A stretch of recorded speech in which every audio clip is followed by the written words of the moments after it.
Changing dimensions of No. They are all speaking of this. I will. Okay, that is the title of the video. He will present later. Okay. He is a speaker.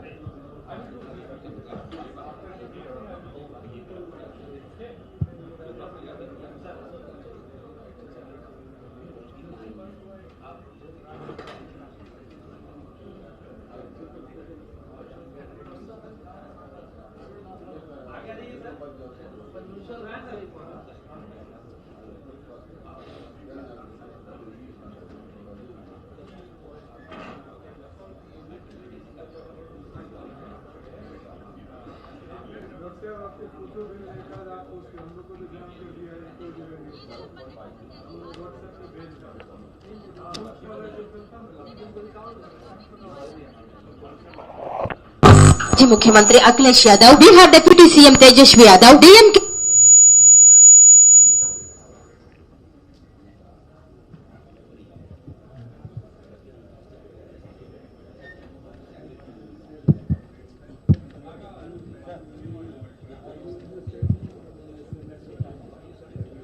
Good morning to all of you.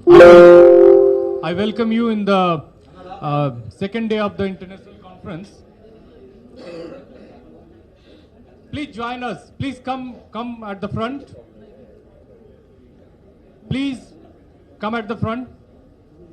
We are going to have the first session of the day, second day of this 3-day international conference. The title of this session is Caste Census and its Relevance in Contemporary India. This session will be chaired by Professor Sivaramakrishna, Senior Professor in Tirupati University and a fruit scientist. He's a social activist also. He's from Andhra Pradesh. He will chair this session. The first speaker is Professor Venugopal from Nalgonda, Telangana.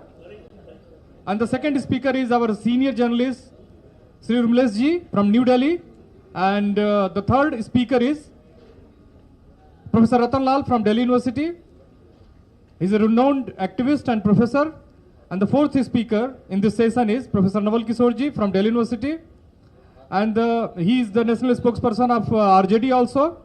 And the next speaker and the last speaker of this session is Professor Suraj Mandal, the grandson of Honorable BP Mandal ji. He teaches history in Delhi University. I welcome all the speakers in this session and request them to come on the dais. Professor Sivaram Krishna, sir. Sir, please come on the dais, sir. I hand over the mic to Professor Sivaram Krishna, sir.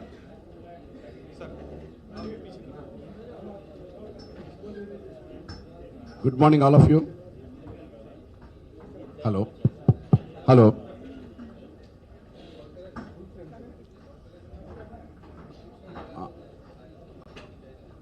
Yeah, session is going to be started. All of you, please take your seat. And in a short while, we are going to start the session. That is actually technical session 2, as explained by our Sandeep ji. This is caste census and its relevance in the contemporary India, or our society especially. This is a very good topic. It became a buzzword in the entire country. But the caste census is basically will have a good impact on OBCs. So I feel so happy to be the chairman of this session. Now I request Professor Venugopal ji to speak on this topic. Professor Venugopal ji. Okay.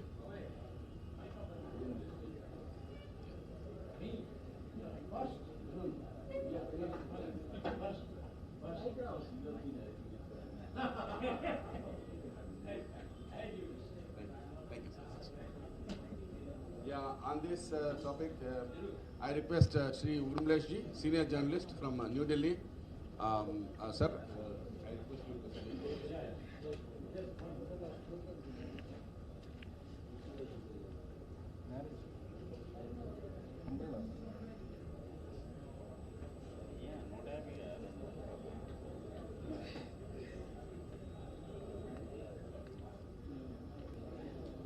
You all are assembled here will be well knowing about this caste census. This is about the decennial caste census being held in our country. It will be held once in 10 years. It is supposed to be started from 2021 onwards. We all are working together to include the aspects. And I request Mr. Urmlesh ji to speak on this topic. Thank you.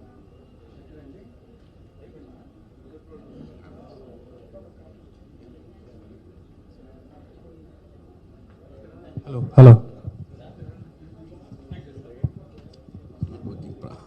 Hello, yeah. Please maintain silence and listen to it. पकड़ के बोलना है. Stand है क्या? If there is a stand, it will be very good for me.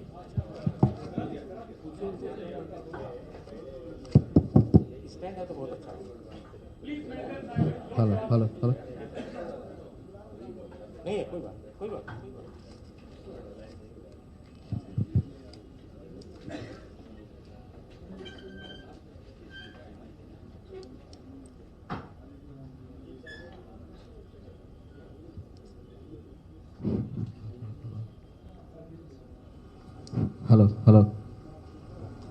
Hello.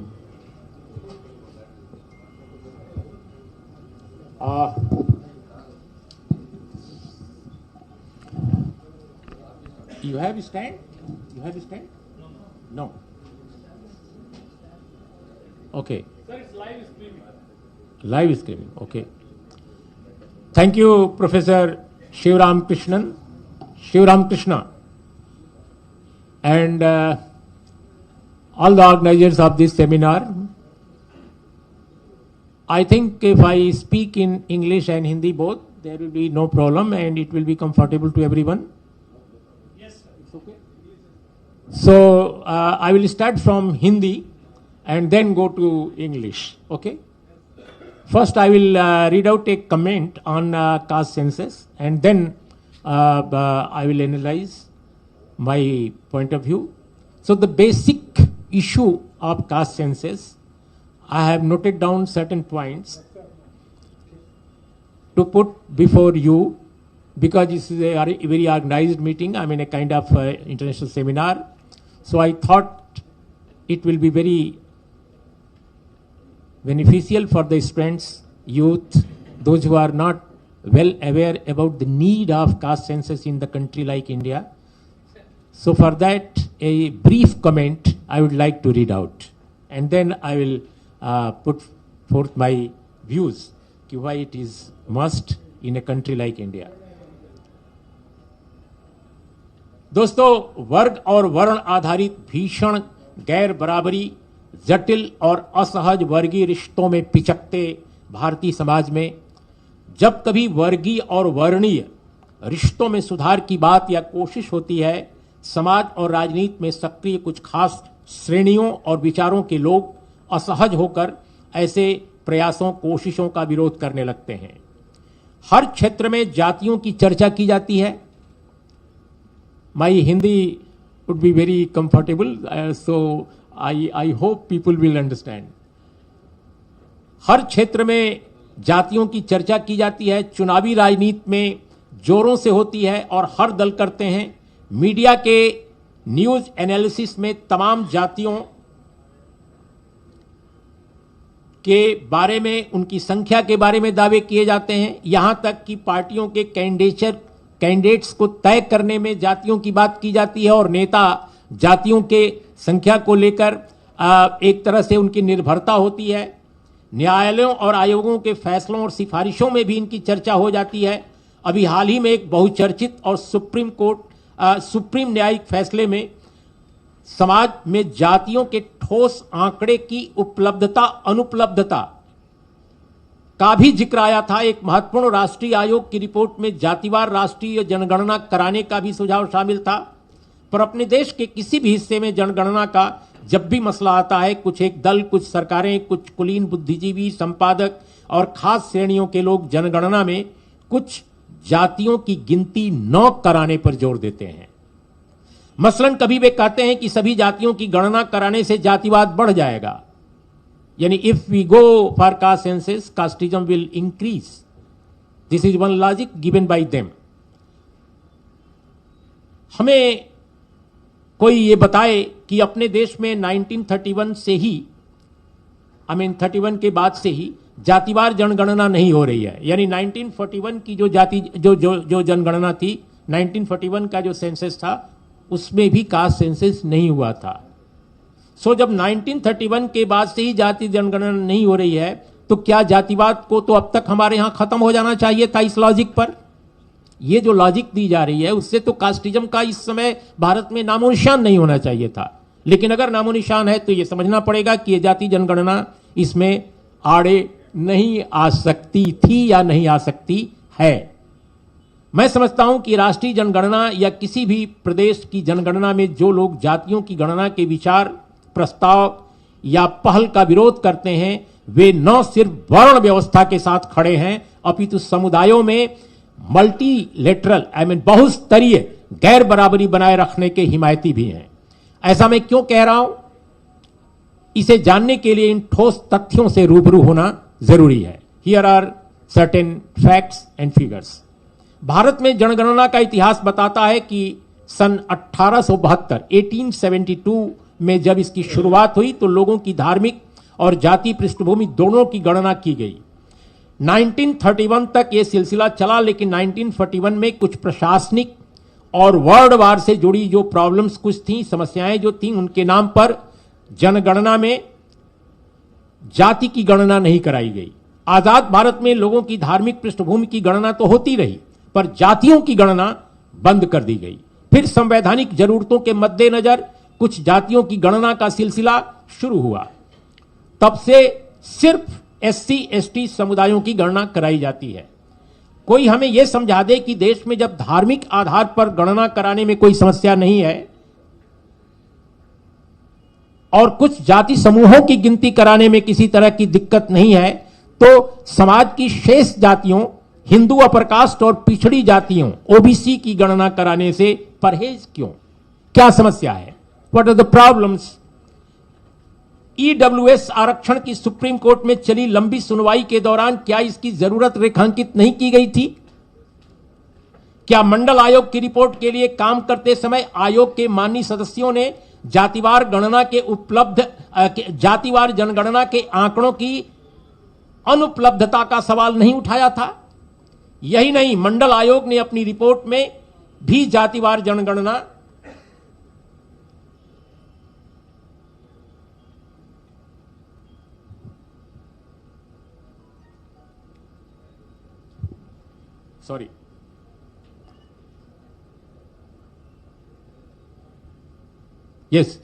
मंडल आयोग ने अपनी report में भी जातिवार जनगणना कराने का सुझाव दिया, पर आयोग की 40 में सिर्फ एक ही सिफारिश पर सन 90-91 में कुछ निहित स्वार्थी तत्वों ने उत्तर भारत के, नॉर्थ इंडिया के हिंदी भाषी क्षेत्रों में इस कदर बाबेला मचाया कि तत्कालीन सरकार आयोग की अन्य मांगों पर विचार करने का साहस नहीं कर सकी।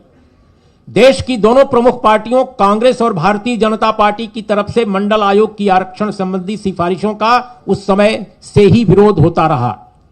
अगर भारत में राष्ट्रीय जनगणना का इतिहास देखें तो जातिवार जनगणना न कराना परंपरा से विच्छेद है। परंपरा से विच्छेद का मतलब डिस्कनेक्ट फ्रॉम द ट्रेडिशन।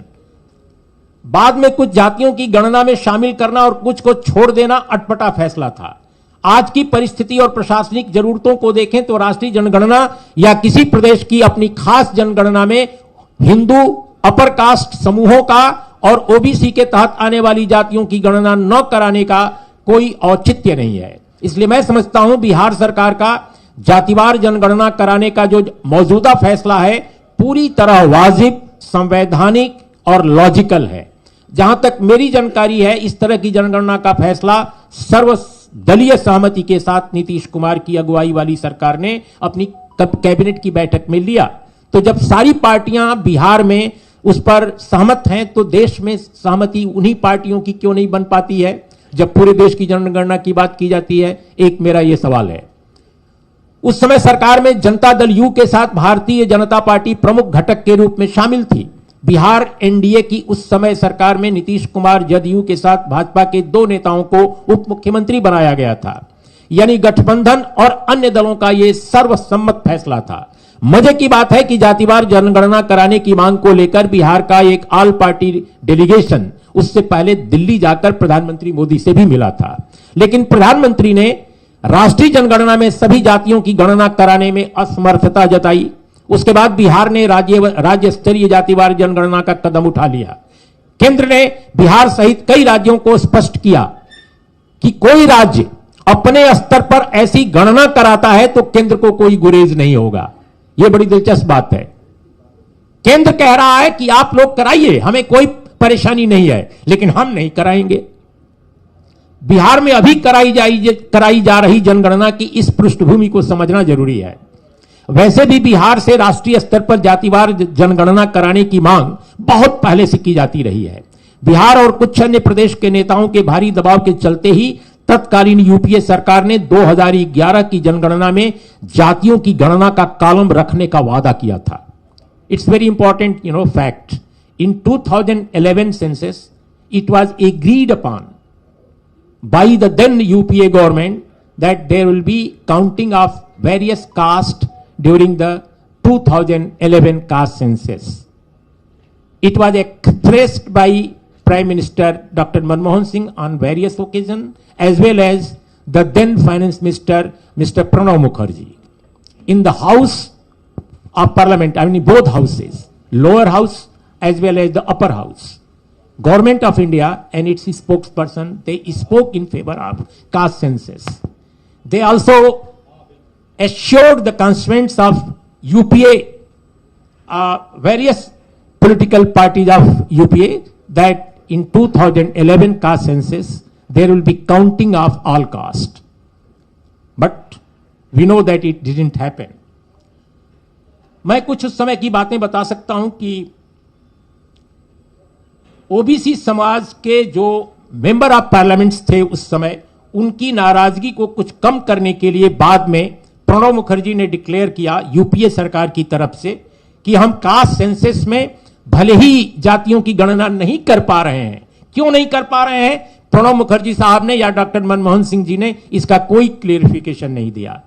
और मैं उस वक्त पार्लियामेंट में बैठा करता था, प्रेस की जो गैलरी होती है उसमें, और मैं अच्छी तरह सब कुछ सुन रहा था। जब ये नेता बोला करते थे, अखबार उसको नहीं छापा करते थे या टेलीविजन उसको दिखाता नहीं था, क्योंकि अखबार और टेलीविजन में इन इश्यूज को लेकर कोई इंटरेस्ट नहीं था। उनका इंटरेस्ट बस ये था कि there should not be any caste census in 2011। उनका इंटरेस्ट यही था। The whole main stream media of this country was in favour of not going for counting of caste during 2011 caste census. तो इसके लिए यूपीए सरकार ने, जो OBC के नेता थे अपनी पार्टी में, यूपीए में या यूपीए के बाहर, उनको भरोसा दिलाया कि घबराओ मत, हम आपका भी थोड़ा बहुत काम कर देंगे। और वो क्या किया? उन्होंने कहा कि सामाजिक आर्थिक जातिवार जनगणना का हम सर्वेक्षण कराएंगे, और वो सेक SECC 2011 ये कराने का फैसला किया। बहुत सारे नेता, बहुत सारे राजनीतिक दल कंफ्यूज कर गए उस वक्त कि ये भी कास्ट सेंसस का पर्यायवाची है या उसी की आसपास की चीज है, जो कि नहीं थी। और इसको मैंने दो बार, एक बार अमर उजाला जो हिंदी का एक बहुत मशहूर अखबार है, और एक वेबसाइट पर 2 आर्टिकल मैंने बारी बारी से लिखा, ताकि जो पॉलिटिकल पार्टीज हैं देश की, जो कास्ट सेंसस के फेवर में हैं और प्रेशर डाल रही हैं यूपीए गवर्नमेंट पर कि कास्ट सेंसस क्यों नहीं आप करा रहे हैं, तो उनका कंफ्यूजन कम से कम मैं दूर कर सकूं, क्योंकि मैं पार्लियामेंट में क्या हुआ इसका एक प्रत्यक्षदर्शी गवाह हूं। तो मैं इसको 2 बार क्लेरिफाई किया, तो तब जाकर थोड़ा बहुत कंफ्यूजन दूर हुआ, लेकिन इसके बावजूद कंफ्यूजन बना रहा बहुत सारे लोगों में। सरकार के अंदर दरअसल बैठी जो कुलीनों की मजबूत लाबी है, उसने 4890, ये डेटा मैं आपके सामने पेश करना चाहता हूं, 4890 करोड़ रुपया का सरकारी खर्च कराकर ये फूहड़ खेल खेला। ये फूहड़ खेल खेला जो सामाजिक आर्थिक सर्वेक्षण का, जिसको कि भारत के जनगणना आयुक्त जो हैं, रजिस्ट्रार जनरल एंड जनगणना आयुक्त, उनके कार्यालय ने उसमें क्या हो गया, तो उनके कार्यालय ने नहीं किया, ये किया ग्रामीण विकास मंत्रालय के तत्वावधान में डिफरेंट जो इंस्टीट्यूशंस थे, डिफरेंट जो एनजीओज थे, उनके सपोर्ट से यह काम कराया गया। और उसमें जो नोडल एजेंसी थी वो मिनिस्ट्री ऑफ रूरल डेवलपमेंट थी। ये बात समझने की है। इसके बाद दोस्तों होता क्या है वो अभी मैं आपको बता सकता हूं कि जो काम भारत के रजिस्ट्रार जनरल और जनगणना आयुक्त के कार्यालय के तत्वावधान में कराई जाने वाली आधिकारिक राष्ट्रीय जनगणना में बहुत तरीके और सहजता से जो काम कराया जा सकता था उसे न कराकर अलग सर्वेक्षण कराया गया और ओबीसी के बहुत सारे नेताओं को कंफ्यूज कर दिया गया। उसके आधे अधूरे आंकड़े आज तक सार्वजनिक नहीं हुए। जो सर्वेक्षण कराया गया उसके भी आंकड़े आज तक पब्लिक नहीं कराए गए और उसको आधा अधूरा मैं इसलिए कहता हूं कि कई स्टेट में नहीं हो पाया। मेरी याददाश्त में भारतीय जनता पार्टी की मौजूदा मोदी सरकार ने 2014 से अब तक 9-10 बार वादा किया कि वो सेक 11 के जातियों की संख्या वाले आंकड़े जल्दी सार्वजनिक कर देगी। सेक मतलब जो सामाजिक आर्थिक सर्वेक्षण था, लेकिन आज तक वो आंकड़े सार्वजनिक नहीं हो पाए। मरहूम अरुण जेटली, दिवंगत अरुण जेटली ने एक भरी प्रेस कॉन्फ्रेंस में वादा किया कि वो सामाजिक आर्थिक सर्वेक्षण का जो आंकड़ा है जातियों का वो बहुत जल्दी वो पब्लिक करेंगे, लेकिन वो काम नहीं हो पाया। कुछ और डेटा पब्लिक किया गया लेकिन वो नहीं किया गया।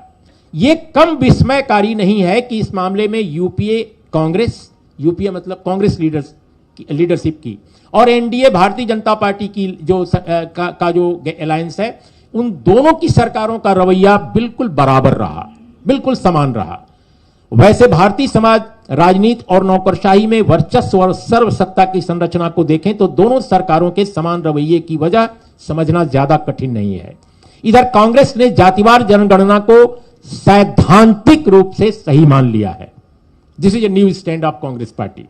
स्वयं राहुल गांधी ने अपनी भारत जोड़ो यात्रा के दौरान तेलंगाना में आयोजित एक प्रेस कॉन्फ्रेंस में जातिवार जनगणना की मांग का समर्थन कर दिया। देश के अन्य सभी प्रमुख दलों Samajwadi party, BSP, NCP, Rashtriya Janata Dal, JDU, CPM, CPI, CPIML, BJD, TRS, Shiv Sena, YSR Congress और टीडीपी आदि ने इसका पुरजोर समर्थन पहले से कर रखा है। यानी भारतीय जनता पार्टी आरएसएस को छोड़कर इस वक्त देश के हर राजनीतिक दल और संगठन की इस पर व्यापक सहमति है। यानी एक समय 2018 तक भारतीय जनता पार्टी ने भी समर्थन किया था बीच में, पर अब वो समर्थन से पीछे हट गई। इसकी बड़ी वजह बताते हैं राष्ट्रीय स्वयंसेवक संघ है। बताया जाता है कि राष्ट्रीय स्वयंसेवक संघ के लीडरशिप के डायरेक्शन के बाद ही भारतीय जनता पार्टी ने 2018 में जाहिर किए अपने विचार को पलटने का फैसला किया। तब तत्कालीन गृह मंत्री, राष्ट्रीय जनगणना कार्यालय उन्हीं के मंत्रालय के अधीन था, राजनाथ सिंह, उस समय वो होम मिनिस्टर थे। उन्होंने आधिकारिक स्तर पर 2021 की राष्ट्रीय जनगणना में जातिवार गणना का कॉलम शामिल करने का ऐलान कर दिया था, पर बाद में भारतीय जनता पार्टी और मोदी सरकार फैसला पलट गया। बिहार में जातिवार जनगणना के सवाल पर आज भाजपा जिस उहापोह में नजर आ रही है, शायद यह उसकी सियासी, पॉलिटिकल और सोशल कंपल्सन है। एक तरफ आरएसएस से मिली सैद्धांतिकी है और दूसरी तरफ बिहार में समाज की संरचना और चुनावी राजनीति में उसकी जरूरत है। संभवतः उसका एक खेमा जातिवार जनगणना का विरोध कर रहा है और दूसरा खेमा इस पर अपनी कंडीशनल सहमति जताने की बात कर रहा है। कुछ मीडिया खबरों में मैंने देखा कि पार्टी के वरिष्ठ नेता सुशील मोदी कुछ असंगतियों को दूर करके जनगणना कराने की बात कहने लगे हैं। बहरहाल बिहार में जनगणना के पहले चरण का काम 7 जनवरी को शुरू हो गया। यह कैसे बेहतर ढंग से संपन्न हो, इस पर बिहार सरकार निश्चय ही विचार कर रही होगी। सरकार को सभी पक्ष के सकारात्मक सुझावों पर गौर करना चाहिए ताकि जातिवार जनगणना का सिलसिला सुसंगत ढंग से आगे बढ़े और बिहार के इस जनगणना मॉडल को राष्ट्रीय स्वीकार्यता भी मिले।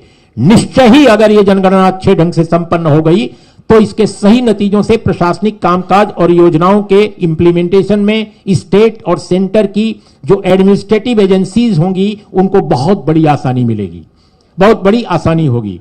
देश और प्रदेश के बुद्धिजीवियों, मीडिया और शोध संस्थानों को भी हिंदू अपर कास्ट और ओबीसी को लेकर मनगढ़ंत या अंदाजिया आंकड़े परोसने की जरूरत भी नहीं पड़ेगी।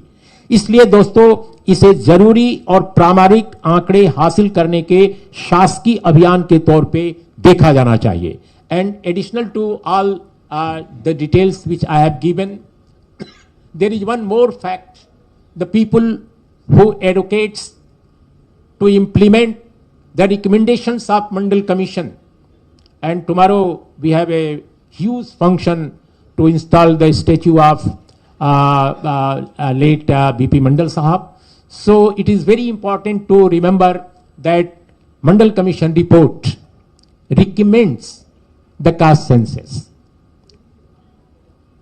Not exactly among the 40 recommendations which it put forward, but in the very memorandum which was submitted to the President of India in the first chapter, I mean in the beginning of the report, BP Mandal Sahab has clearly said that because the caste data was not available to us when we were preparing for this report, so it was very difficult task.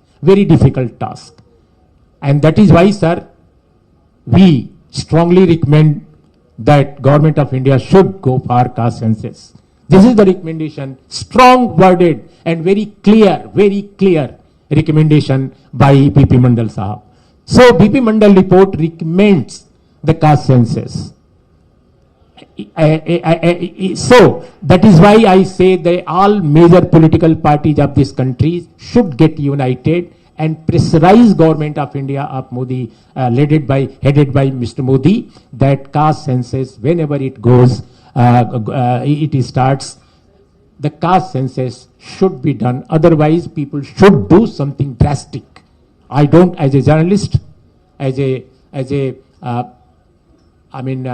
person who do not belong to any political party, I think that I cannot dispel, and I cannot disclose my views what should be done, but major political parties should finalize their strategy to counter the move by government if they go for caste census without caste counting. So this should be done, otherwise again for 10 years the time will be, there will be no time in their hand, and a new generation will come, and again they will demand for caste census. Again it will be repeated the same thing what we have already witnessed.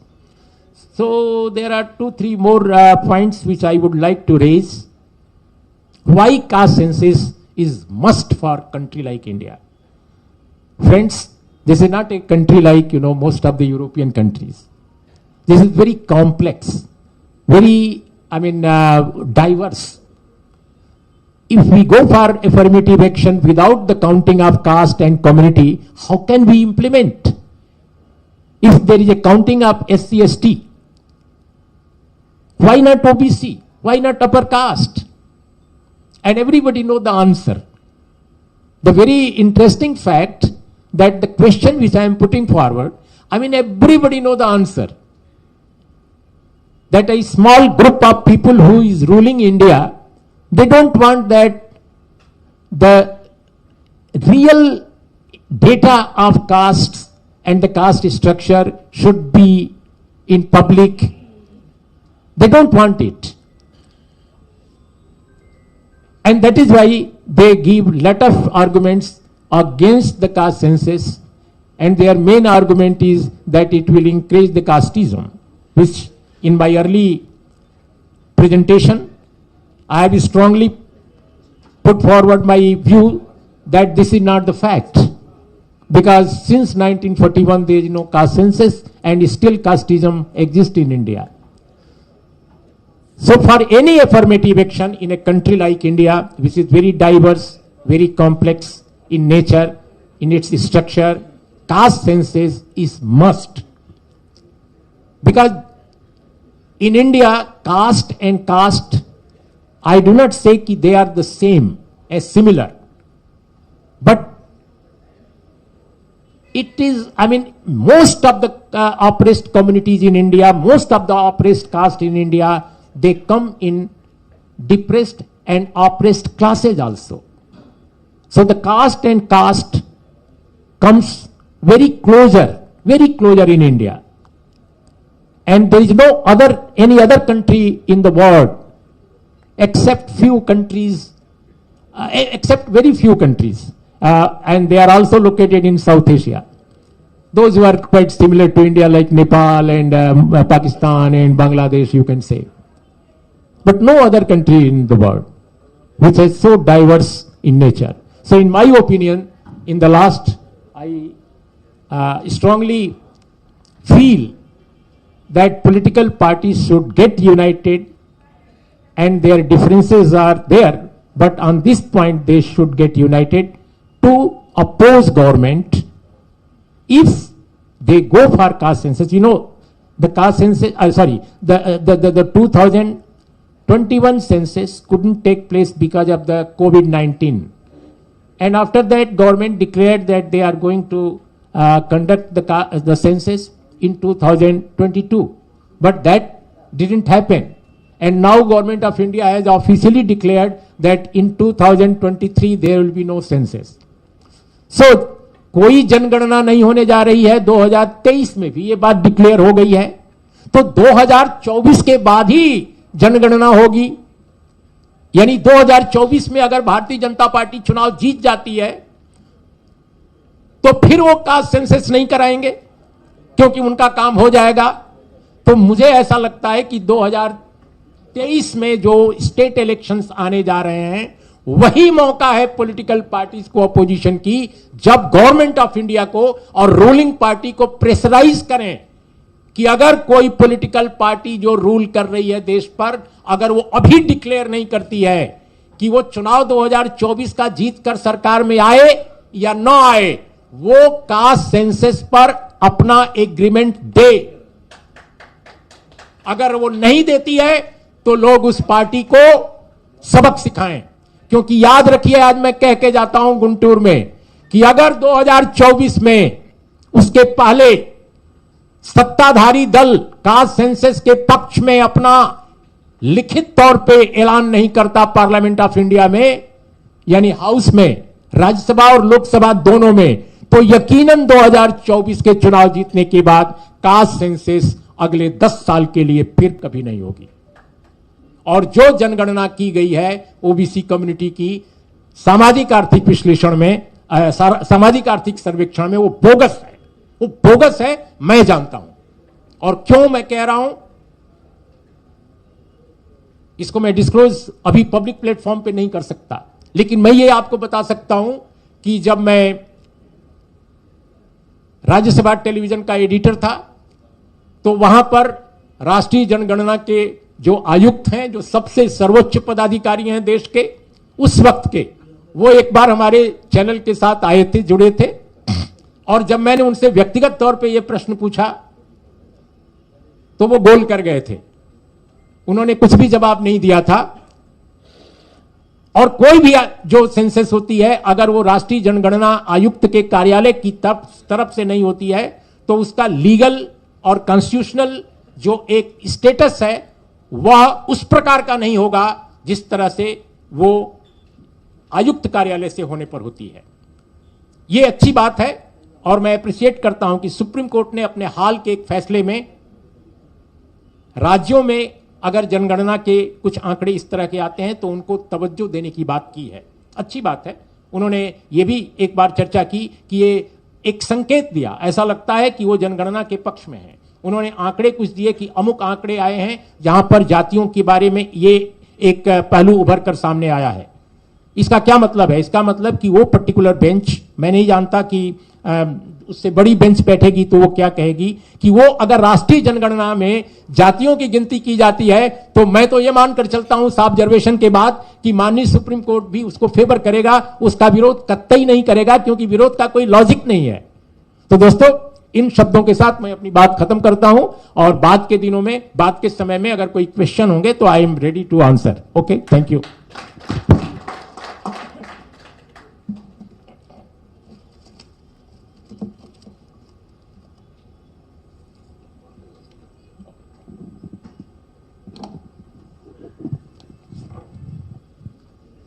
Thank you, Urmilish ji.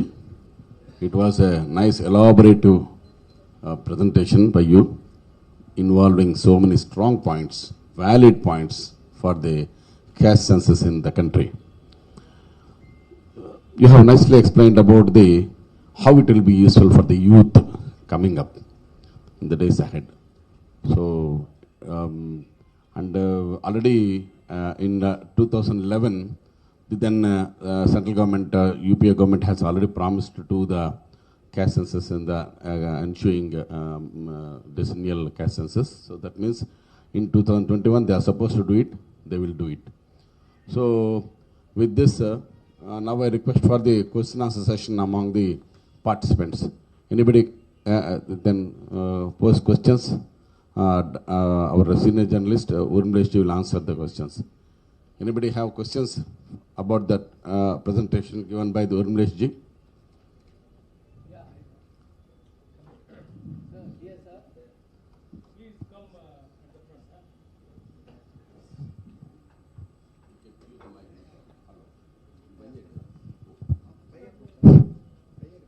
Can we take all the questions at the end? No. Okay. Dear sir, as you said, Nitish Kumar or Tejasvi led government has already initiated the caste census. The parties, both the parties, why don't they extend to the other states and go to the other political parties and also the parties in the government? Please take up the caste census. So at least the non-BJP governments may come together and they may also conduct the census, and that will be a good pressure on the BJP and BJP-led government. Thank you very much.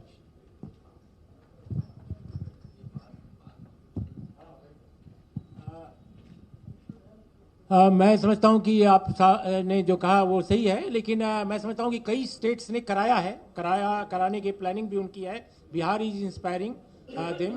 मुझे लगता है कर्नाटक और उड़ीसा और भी कुछ states हैं जहां पर इस तरह के कुछ कार्यक्रम चले हैं. आई डोंट नो, मुझे याद नहीं आ रहा है, लेकिन शायद कर्नाटक और उड़ीसा के बारे में सुना गया है कि उन्होंने एक लिमिटेड या फुल फ्लेजेड कुछ कराने का कुछ ऐसा किया है. बाकी के बारे में मैं नहीं जानता, लेकिन दरअसल अल्टरनेटिव ये नहीं है इसका जो प्रॉब्लम. देखिए, बिहार ने कराया है, उसकी जरूरत है, बहुत महत्वपूर्ण उसकी एक उसका हुआ है, लेकिन कास्ट सेंसस का कोई स्टेट वाइड एक सेंसस हो, ये उसका अल्टरनेटिव नहीं है. व्हाट आई फील, हमें नेशनल लेवल पर जनगणना कराने का जो एजेंडा है उस पर दबाव डालना चाहिए केंद्र पर. यही एकमात्र सबसे बेहतर उपाय है. कास्ट सेंसस जो करा रहे हैं अच्छी बात है, क्योंकि कास्ट सेंसस कराने के लिए राज्य को कॉन्स्टिट्यूशनल जो एक वैधता होनी चाहिए, या एक क्या बोलते हैं उसको, एक जो एक उसको पावर देने की बात है, वो नहीं है. तो हाँ, मैंडेट, तो मैंडेट किसको है? वो है रजिस्ट्रार जनरल और जनगणना आयुक्त के कार्यालय को. तो मेरा यह कहना है कि राज्य जो करा रहे हैं उनकी अपनी पहल है, अच्छी पहल है, एप्रिशिएट मैं करता हूं, लेकिन हमें तो नेशनल लेवल पर कराने की बात हमें राष्ट्रीय जनगणना आयुक्त के कार्यालय के जरिए कराने पर दबाव बनाना होगा.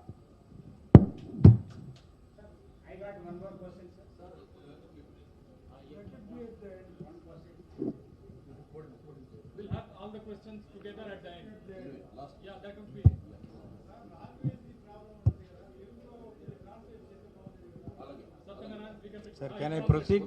Can I proceed? Okay.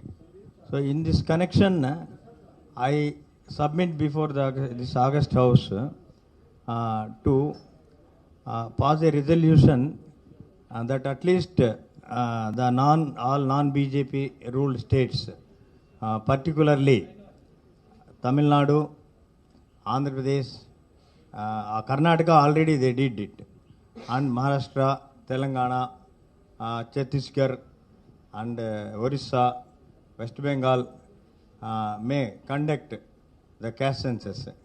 But though the Tamil Nadu is a Dravidian rule, under Dravidian rule for so long, but they are also evading caste census. So there is some inner meaning to it. So there is also discrimination against some of the communities in Dravidian rules, under the Dravidian rule also. So to bring all those things out, I request Mr. Krishna Rao Dravida Desam President, who is present here, to meet the Chief Minister along with Thirumavalavan and Kanimoli Madam, and insist that he should be the Stalin must be the second person in the country to do the caste census. So we must pass a resolution asking for caste census in at least non-BJP ruled states. Thank you. Thank you, Keshwal Garu.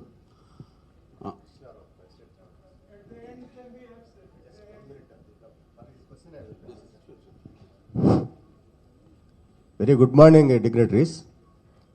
For the question raised by our good friend and former CEO of PWD Tamil Nadu, Mr. Keshavalu, I want to answer.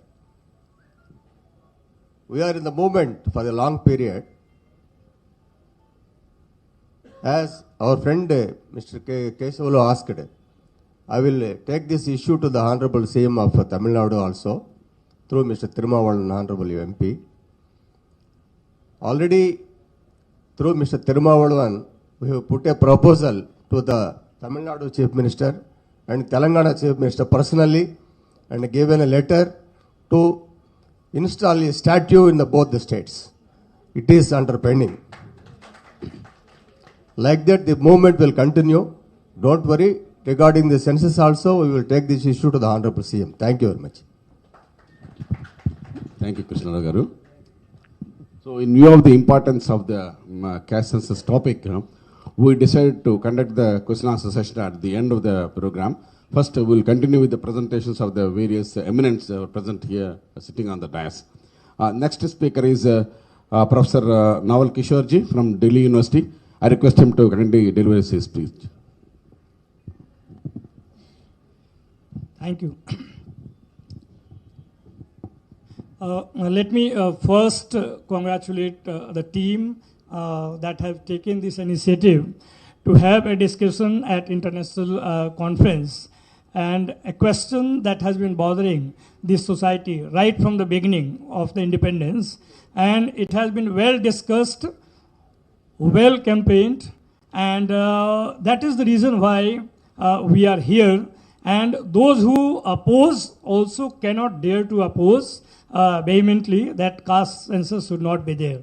Let me begin from the experience of Bihar, where a party which is in rule right now in a coalition government, and when it was in leader opposition, you will find that continuously we have been raising the issue of caste census, and that was the pressure of not only politics but the society of Bihar, which led to the first initiative in the post this government that they have initiated caste census.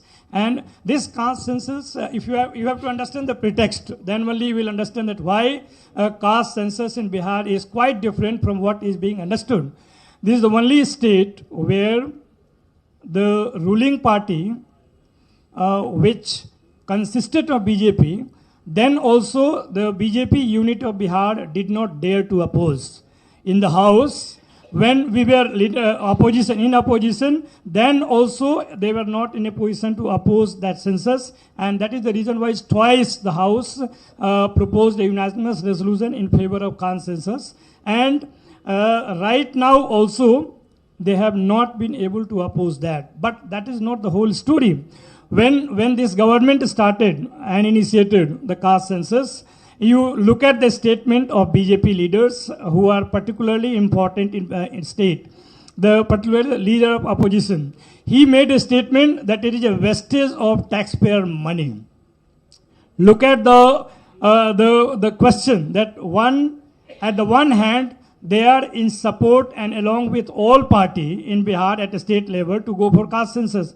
And the same party, leader of opposition, is saying that this is a wastage of taxpayer money. So the duality of politics of BJP, which is supported by an organization which is completely against the OBCs right from the beginning, and so far as the caste census is concerned, I think every aspect has been touched with a very good test by our senior journalist Urmilesh ji, and all aspects had been discussed. What is caste census, why caste census is necessary, and how it can be done. But the question is, caste census, there is a value which is for development. And unless we know the status of caste in our society, how can we do away with the inequality which is attached with the caste? It is not simple inequality. It is not a question of simple inequality. It is inequality which has link with the caste, and it has been there since the ages.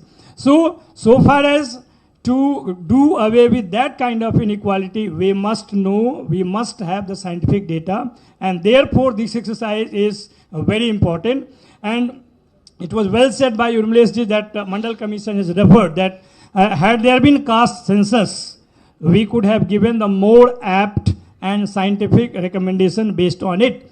It was also referred by the first backward commission under Kaka Kalilkar, and why it was rejected, also there was a reason that we do not have the exact data, and whatever is recommended, it is based on the estimation, extrapolation of 1931 data. So the requirement of caste census is right from the beginning itself. Even the Mungarilal Commission, based on which first experiment to do away with caste-based inequality by Karpuri Thakur, which took place in the first Janta Party government in 1977, between 1977 and 1980. Then also the Karpuri Thakur, which referred to the recommendations, it has particularly said the status of caste in Bihar, and that was the reason why it got implemented. And the change, you could see that the Bihar, since 1977-78, you will find there is a difference in politics. Even today also, why Bihar stand out in government in all across the all states of India, because of the reason that the society had been active politically, and what was based on political accommodation till 1990 was transformed by political assertion by the different political groups based on caste after 1990. And that is why there is no political party in Bihar which can dare to oppose caste census, and it is going to happen. In fact, it has started in the month of January, which is being done in 2 phases. In January, the location of house and the people living in the house, and the month of April and May, what is through the 26th question, we will be able to know what exactly is the status of person residing in that particular address and the house person-wise, including caste. So this will give a very scientific data about a society which needs change, and we will be able to know that what exactly and how exactly it is important to intervene so far as the social development is concerned. And I am also making one observation, taking from Urmileshji, that I do not think that we should force, and because we have been quite continuously forcing the government, whether it is Congress or BJP, right from 1996, Devegowda government, that caste census should be held. And even BJP leaders at different point of times in parliament, outside the parliament, they have been saying and repeating that caste census should be done. But when they are in the government for the past 2 successive terms, they have not done it. So they should be considered and mobilized as culprit of not undertaking this exercise of caste census. Now there is no question of pressure. Now there is a question of ultimatum. Either you do it, or in 2024, there will be a different state, there will be a different government to do that. So that should be the criteria on which the political party across the state should come together and fight for this cause, which is ultimately necessary for the development of this country so far as society is concerned. If the inequality is caste-based, there has to be treatment on the basis of caste. That is constitutional. So to meet the aspirations of Constitution, which have already said that those inequality which has led to a large section of society that is socially and educationally backward has to be located on the basis of caste census. And now, after the Supreme Court judgment and after the 10% reservation, since the upper limit is broken, there is no cap of 50%. It has already been erased. Therefore, now we must demand that caste census is also necessary to have the process of distribution and empowerment on the basis of caste reality. And I will end with a statement that was made in 1940s by a person who is not less renowned than Swami Sahajanand. While referring to the experience of caste in politics and the reality of caste in Indian politics, he said, there is no difference between casteism and nationalism. If there is, it is only at the matter of level. The casteism is at local level and nationalism at national level. But even this difference disappears at a certain point of time. So the commitment which is related to the caste is not unreal. Casteism is not something negative. Casteism must be looked as reality of the society. And whatever is the solution must be undertaken by everyone who is part of caste system. Whether he believes it or not, it is not his choice. He is born into that caste and he remains to be so. But what is important is not to do away with caste at that level. The people have been talking of it, that the caste must be, even the Baba Sahib Ambedkar wrote a nice piece, and which is relevant even today, the annihilation of caste in India. He suggested the importance of that. And there have been people who have been making the movement. But whether it will go or not, it is a matter of question and history to decide. But what is necessary and what could be done by the political intervention, social intervention and gathering like this, that one must recognize the inequality which is based on caste, and the society and government must know that what is the status through caste census and do and take steps in order to resolve it. Thank you one and thank you all.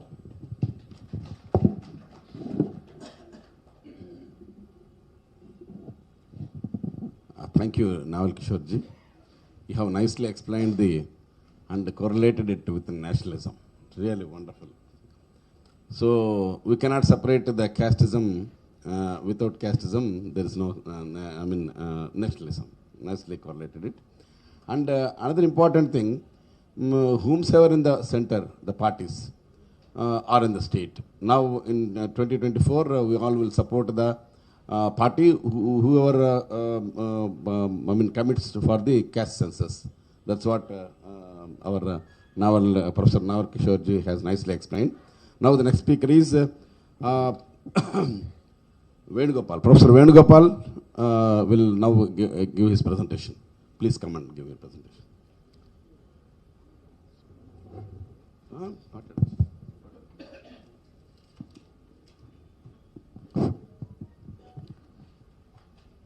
Good afternoon, one and all. Telugu మాట్లాడతా కంపోర్ట్ okay. గుంటూరులో ఏర్పాటు చేయబడ్డ ఈ 3 రోజుల international conference Telugu రాష్ట్రాల్లో ఒక కొత్త రాజకీయ విధానాన్ని సృష్టించబోతుంది. గుంటూరు డిక్లరేషన్ బహుజన రాజకీయాలను మరింత బలోపేతం చేస్తూ బహుజనులను రాజకీయ వేదికపై కూర్చుండబెట్టడానికి ఈ గుంటూరు డిక్లరేషన్ ఒక బలమైన పునాది వేస్తుందని ఖచ్చితంగా భావించవచ్చు. Population census, why we conduct the population census, what purpose? దేశానికి స్వతంత్రం రాకముందు నుంచి ఈ దేశంలో జనాభా లెక్కల సేకరణ జరుగుతుంది.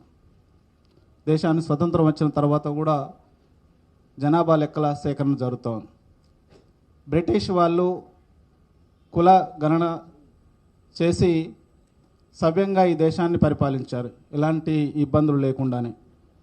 కులం బలంగా ఉన్నప్పటికీ కూడా ఆ కులం దేశంలో జరుగుతున్న జాతీయోద్యమానికి, స్వతంత్రోద్యమానికి ఎలాంటి ఆటంకం సృష్టించలేదు. ఎలాంటి అడ్డంకాన్ని సృష్టించకుండానే బలమైన జాతీయోద్యమం జరిగింది. ఈ దేశానికి స్వతంత్రం వచ్చింది కూడా.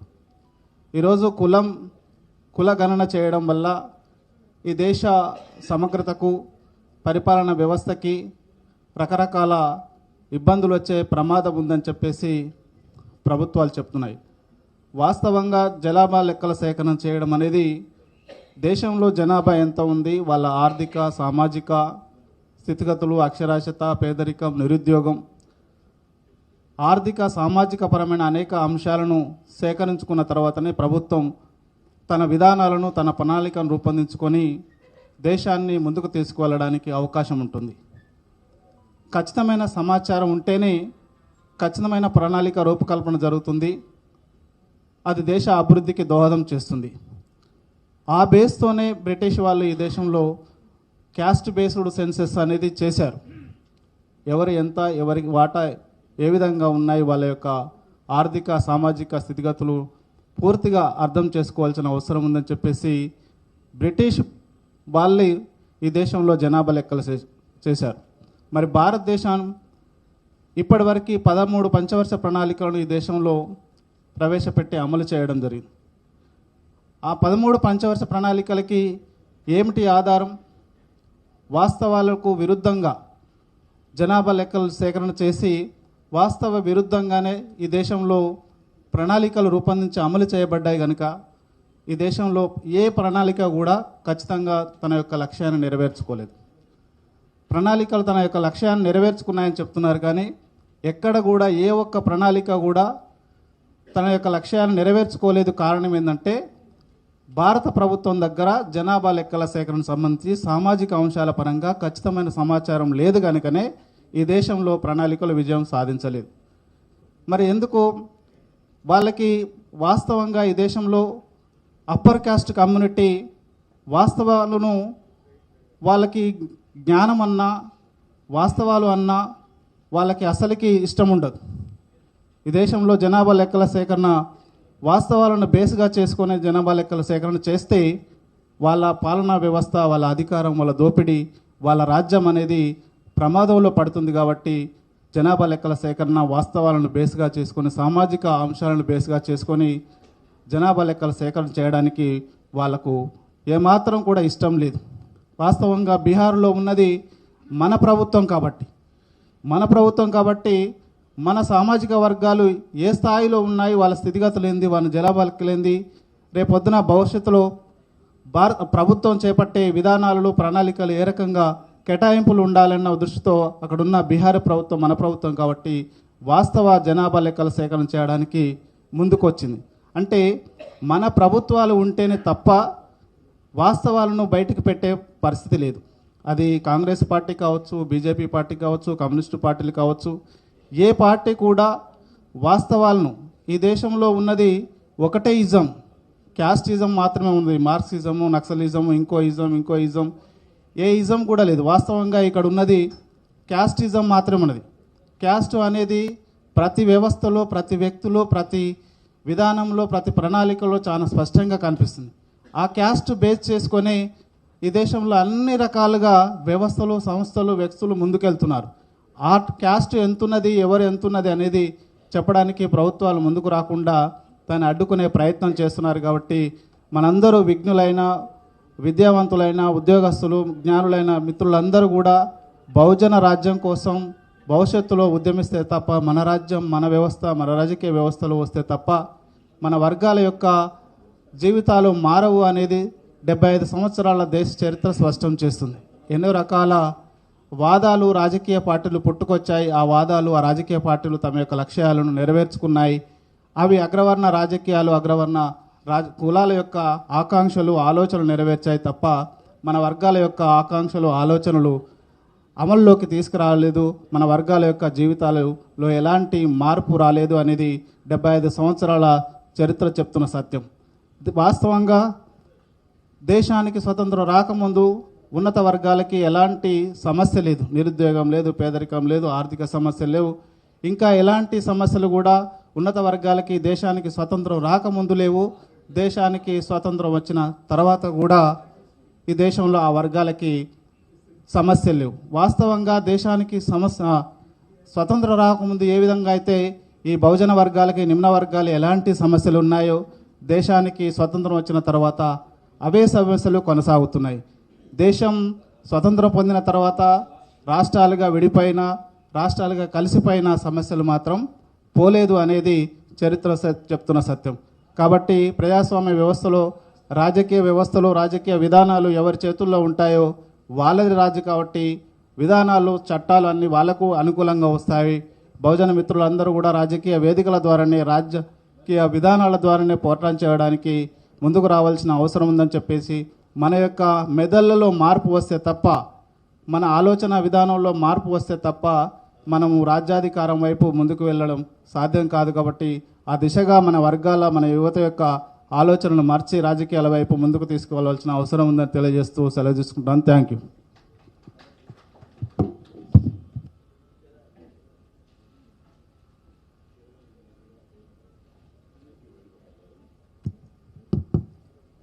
థ్యాంక్ యూ వేణుగోపాల్ గారు. మీరు కొత్త వ్యూని చూపించారు.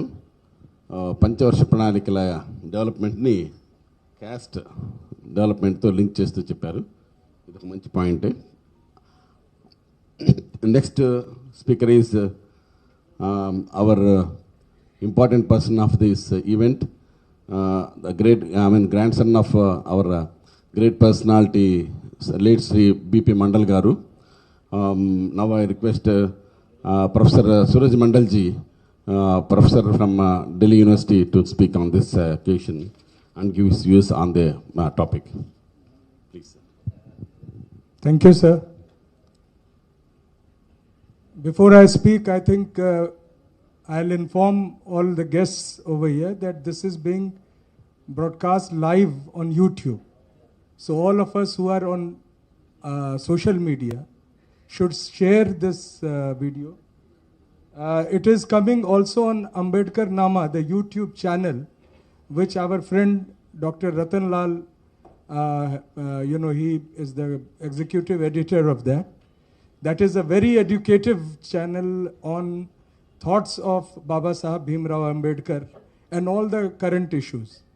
So I have given you this information because our message over here, which is a very important message, should go across to the country. We know that the most important segment of India and the largest segment of India is the backward classes.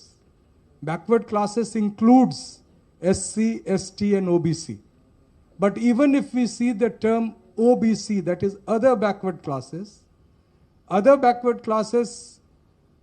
is also the largest composition. It is the composition in which various castes which have been left out in the development process in this country, which are majority in democracy who should rule this country, but they are lagging behind in every field. We have only few personalities, and many of whom, thanks to Dr. Ala Venkateshwarlu, who have gathered 2,000 kilometers away from New Delhi, over here in Guntur, to discuss a very important part, how to uplift the condition of backward classes.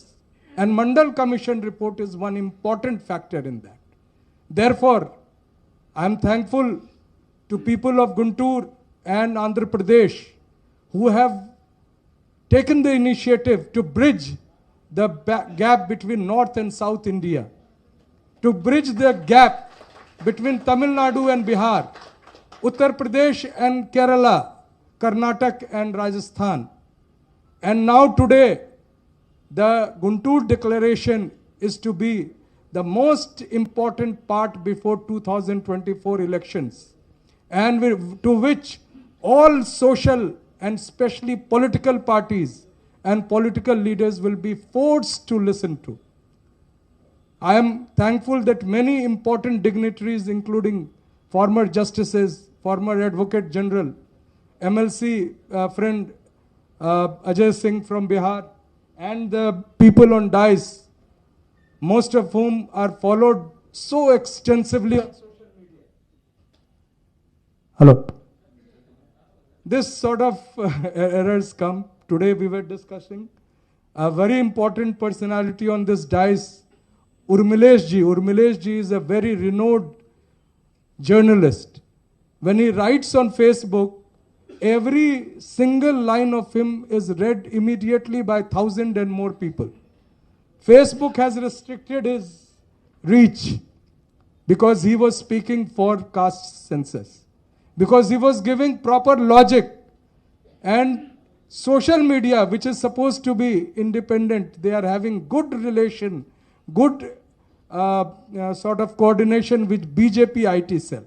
I'm taking the name deliberately because there is only one party in this country now which is crushing all the aspirations of backward classes, that is Bharatiya Janata Party and the RSS. There is no doubt about it, and there should be no doubt about it in our minds, especially in the minds of backward classes people throughout the country. We don't have any problem with any other political party right now and with any other combination. Whether it is in state, in your state, in Andhra Pradesh, whether it is TDP or YSR Congress, or in Telangana, whether it is the TRS, or the most important initiative which is being taken by DMK party in Tamil Nadu. And thanks to the people, most of whom have attended today from Tamil Nadu, who have forced the government, and the government has cooperated in Tamil Nadu to echo all the aspirations of the backward classes. They have won substantially in the fight for NEET, N-E-E-T, and therefore now Honorable Vice Chancellor, Professor Shyam Prasad ji is here. He knows that students from backward classes have benefited, thousands of students who were denied admissions. People who committed suicide in Tamil Nadu, girl who committed suicide because she was not given admission. She was very poor girl, and that was taken into consideration by Chief Minister Stalin Saab, and we bow to him and we thank him today. We also thank the Chief Minister of Andhra Pradesh, who has nominated very important backward classes people in Rajya Sabha, who are speaking for the backward classes in the parliament today. So this fight is not just on caste census, but that is one issue in which all of us are united. Let me inform you, just now Urmilesh ji said that in parliament very few times there is a complete unanimity. In 2010 and 11, when Congress party was in power, there was a unanimous resolution of Parliament Rajya Sabha which said that caste census should be done. Not a single MP opposed it, but that was sabotaged by the then Congress party, great Pranab Mukherjee and P. Chidambaram, who comes from Tamil Nadu. These were the people who saw to it that the caste census is not carried by the census commissioner, which is recognized constitutionally. They made an NGO, allotted 5,000 crores. And even after that, when the results have come, they refused. Former Minister Arun Jaitley, he let out one point. He said that, Muslims have increased in population. We asked, which Muslims? Are you speaking about Pasmanda Muslims? Even in Muslims, they are backward classes. We should recognize that. That Mandal Commission has not taken religion into consideration, and Christians, Buddhists, and Muslims are also there in backward classes, which are not part of development process. And even Brahmins and Kshatriyas in some areas, Rajputs in Gujarat and in Himachal Pradesh, some Brahmin castes are also there. This is a report which is feared by Bharatiya Janata Party because it transcends into the religion bigotry of politics of Bharatiya Janata Party. धर्म का जो अफीम वो चटाते हैं, उससे उस नशा को तोड़ने का काम मंडल कमीशन अकेले करता है. That is why when the statue of BP Mandal is erected in Andhra Pradesh, it leads to tremors. Not only in Andhra Pradesh, it leads to tremors in Uttar Pradesh and in Bihar also. Honorable MLC Ajay Singh from RJD is here. He was speaking to Tejasvi ji. He knows that just when Tejasvi ji wanted to come to this function over here, there were many sorts of programs set after he was invited for this function. He and Akhilesh ji has taken a stand of speaking in favor of social justice these days. but he has to be very decisive. He goes to Varanasi. He went to Varanasi yesterday. We should have expected him and expected his party men to be more careful and to see and to show India that he can also attend a social justice function. This is not just a function. Honorable justices are here, and my friends, Dr. Ratan Lal and Professor Zurmlesh ji and my friend Professor Naval ji, who is spokesman of RJD party. Their presence marks a decisive beginning in the politics and social combination of backward classes of this country. And I give my all applause to Dr. Ala Venkateshwarlu, Janga Krishnamurthy ji, Dr. Sandeep Yadav, Dharamveer ji,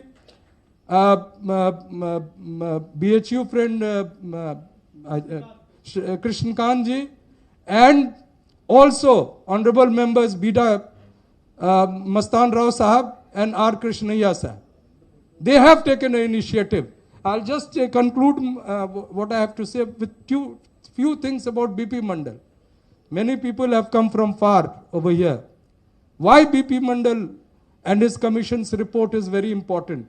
Let me tell you one thing. We all expect leaders of backward classes to be very honest. Only then they can be sincere to the cause of backward classes whom they represent.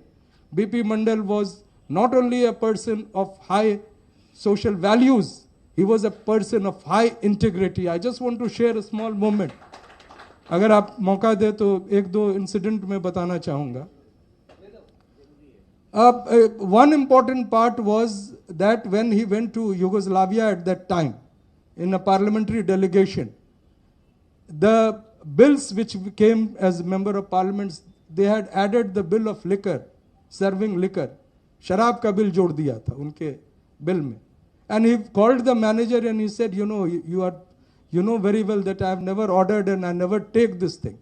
He said, this is a very small error, sir. We will correct it and we will give you another bill. He said, no, I want a letter of apology, because in my country, this is not expected out of a political leader who is representing the cause of many people in this country. So, this is not, it might be just an error in your country and in your civilization. It is nothing great. But in my country, it will demolish my personality and it will demolish my whole character over there. So this sort of thing. And secondly, there was a very important Dalit officer in Bihar, Pancham Lal. And he was he visited Mandalji once and he said, I don't visit politicians. But I heard about you. You are a very, a person with the social justice cause. You have been fighting for the cause of social justice. And you have been fighting for the people of the state. So I have come to give reverence to you. Mandalji said that, normally I don't call officers in my drawing room. I know they are servants of people. You are one of the few officers whom I have invited directly to my drawing room, because I also know that you are a man of social justice. You are fighting for the cause of Dalits, which I recognize and which I also bow before you.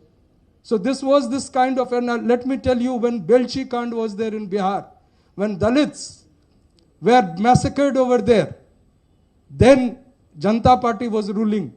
Chaudhary Charan Singh was the Home Minister and Karpuri Thakur was Chief Minister of Bihar. Nobody wanted that anybody should speak on Belchi in the parliament. But Morarji Bhai called BP Mandal and said, you have to give the line of Janata Party in the parliament. And please speak, I have shared that speech in Hindi.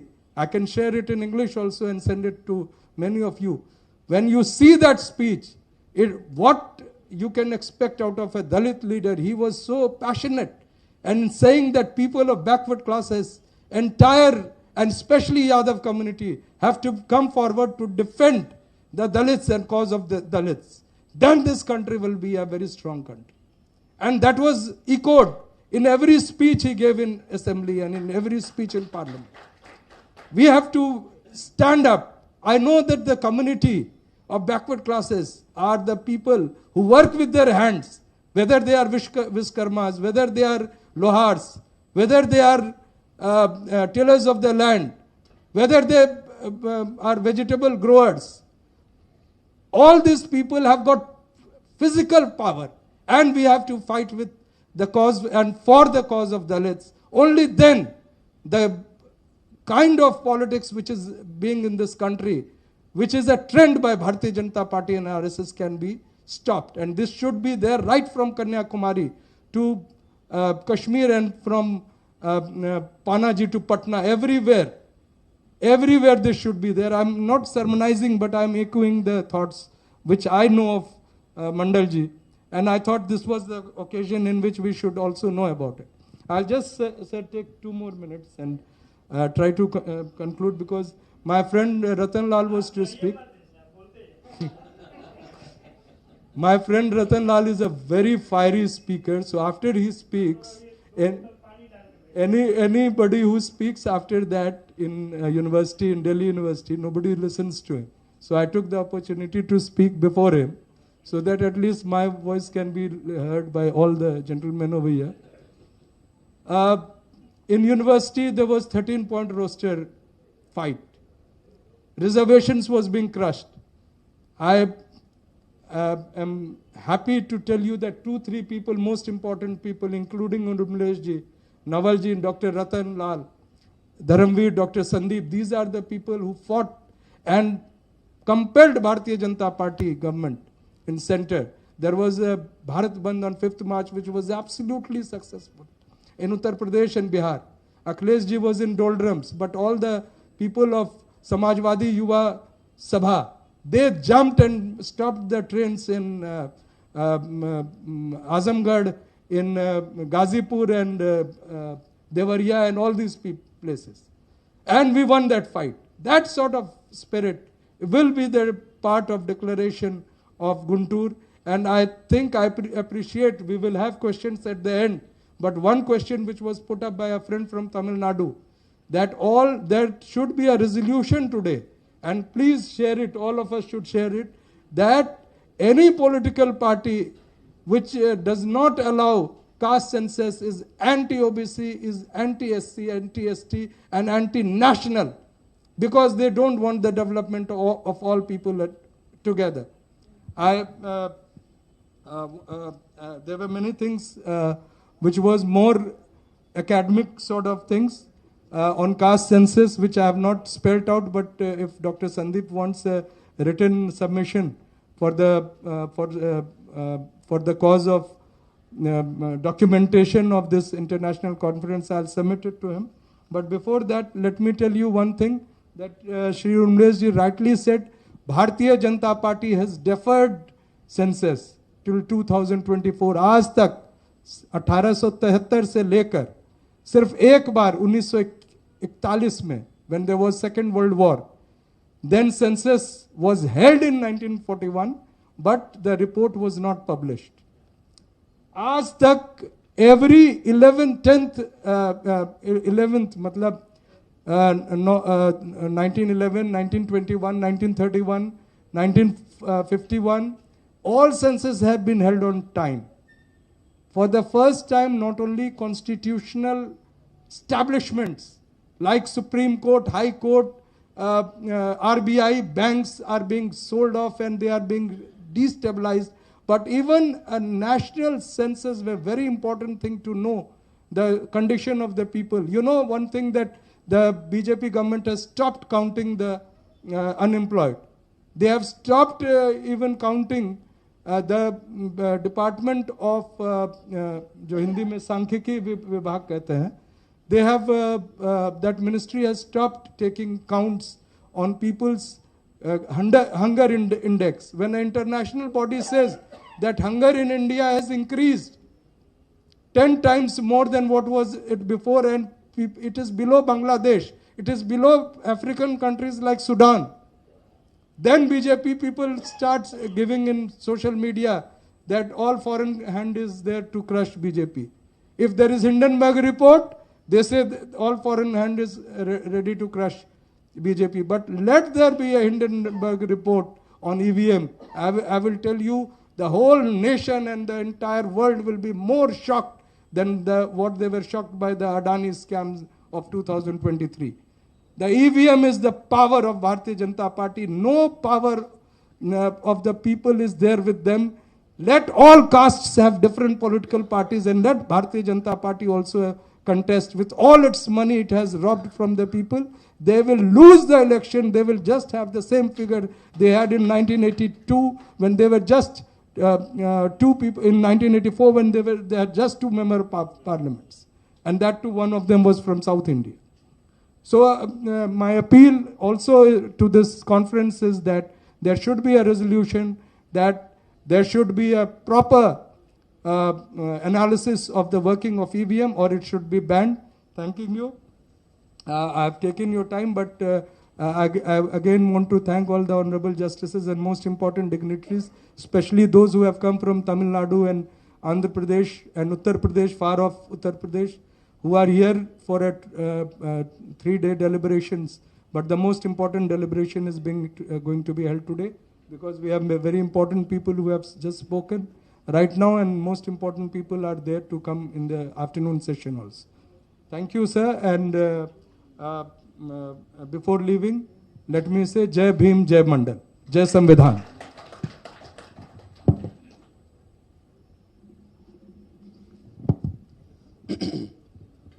Thank you so much, Professor Suraj Mandalji. Your lecture was quite inspiring and interesting also for the delegates present over here. Your presentation was full of knowledge and facts. It is quite interesting. Now I request Professor Ratan Lalji from Delhi University to present his views on the present topic. Please. It will be more inspiring. Please come. Take your own time. Shukriya, thank you. Namaskaram, Vanakkam. First of all, we must congratulate you for having such a huge, grand program for 3 days. 3-day multidisciplinary international conference on social justice, social equality. There was sudden change in the program. So earlier, we were allotted a separate theme, the role of social reformer in quest of social equality. And when I joined this program on the dais, I saw that my name was in different categories, caste, census. So I'll take the opportunity to speak on both of the issues. So, blessing in disguise. दोनों issue पर बोलूँगा, और I think I'll take bilingual thing. And first of all, I will speak on the role of social reformers. And if you see the tradition, Bahujan Hitaya, Bahujan Sukhaya, Tathagat Buddha, then Saint Ravidas, Begumpura, a city where there is no pain, no suffering. Kabir, Prem Nagar, the city of love. And Tukaram, Pandharpur. And I believe Baba Sahab, Dr. Ambedkar, was the logical extension of Jyotiba Phule. And Dr. BP Mandal Sahab, BP Sahab, was the logical extension of Baba Sahab. BP Sahab was logical extension of Baba Sahab. Then what is the role of social reformers? If you see history from ancient times till now, there have been mighty, empires and rulers, king, feudal lords, number of lords.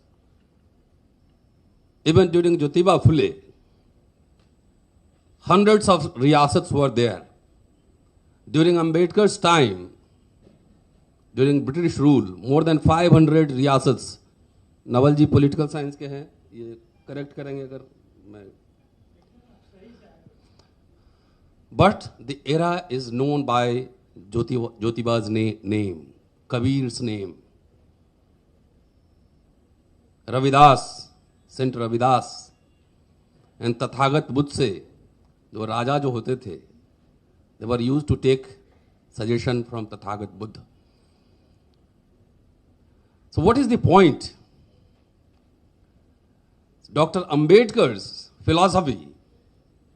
So it was logical extension of Begumpura and Premnagar, and I call it Periyar and Ambedkar.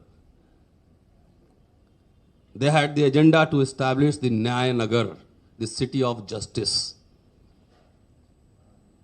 And we think that BP Sahab was the logical extension of this Nyaya Nagar, the idea of Nyaya Nagar. Here, because जो समाज सुधारक होते हैं, जो social लिबरेटर्स होते हैं, reformers होते हैं, social reformers, when we have to speak on their roles, then I am reminded of a Hindi poet, Dushyant Kumar. And you can see the parallel between his poem and the role of social reformer. I know number of you are not able to understand Hindi, but you can feel the heat of the poem. You can feel the heat of the content of the poem. इस नदी की धार में ठंडी हवा आती तो है. इस नदी की धार में ठंडी हवा आती तो है. नाव जर्जर ही सही लहरों से टकराती तो है. एक चिंगारी कहीं से ढूंढ लाओ दोस्तों, इस दिए में तेल से भीगी हुई बाती तो है. एक चादर सांझ ने सारे नगर पर डाल दी. एक चादर सांझ में सारे नगर पर डाल दी. यह अंधेरे की सड़क उस भोर तक जाती तो है. निर्वसन मैदान में लेटी हुई है जो नदी. निर्वसन मैदान में लेटी हुई है जो नदी. पत्थरों से ओट में जा जाकर बतियाती तो है. The point here is, even one social reformer can shaken the wall of any dictator. For the last 8 years, there is a regime of, Hindutva brigade, so-called, quote unquote. RSS, VHP backed BJP government. In North, we know that largely no political party has guts to challenge. Culturally, I am speaking culturally. Because this RSS-backed BJP government is taking oxygen from their social organizations. They have hundreds, more than hundreds of mouths. BHP, Bajrang Dal, RSS and all.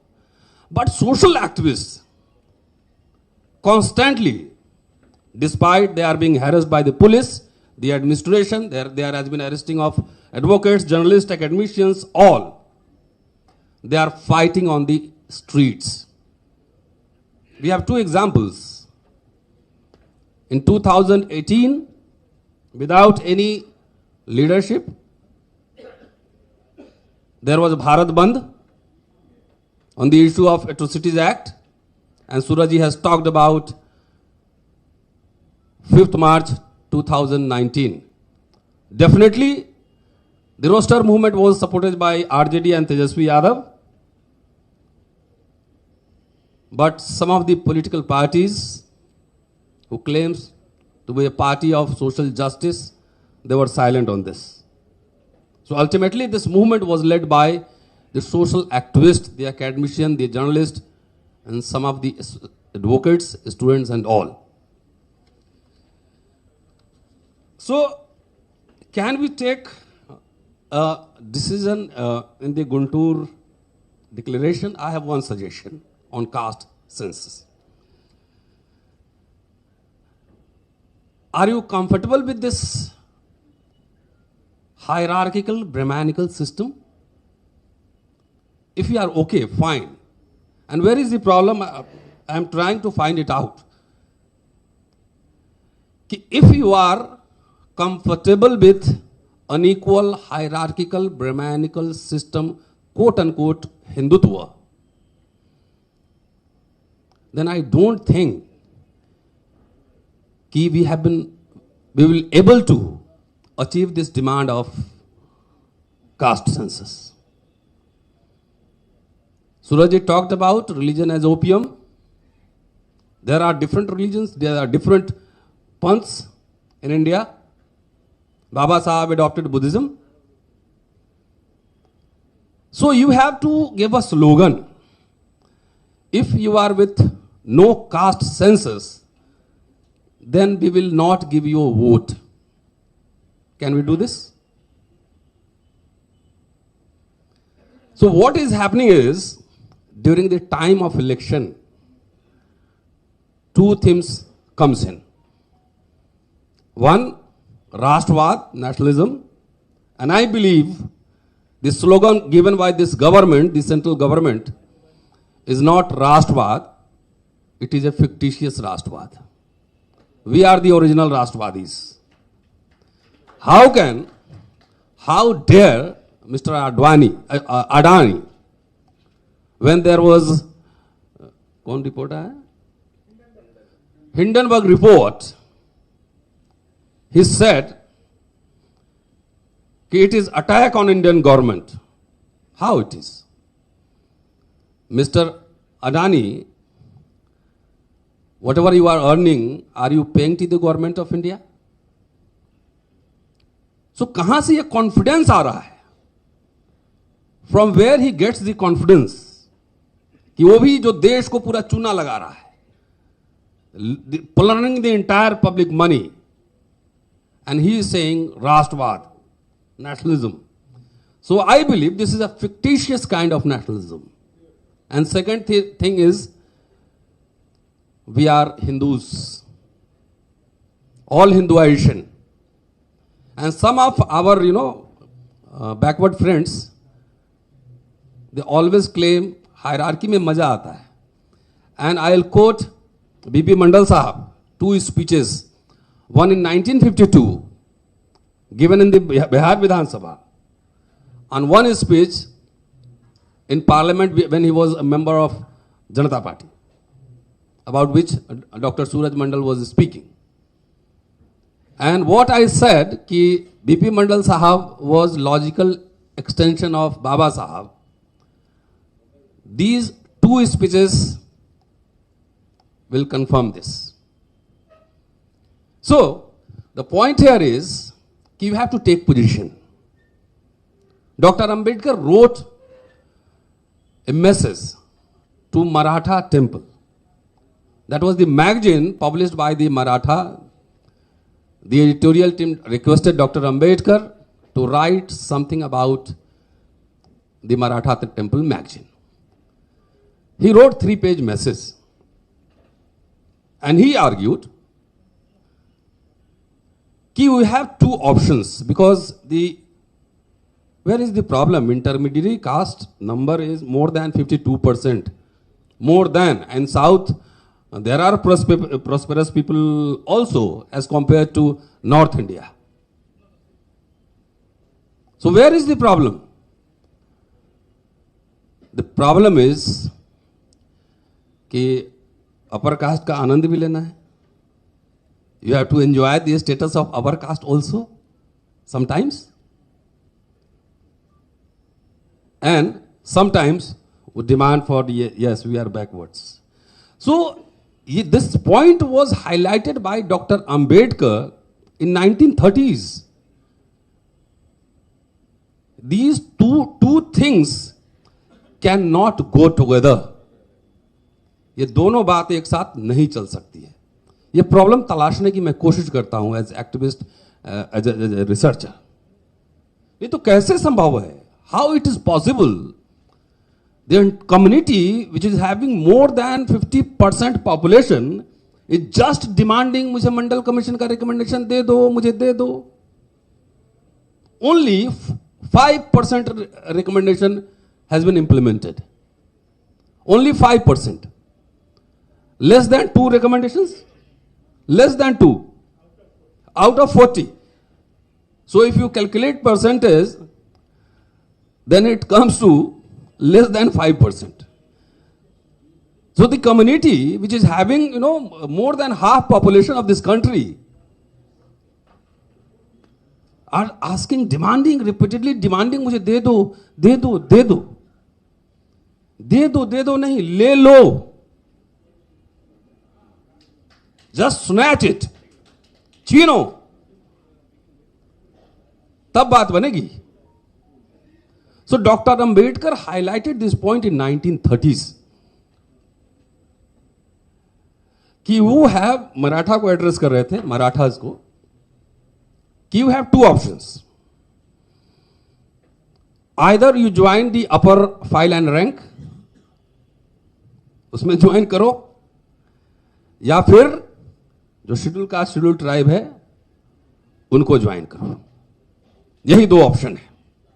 और इस बात, that thing was highlighted by BP Mandal in 1952, in 70s, in the assembly, in the parliament. After 70 years, the problem is still going on, but I am happy, and we are happy, कि जो gap है उसको bridge करने के continuous efforts हो रहे हैं. This programme is one step further in that direction. Am I right or wrong? If there is atrocities against tribal or scheduled caste, who has the responsibility to protect them?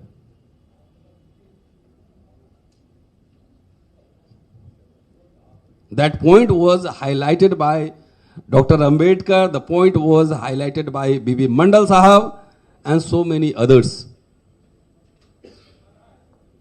कि it is responsibility of the backward classes. देखिए, without social democracy, you cannot achieve political democracy. Am I right? Without social democracy, can we achieve political democracy? Political democracy then will be opportunistic. It is not going to go longer, go further. So both of these things, the 2 movements must go simultaneously. Social egalitarianism definitely will lead to political egalitarianism. And this is high time. Who is eating your share? You tell me. Who is eating the share of BCs, backward classes? Oh, huge slogans, nationalism and Hindutva and all that. Did you see the data for the last 10 years? Modi साहब कहते हैं और BJP वाले कि 70 साल में क्या हुआ? What happened during last 70 years? Some of the people, his supporter, says that we got independence in 2014. Then I asked the question, what about your dadas and pardadas? What about your father and grandfather? When he did get freedom? So 70 साल में जो हुआ, what happened during last 70 years? वही तो आप बेच रहे हैं, नहीं बेच रहे हैं? The railways, the all ports, हवाई अड्डे, airports, PSUs. I always reminding my scheduled caste and scheduled tribes friends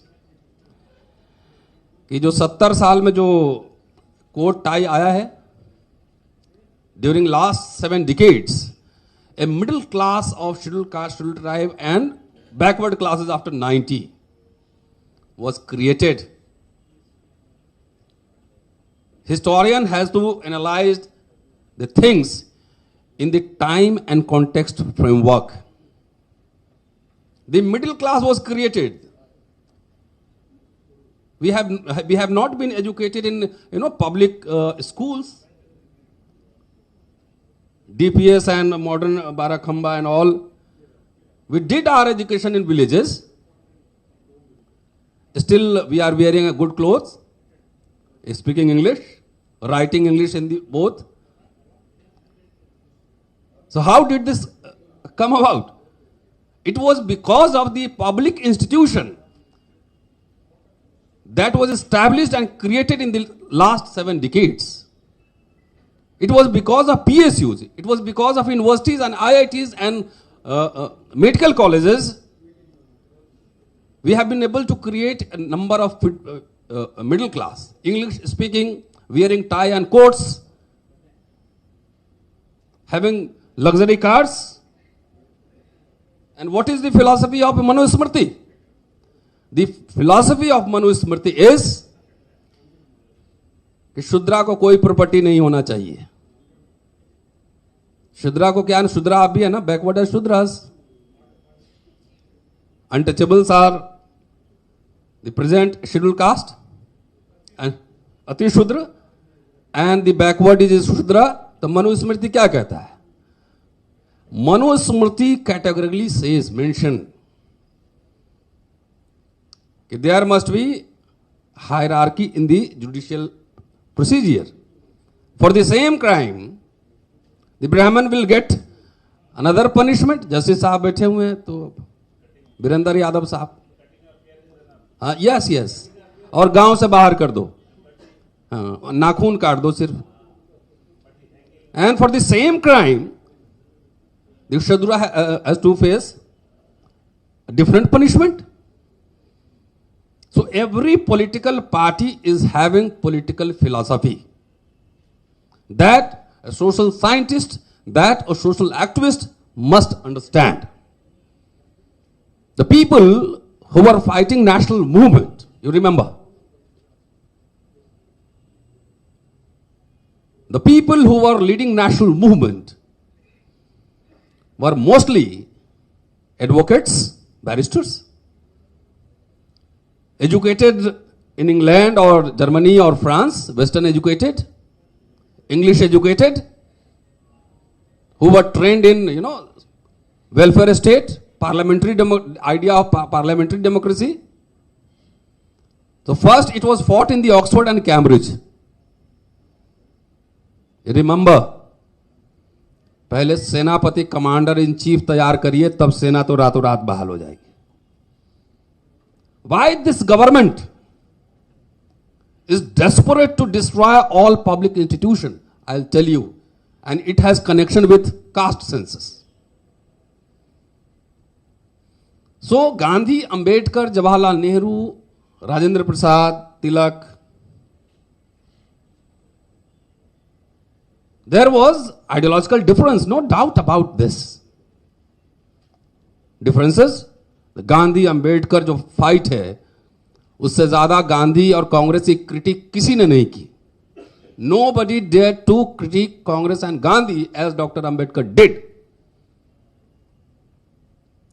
But they were also believers in parliamentary democratic system, believers of welfare state. Dr. Ambedkar got parinirvan in 1956. और आप में से मेरे बहुत senior हैं. After 1956, number of public institutions, PSUs, was established and reservation was implemented. Number of educational institutions after death of Dr. Ambedkar. And because of that, there are number of, scheduled caste, English speaking, activists, advocates, bureaucrats, journalists and all. And 90s के बाद OBC में भी consciousness आ रहा है. तो OBC are also questioning the hegemonic role of this capitalist Brahmanic system. So that is why precisely this government wants to destroy all public institutions. और जब खत्म हो जाएंगे तो जितने कोट टाई पहने हैं 20-30 साल बाद उनके बच्चे एकदम नेचर के पास चले जाएंगे, फिर गांव में रहेंगे आराम से. Am I right or wrong? When if you don't have representation, you don't have reservation, where will you get the resources, money? Government is school is suddenly almost withering away. University का जो हाल है, fees इतना hike है. क्या अगर आप समझते हैं कि you are safe, it is the responsibility of the people like us, the middle class. In Marxist terminology, it is called bourgeoisie. Always in the entire world, it is the bourgeoisie, it is the middle class educated people who leads the movement. Those who have no food, nothing to eat, empty stomach, can they lead the movement? Government is afraid from whom? People like us, who is constantly, continuously questioning them. That is why they want to destroy this all institutions. And just wait for, इसलिए मैंने कहा ना पहले, जो intoxication है हिंदुत्व का, वो intoxication से जब तक बाहर नहीं, what is happening? You minutely try to examine. You are giving the chandas, donations, karmakand, pakhand, or from that pakhand and chanda and karmakand, they are accumulating money, and from that money, they are making dandas to kill your future of your children's. They are in the safe zone. Every time you see, either Swami Prasad Maurya or Rajendra Prasad, और मैं भी था उसमें, I was also there. I was arrested by the police. Again, no issue, nothing doing. जो करना है करो. So this Bhavana Ahat gang,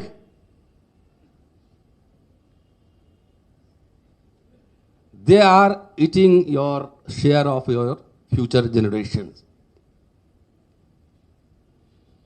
And I am seriously, from this platform, seriously warning our society, our friends, to take it on. Caste census करो, नहीं तो vote नहीं. Are पार की लड़ाई लड़नी होगी. It is a do or die situation. Otherwise, if we are silent and we feel that we have landed property and we are running hotels and buses and all these businesses are in the eyes of the government agencies, you will not able to survive. कई agencies लगा देंगे, income tax, ED, ये वो करके बंद कर देंगे. बोला ढाबा चलाओ, 5 स्टार होटल तुम नहीं चलाना. तो शुद्राज अति शुद्राज क्या चलाएगा? ढाबा, साइकिल का पंक्चर. ये करना है. इतना तुम्हारे पास होना चाहिए. You can just survive. Not more than that. You will get only for survival because these people need your services. अभी देखा ना, पोस्टर लगा हुआ था, 9 रुपए का. क्या था पोस्टर? वो भैंस का दूध पोल पे 9 रुपीज 1 क्वार्टर, 9 रुपीज 125 ml. वो नाइडूज मिल्क कुछ लगा था, मैंने देखा पोस्टर. हाँ, बफेलो मिल्क. हाँ, 72 रुपीज पर केजी और 9 रुपीज द मिनिमम. तो these people need, they don't need buffalo money. It is for you. They need cow milk. And you will understand what is the difference between cow milk and this buffalo milk. So they need people like us, but for their services, not for entrepreneurship. अब जितना petrol pump, gas agency जो बिक रहा है, हमारे दलित भाई बंधु अभी जो ट्राइब्स है नहीं समझ रहे हैं, सिर्फ जात का नेता बना दो. We need a leader from our caste. That's over. वही लीडर जाके पार्लियामेंट में they are silent on various issues. So are you happy with the institutions, with the future rights of your children, और with the leader, with the MLA or MP of their caste? You have to decide. I am more interested in the future generation, the safety of the interest of the future generation. And what I have experience from North India, कि मेरे cast का नेता सिर्फ हो जाए उसी में खुश है, भले वो नेता जाकर रिजर्वेशन खत्म करवा दे. We don't need caste leaders. We need community leaders. We want leaders, not dealers. And we have to make difference between the dealers and the leader. कि अभी 10-20 साल से इधर डीलर ज्यादा हो गए, लीडर्स कम है. कमिटमेंट बियॉन्ड, इतना ही डरा दिया है गवर्नमेंट, सब डर के मारे. So how these social. BP Mandal साहब का टाइम है अभी बस, नहीं ज्यादा नहीं बोलूंगा. नहीं, टाइम कभी और, ज्यादा हो गया. बीपी मंडल साहब ये 1952 2 जुलाई, आप लोग सिर्फ मंडल कमीशन के बारे में जानते हैं. I am a professional student of history, so whenever I have to speak, I have to find out some material, the original authentic source. So I requested one of my friends in Patna to provide some material about when BP Mandal was the MLA in Bihar Vidhan Sabha. So I found 6 speeches of BP Mandal Sahab. And in one of his speeches, 2nd July 1952, that was the first assembly, सरकारी नौकरियों में पिछड़े वर्ग के लोगों का स्थान, the position of backward classes in government services. It is in Hindi, but I'll read one or two paragraphs and try to translate into English. So इस पे बहस थी. There was debate in the assembly in 1952, just after independence. मंडल साहब ने कहा, he spoke, मैंने लोगों में घबराहट देखी है. घबराहट होना स्वाभाविक है. People were afraid about this OBC assertion, the demand of reservation. आपको ठंडे दिल से इस पर सोचना चाहिए. इस प्रस्ताव के संबंध में लोगों ने बतलाया है कि इसमें जातीयता है. मतलब if there is OBC reservation, then it leads to casteism. And this is the worst explanation of casteism. This is the worst explanation. मैं तो कहूंगा यही एक सुझाव है जिसको अगर मान लिया जाए तो जातीयता दूर भाग जाएगी. Which means कि if you accept the reservation of OBC, which lead to the establishment of egalitarian society and withering away of caste.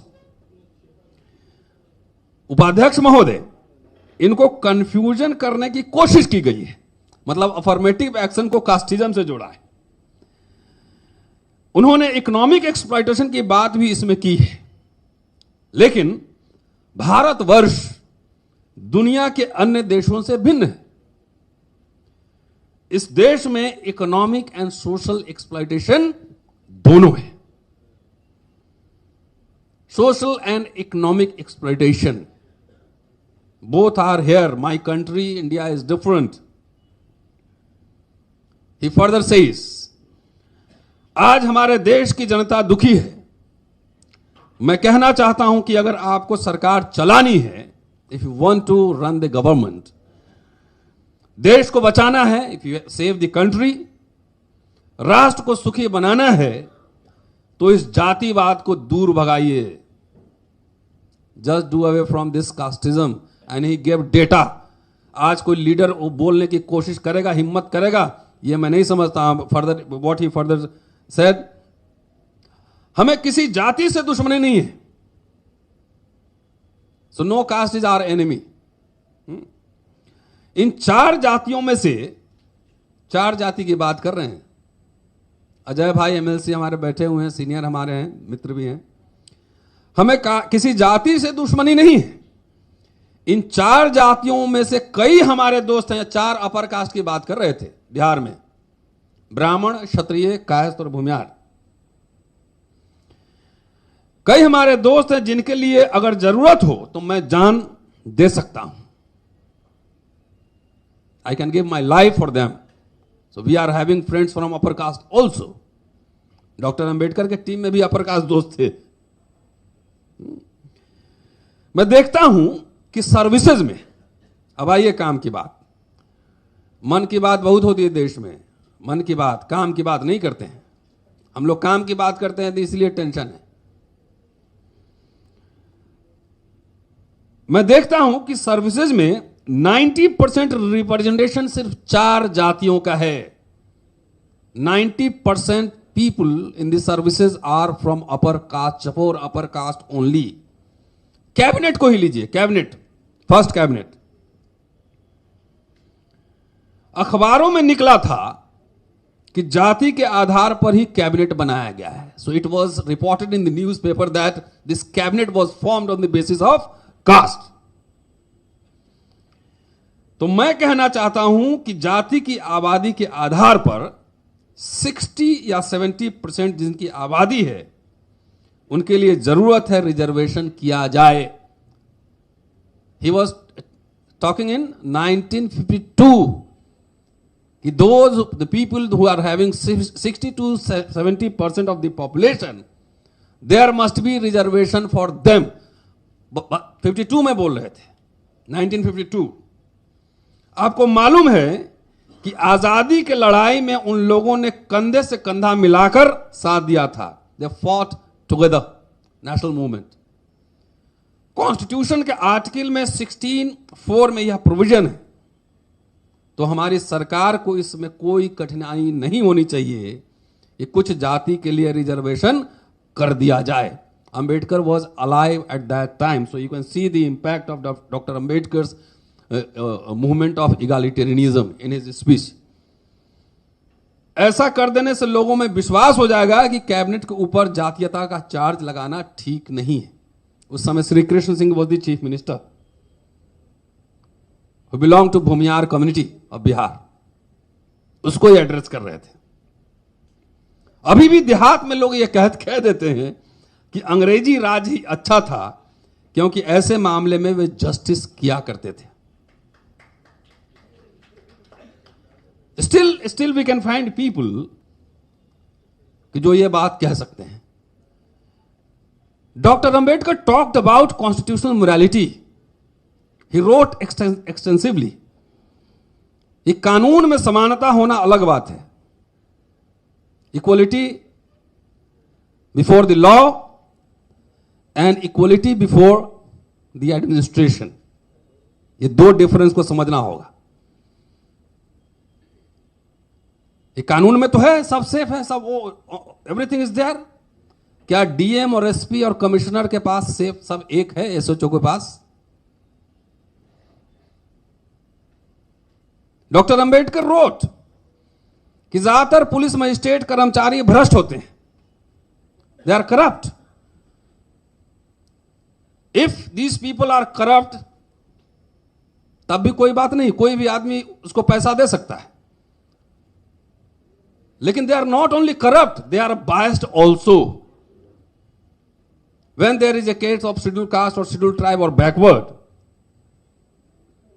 they always favor with their castemen.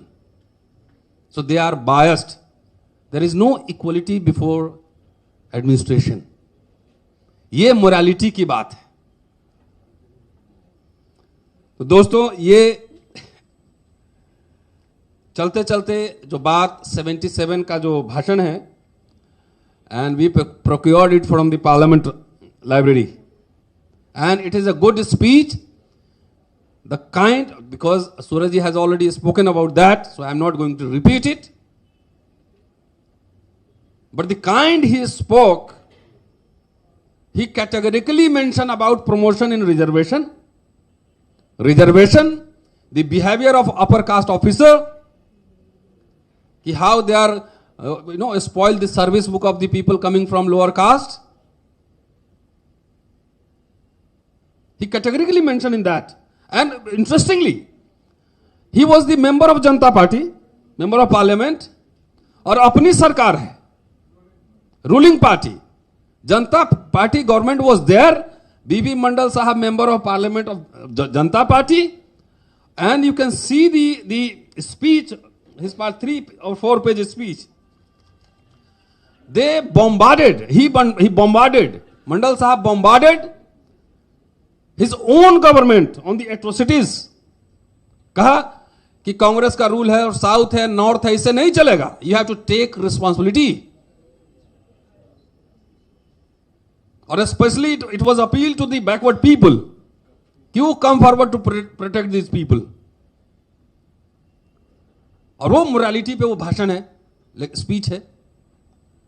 तो दोस्तों, it is the role of the historian, the social scientist, to keep you reminding, constantly keep you reminding what our great man people they have did in their life, what they spoke, what they sacrificed.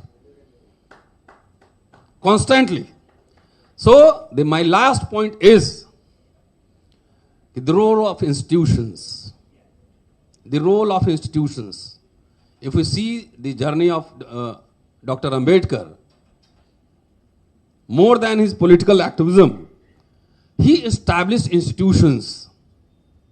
बहिष्कृत हितकारिणी सभा, मूक नायक, बहिष्कृत Bharat, political party भी बनाया, independent labour party, schedule caste federation, republican party of India, and more importantly people's education society, million college, Siddharth college, school and all. So we have two responsibilities. We have to fight against this oppressive, tyrannical government. At the same time, we have to create our own institutions.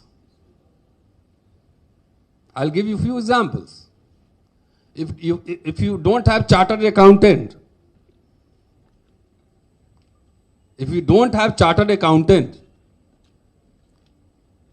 तो मूली चोरी के आरोप में jail भेज देगा ये. So, because this government are not easy government, they have prepared for 90 years to capture power. So to fight against this tyrannical government, we have to create number of senapatis, the commanders, the advocates, political scientists, CA, financial experts, those who can speak on international issues. अभी China और भारत के साथ क्या चल रहा है हमारे लोग बोलेंगे, कितने लोग बोलेंगे? रिसर्चर्स, आइडियोलॉग्स, पॉलिटिशियन अपना काम करेंगे, हमारी बात कितनी सुनेंगे नहीं सुनेंगे, we don't know, but we have to keep hammering again and again. हथौड़ा से अपने इश्यूज को पीटते रहना पड़ेगा. लोग सुनते हैं, लीडर्स लोग हम लोग मिलते हैं तो बोलते हैं मूवमेंट सही है, आप लोग सही चला रहे हैं, लेकिन लीडर को भी कॉन्फिडेंस कहां से आता है? सोर्स क्या है कॉन्फिडेंस का? जिसका सोसाइटी अवेयर होता है, जो सोसाइटी जागृत होता है ना, उसका लीडर भी जागृत होता है. कई लोग कहते हैं कि रोस्टर का इशू धर्मेंद्र जी ने उठाया इसलिए हार गए, सोशल जस्टिस का इशू उठाएंगे तो हार जाएंगे. कैसे हार जाएंगे? No, but don't do this half heartedly. Come out with the do और डाई सिचुएशन, आर या पार. आधा बोलेंगे आधा नहीं बोलेंगे, आधा बोलेंगे ऐसे नहीं चलता है। Are you committed with your agenda, with your people? तो कर, अभी नवल जी ने नाम लिया ना, मुंगेरी लाल कमीशन और तमाम, तो लोग तो हमारे ही हैं, 85% पॉपुलेशन हमारा ही, लेकिन एजेंडा में गर्भ इतना होते हुए, इतने लीडर्स होते हुए, पार्लियामेंट में अंधाधुन प्राइवेटाइजेशन कैसे होगा सब चीज का? लोहिया कहते थे कि सड़कें सुनसान हो जाएगी तो संसद आवारा हो जाएगा। हमको लोगों के बीच जाना है। We have to go to the people, we have to make them aware कि कॉन्स्टिट्यूशनल मीन्स से पूरा सड़क जाम करो, संसद घेरो। कैसे है कि अडानी अंबानी इस देश का सब, मुझे कोई फक्र नहीं है, मुझे इस बात का कष्ट है, I am very sorry for that कि 40% जो पॉपुलेशन है they are below the poverty line. So who will raise this issues? It is we the people of India. Baba Saheb ने जो कॉन्स्टिट्यूशन का प्रियम्बल लिखा, तो उसमें क्या लिखा? जय श्री राम है, अल्लाह अकबर? No, they were aware, he was aware when he gave last speech in the Constituent Assembly. He reminded us कि कोई भी संविधान अच्छा या बुरा नहीं होता है। नो कॉन्स्टिट्यूशन है गुड और bad constitution, it is the responsibility of the people who has to implement it. वो जानते थे कि भविष्य में इसी संविधान का इस्तेमाल करके लोग तानाशाह बनेंगे। वो जानते थे, वो पूरा भाषण पढ़िए 25 नवंबर 1949। इसलिए उन्होंने लिखा कि we the people of India, कि जब ऐसे लोग आए तो तुम we the people of India, ऐसे लोग को वोट है, वोट का इस्तेमाल करो, उखाड़ फेंको। ईवीएम के इशू को लगातार हम लोग उठा रहे हैं, लेकिन it is now up to the political party to what extent they are willing to take up this issue. But you have to constantly fight, you have to constantly raise your voice. Shukriya, Jai Bhim, Jai Mandal.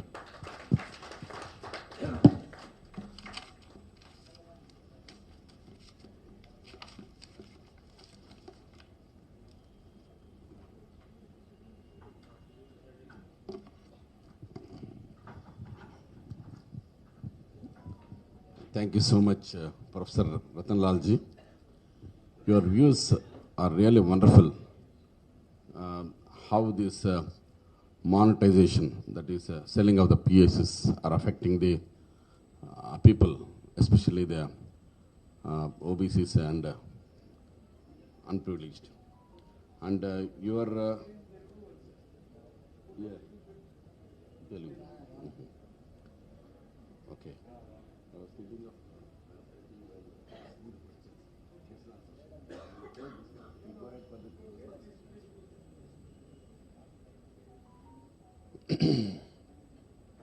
and it was quite interesting with a lot of information.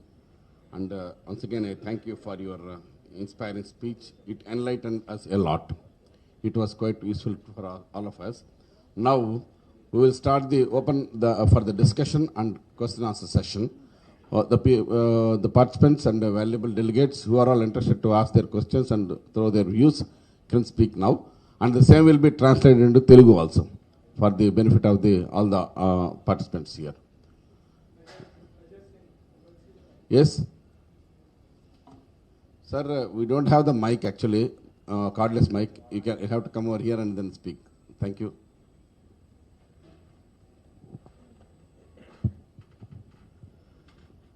जब सामने living legend Urmilesh sir बैठे हों तो question और submission भी बड़ा होश और जोश में करना होगा। सर, मैं इस मंच से पूछना चाहता हूं कि आज़ादी के 75 साल के बाद भी सीवर में उतरने वाले की जातियां नहीं बदली। उनकी जाति क्यों नहीं बदली, ये यक्ष प्रश्न मैं आपके समक्ष रखता हूं।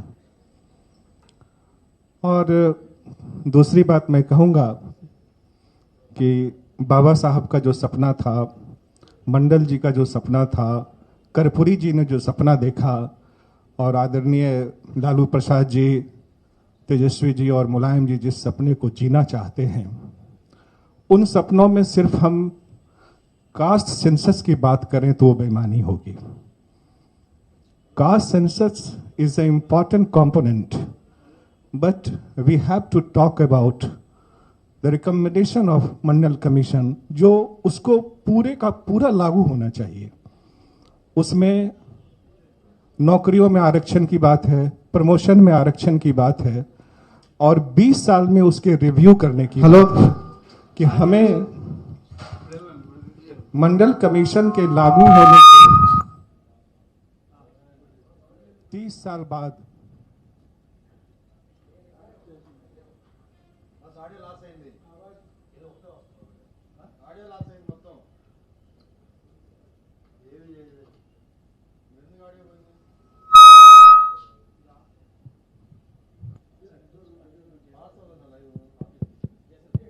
हेलो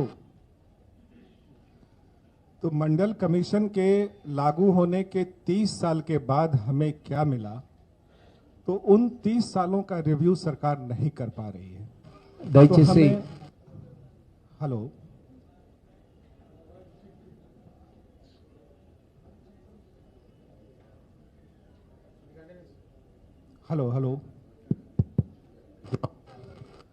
तो मेरा ये सबमिशन होगा, इस मंच से सबमिशन होगा कि हम सिर्फ कास्ट सेंसस की बात ना करें, वो एक कंपोनेंट हो, और मंडल कमीशन के रेस्ट रिकमेंडेशन को लागू करने के लिए आज इस गुंटूर प्रस्ताव में उसको शामिल किया जाए, और हम लोग आज यहाँ से संकल्प लें कि मंडल कमीशन के लागू करने के लिए पूरे देश में एक सामाजिक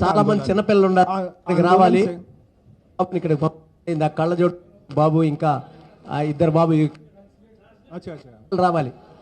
तो सिर्फ ये नहीं कि हम इसको एक सामाजिक आंदोलन के बारे में के रूप में, चाहे वो ट्विटर हो, फेसबुक हो, इन सब माध्यम से हम इस अलग को जलाएं, और यही बाबा साहब के प्रति और बीपी मंडल जी के प्रति सच्ची श्रद्धांजलि होगी. धन्यवाद.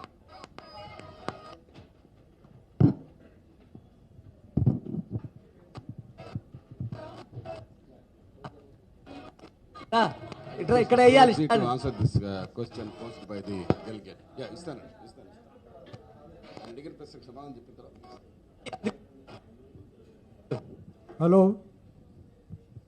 Hello, I hope you can listen. Honorable MLC Ajay Singh has put up very important question.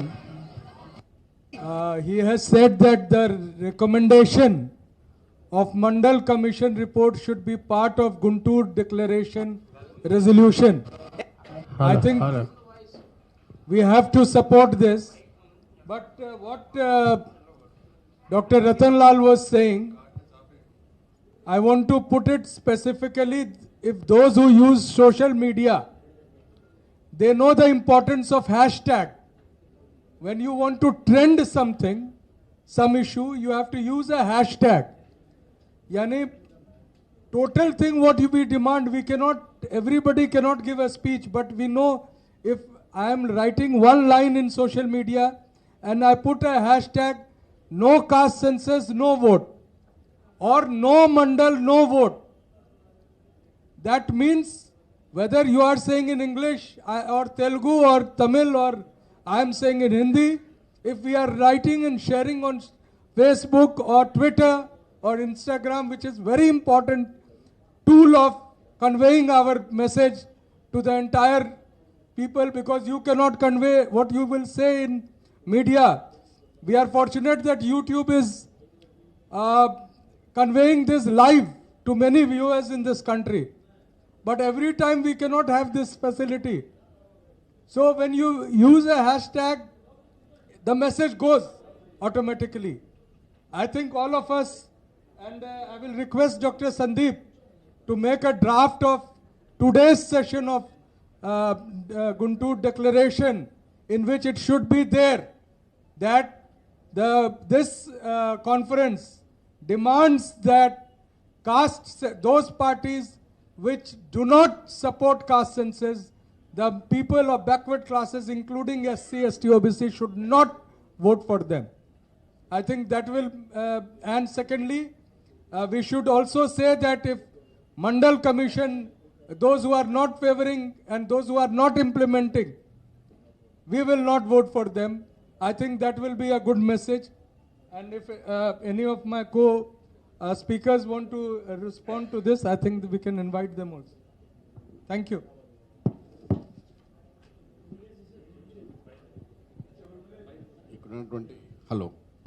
Hello అడుగుతాను. ఫస్ట్ ప్రశ్నకి సమాధానం చెప్పిన తర్వాత ఇస్తాను ఛాన్స్.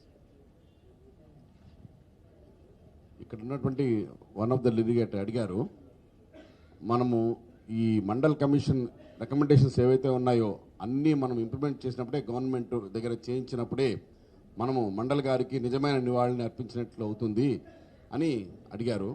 దానికి మన ప్రొఫెసర్ సూరజ్ మండల్ గారు ఏం చెప్పారంటే, మనం అందరూ కూడా ఇక నుంచి అందరము ఈ సోషల్ మీడియాలో చాలా యాక్టివ్గా ఉంటాం. అంటే వాట్సాప్ అయితేనేమి, ఇన్స్టాగ్రామ్ అయితేనేమి, ఫేస్బుక్ అయితేనేమి, ఇట్లా అన్నింటిలో కూడాను మనం ఇక అలవాటు చేసుకోవడం ఏంటంటే హ్యాష్ ట్యాగ్ పెట్టగలిగితే అది ప్రొజెక్ట్ అవుతుంది, బాగా క్లియర్గా కనబడుతుంది. అందుకని అందరూ కూడా హ్యాష్ ట్యాగ్ పెట్టుకొని no caste census no vote, అంటే మేము క్యాస్ట్ సెన్సస్ జరగకపోతే ఓటు వేయము అని వైడ్ పబ్లిసిటీ ఇవ్వాలి అని సూరజ్ మండల్ గారి యొక్క ఆలోచన.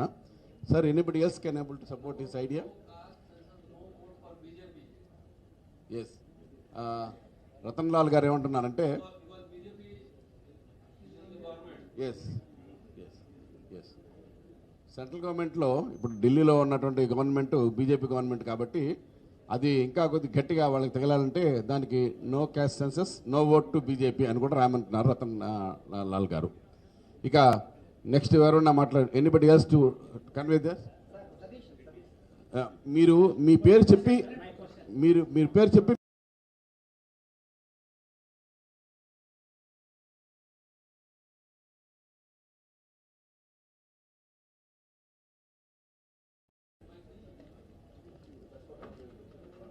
అందరికీ నమస్కారం. I'm K. Satish, working in LIC of India as Senior Business Associate. My question is regarding LIC. The BJP regarding LIC, one side the BJP government is forcing to invest in big corporate sector like Ambani's and Reliance's, and on the other side the Congress is agitating in front of LIC offices. Both parties, which are dominated by upper caste, they are tarnishing the trustworthiness of LIC. What we have to do? Thank you.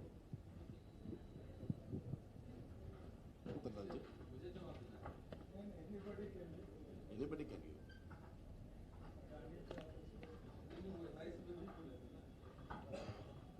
I have already given you the solution if you listen the last part.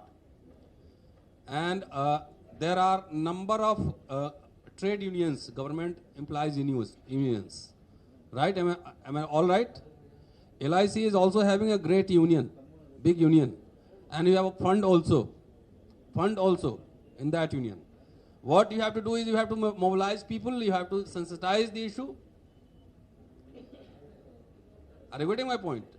There are some big organizations in the name of Karamcharis, SC, ST, minorities, backward employees. You just ask them if you are a member of that organization. There are a number of federations, Karamchari federations.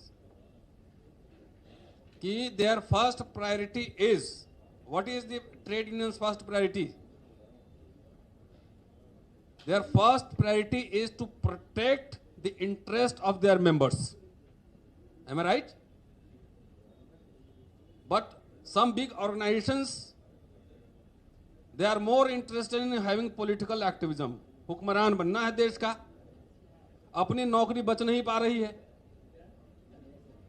not able to save our jobs, not able to save these jobs for the future generation. Why not? There is a huge call from railways and LICs on all trade unions to hold a protest, hold a Bharat Bandh against the privatization of the government?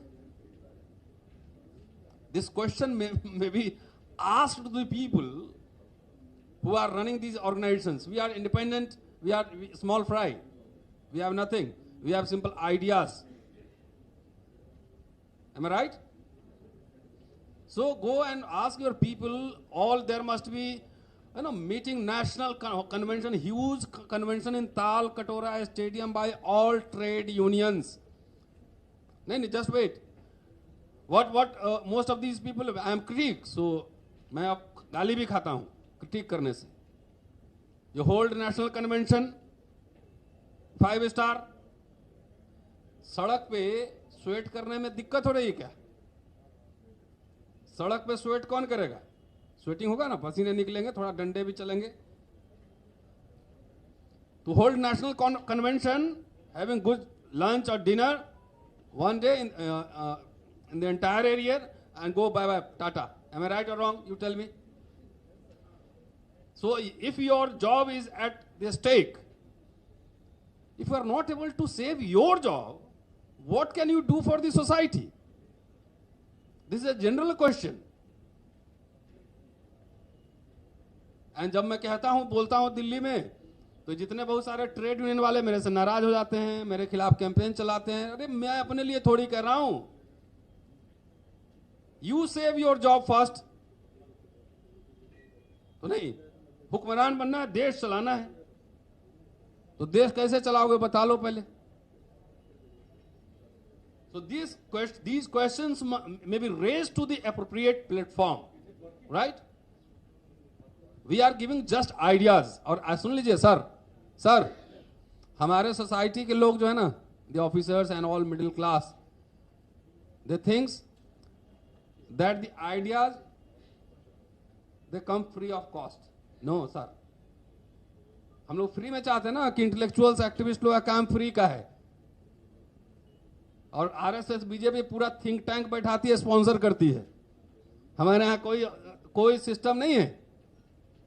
You think that this idea जो अभी मैं बात कर रहा हूं, एक दिन में मेरे दिमाग में नहीं आई है ना, कई साल उसमें पढ़ाई किया होगा, समझा होगा पूरे इश्यूज को. तो दिस क्वेश्चन में भी raised at the appropriate platform. मेरा तो कह दे रहा हूं, सोल्यूशन दे रहा हूं. सारे ट्रेड यूनियन बुलाओ, एक दिन भारत बंद करो कॉल. क्या होगा? डर लगती है क्या? हमें तो डर नहीं लगता. क्या होगा? जाएगी नौकरी, जाएगी. जब चली जाएगी तो यहां आप ही लोग से किसी से नौकरी मांग लेंगे. और क्या. शुक्रिया.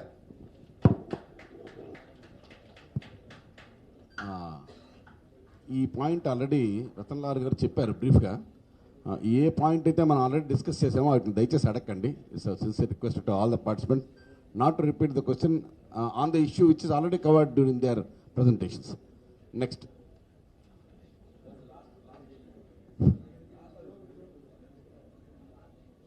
My question, I am G. Narasimha Rao from Andhra Pradesh, OBC activist and from DNT's community. My question to our parliamentary journalist, sir, who was the first speaker, is that the problem which he has posed, that why not we as a OBC fraternity cannot proceed to judicial approach by filing the public interest litigation under Article 226 in all the high courts, not at the Supreme Court, but in every state high court. All the OBC activists can be mobilized to file the public interest litigation about non-implementation of Mandal Commission. And as per the constitutional mandate under fundamental rights, Article 14, as we all know, that it is giving equal opportunities for the upliftment of deprived classes. So under that article, these adequate representation for all the deprived classes has to be reached. And this at a time, in all these States High Court under Article 226, we can motivate our OBC fraternity to file the public interest litigation? This is my first question. And also, second question is on the same issue, raising Mandal, non-implementation of Mandal Commission completely. That is second. Under International Labour Organization, now the trade union movement, entire labor law is scrapped, as we all know it. So, under international conventions, as somebody told, so how many of us know about the international relations? OBC fraternity should be made aware, and taking the ILO, International Labour Organization conventions, why not we file another public interest litigation only at the High Court, not at the Supreme Court? Article 226 is very elaborative. Why don't we? We want answer for these three questions from our senior journalist, sir, who is very senior and a parliament journalist. Thank you.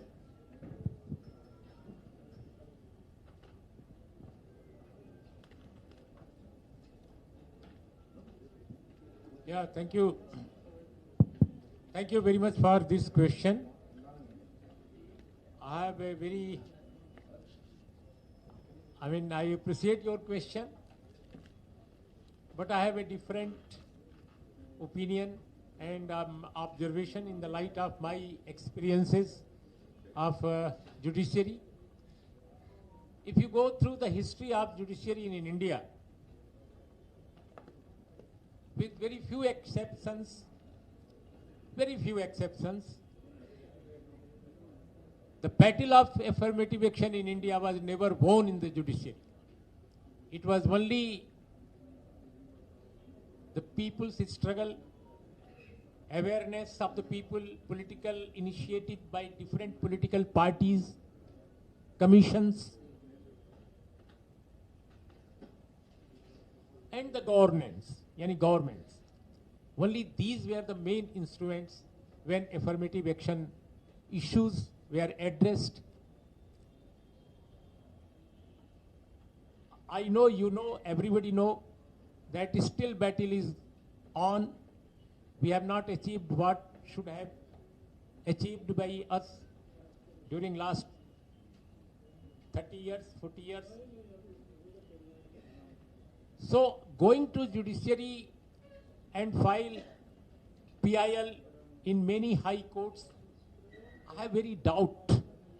I have doubt that anything you will get, keeping in mind the, I honor the judiciary. There is no problem that I have any doubt about their, commitment to the constitution. But I doubt their commitment towards affirmative action. We have seen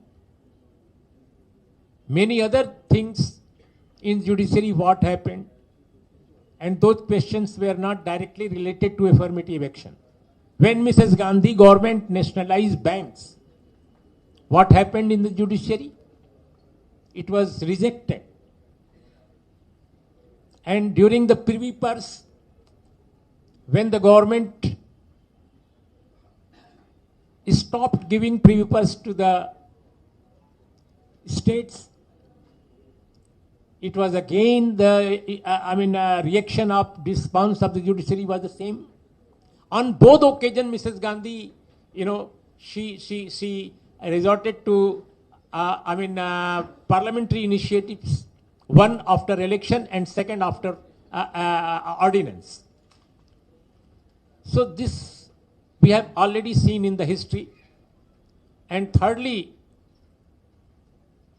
on Mandal Commission also, if you see the initiative, it was the political initiative. VP Singh government took this initiative. It was kept in the government offices, the report of Mandal Commission, since many years. Congress was not in favor of implementing. And when it was announced by VP Singh government, the then Congress party, which was supporting government for a long time, but they opposed Mandal Commission recommendations. And Rajiv Gandhi ji, I have all respect for him. Rajiv Gandhi spoke 1.5 hours or 2 hours in Lok Sabha against implementing the Mandal Commission. And that was the reason that still OBC community in India, basically North India and South also, I think, they never forget it. They never forget it that Congress party has opposed Mandal Commission recommendations like Bharatiya Janata Party.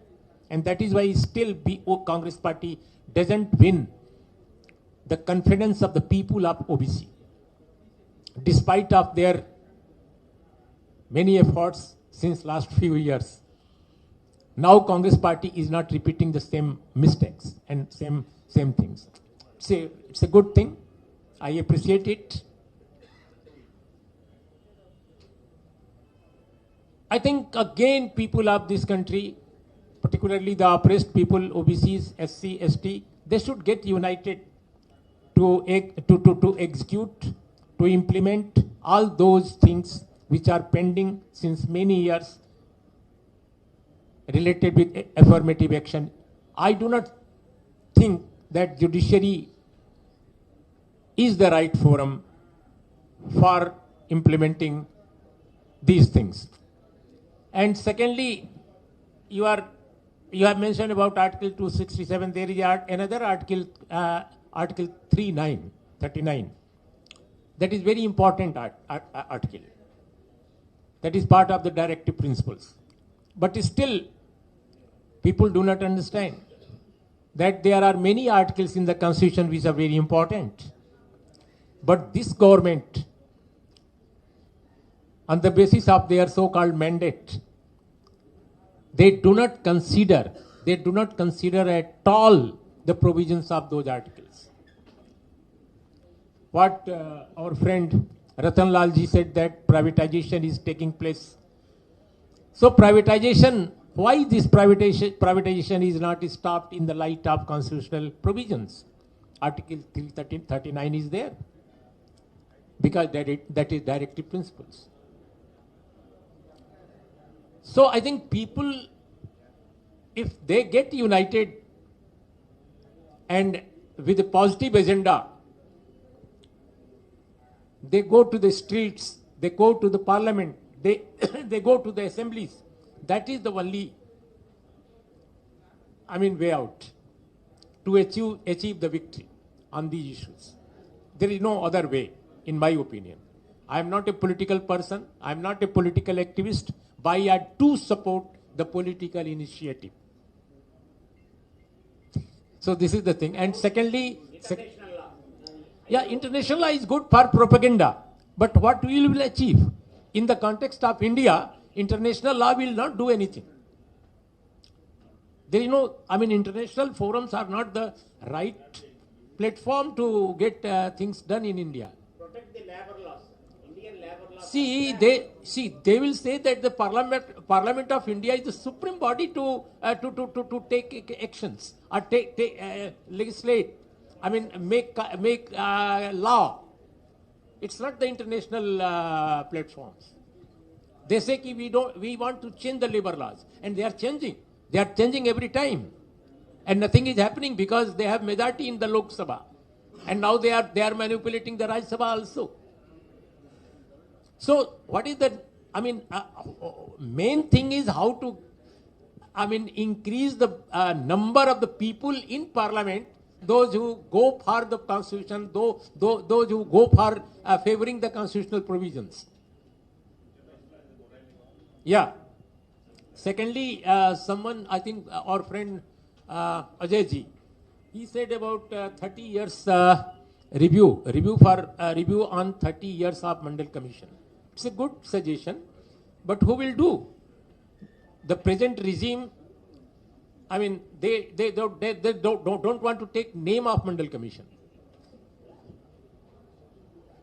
And till now, I think there is a latest data that backward community, OBC, they have 15.31% jobs in central government employment. 15.31%. Whereas they have 27% reservation, I mean that is given.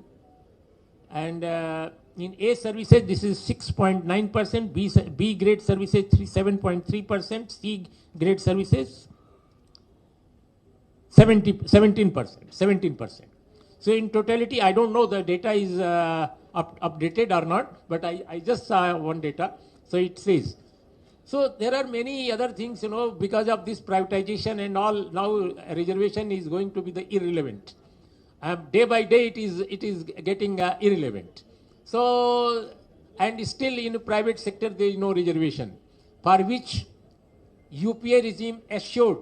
If you go through the agenda of UPA, you will find that there is a clause that Government of India, headed by UPA, will go for privatization in private sector.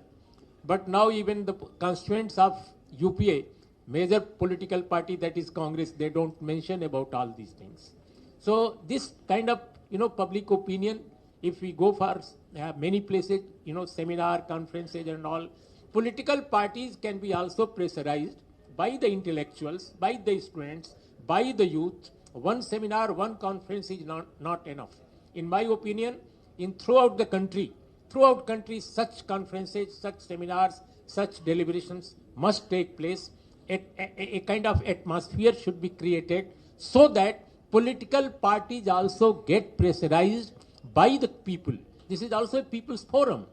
And this, हो सकता है कि यहाँ 100 लोग बैठे हों, 80 लोग बैठे हों, 200 लोग बैठे हों, लेकिन इनकी आवाज़ बहुत दूर तक जाएगी. तो इसलिए मेरा ये अनुमान है और मेरा मानना है कि इस तरह की जो डेलिब्रेशंस हैं, इनका बहुत मीनिंग है, बहुत ज़्यादा इसका मतलब है, और इस तरह का काम किया जाना चाहिए जिससे हमारी पॉलिटिकल पार्टीज भी सेंसिटाइज हों और उन पर भी दबाव बने. तो एक ये पहलू जरूर मैं आपके सामने रखना चाहता था. बाकी मोबिलाइजेशन के लिए जितने काम हो सकते हैं, जुडिशरी का भी उसमें उपयोग किया जा सकता है, लेकिन वो प्रॉपर फोरम नहीं है जहां से आप कुछ अचीव करें. हिस्ट्री इसका कोई सबूत नहीं है. हिस्ट्री में कोई सबूत ऐसा नहीं मिलता जहां पता चलता हो कि एफर्मेटिव एक्शन के लिए इंडियन जुडिशरी सामने आई हो. जुडिशरी ने ज्यादातर मामलों में एफर्मेटिव एक्शन के मामले में बहुत पॉजिटिव उसका रोल नहीं रहा है. और प्राइवेट सेक्टर से लेकर राजाओं तक की मदद में जुडिशरी का बहुत बड़ा रोल रहा है, लेकिन उनका पब्लिक इंटरेस्ट, जिसके लिए पब्लिक इंटरेस्ट लिटिगेशन आया, उसमें उतना बड़ा रोल नहीं रहा है. वहाँ middle classes, civil society, upper middle class के लिए उन्होंने जरूर किया है. आप देखिए जो गरीबों के इश्यूज हैं, कितने सारे मामले पेंडिंग हैं, और तत्काल दिल्ली मुंबई के जो बड़े लोग हैं, अपर क्लास, अपर कास्ट के बड़े बड़े लोग, उनके बहुत साधारण मसलों की सुनवाई 1 वीक के अंदर ही हो जाती है.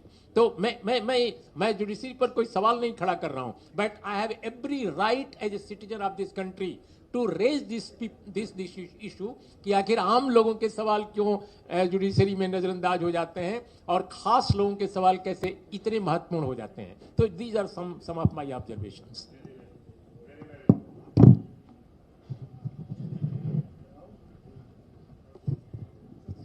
Any more questions?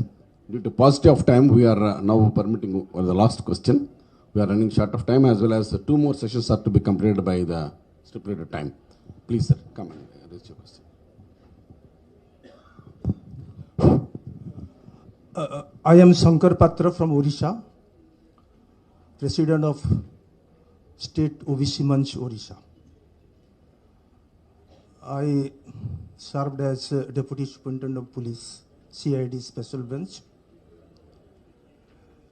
and now I am the OBC activist. My certain suggestions and questions also. First, that the 246 Act Constitution empowers the center only to have census. So now I think it is a trick by the central government asking the states to hold census individually. It is just a trick. A simple PI will just make it null and void in due course. I think you may take note of it also. Again, the 40 paras of Mandal Commission's recommendation contains not less than 50 to 60 recommendations. It is not 40. It is 40 paras. But the recommendations are more than 50, I think. So if you take it 40 also, now 2 recommendations have been implemented. It is not exactly 2. It is 27% for 52% of people. So the recommendation is not 5%, I think. It is 2.6%. I have analyzed it. And now I wish that there is a provision in Constitution regarding the SC Act and all that, but there is an act. The Prevention Act really protects the SC/ST people in the field. But we are not having any act regarding reservation. The OBC Reservation Protection Act, something like that, should be implemented, so that it should be just cognizable, and the state government or the people or the organization which are violating the Reservation Act should be booked under a cognizable act. That's what I suggest. Thank you. Thank you so much. So we came to the end of the session. So my heartfelt thanks to the today's valuable participants of the session. Sri Urmilesh ji, senior journalist from New Delhi. I thank him for being with us and giving wonderful views.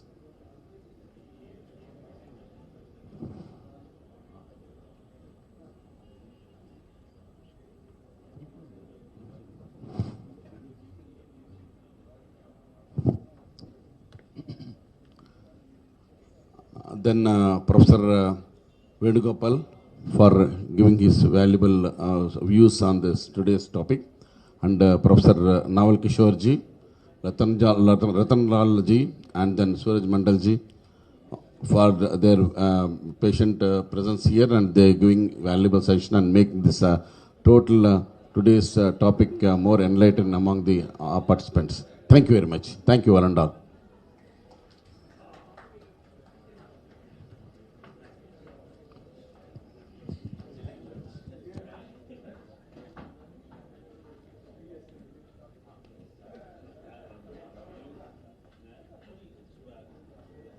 Now we will break for lunch. All of us please join for the sumptuous lunch, and then we will assemble back at 2:30. So half an hour time for break for the lunch. Please assemble back by 2:30 for the continuation of the third session.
Hello, hello.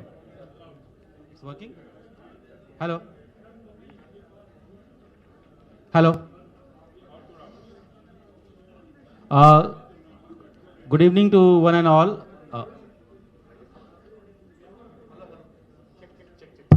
Hello. Coming? Yeah. Good evening to one and all. I request everyone to please be seated. We are about to start our evening session, and to conduct this session, I request Satyanarayan sir, chairperson of this session. So I request Satyanarayan sir to please come forward.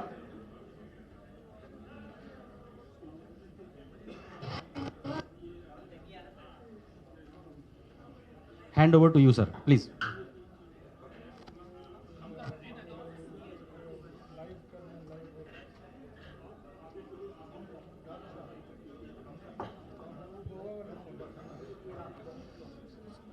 So the first speaker of this session is Justice B.D. Naqvi sir. I request you to come on the stage.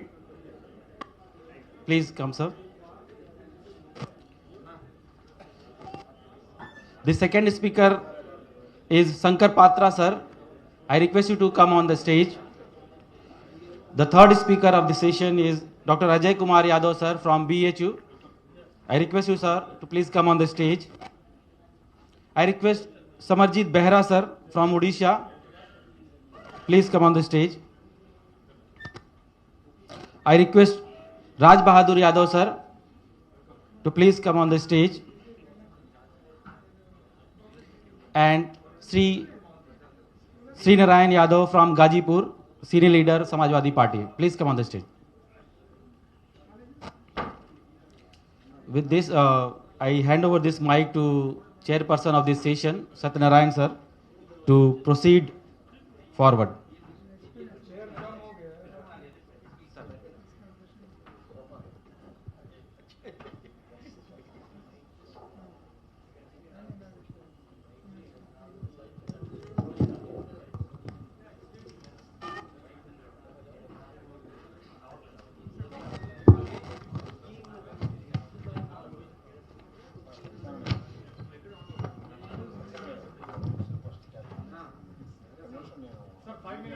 Inauguration of the Mandal book written in Telugu by our senior comrade and activist. Please inaugurate that book. Suraj Mandal sir, you are requested to go upstairs. And please, sir, it's a good effort to propagate Mandal ideology. True. Correct. Jai Mandal. Good afternoon, one and all. As a first program this session, now we are going to inaugurate the book published by Mr. Satyanarayana on Mandal Commission and its.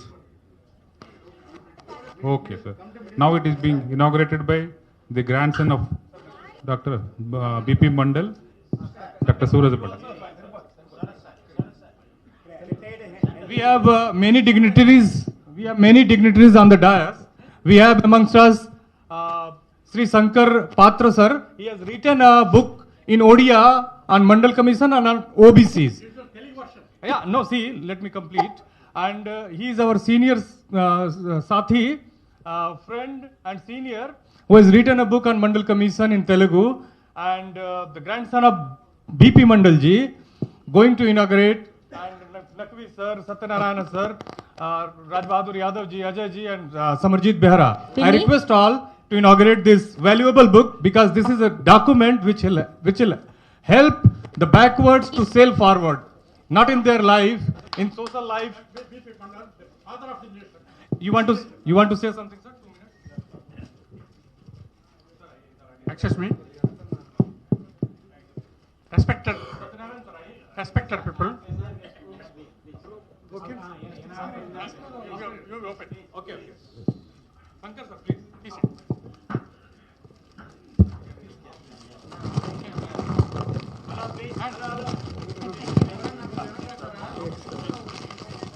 साथ इसको भी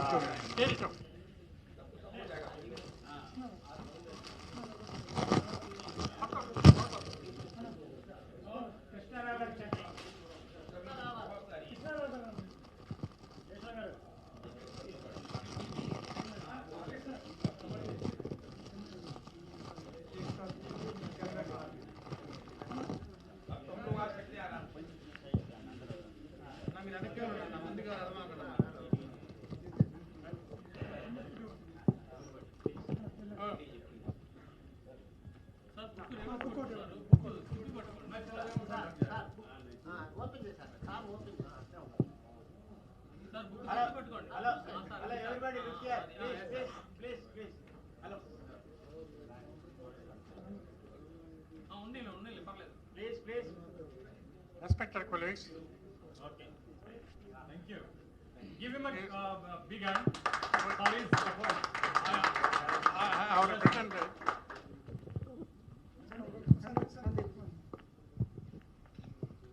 mandal commission report తెలుగులో అనువాదం చేసి మరి ప్రకాశం జిల్లా వాస్తవ్యులు ప్రస్తుతం బాపట్ల జిల్లా ప్రకాశం జిల్లా చీరాల గ్రామంలో ఆయన మెడికల్ డిపార్ట్మెంట్లో ఆఫీసర్గా వర్క్ చేసి ఈ మండల్ కమిషన్ అనేటటువంటి సిఫార్సు ఏదైతే ఉందో అది అనేక భాషల్లో ఉన్నప్పటికీ కూడా మన తెలుగు రాష్ట్రంలో ఇబ్బందిగా ఉంటుందని చెప్పేసి తెలుగులోకి అనువాదం చేసి మరి చీరాల వాస్తవ్యులు పులుసూరి సత్యనారాయణ గారు ఈ యొక్క ఇంగ్లీష్లో ఉన్నటువంటి దాన్ని తెలుగులోకి అనువాదం చేసి పుస్తక రూపంలో తీసుకొచ్చినందుకు ఆయనకి మనందరి తరఫున కూడా అభినందనలు శుభాకాంక్షలు తెలియజేస్తా ఉన్నాం.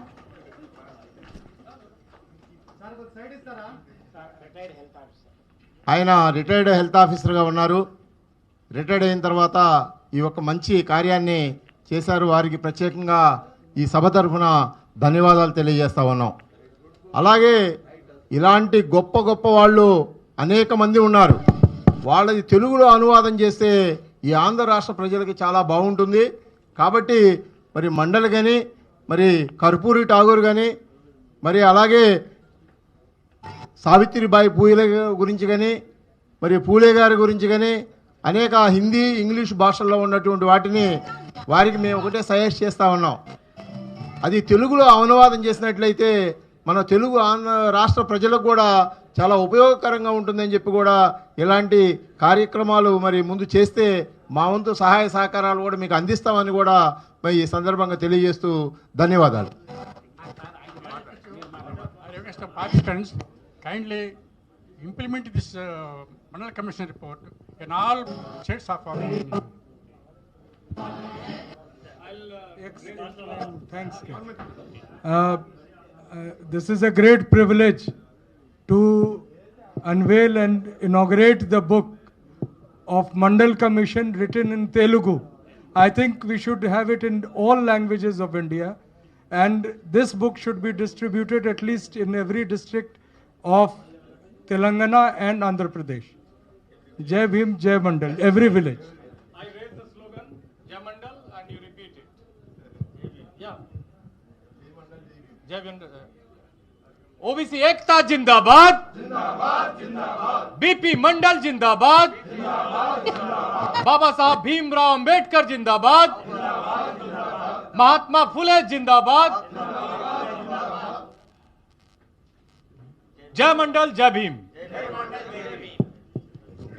I am keeping this.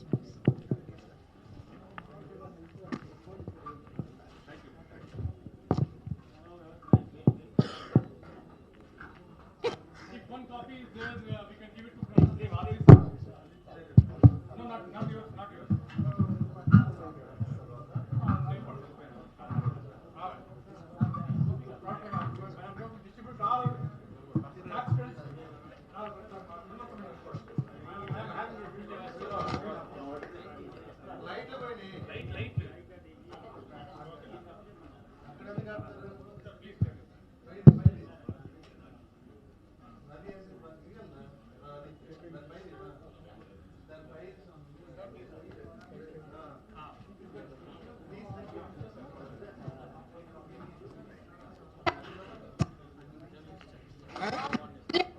Jai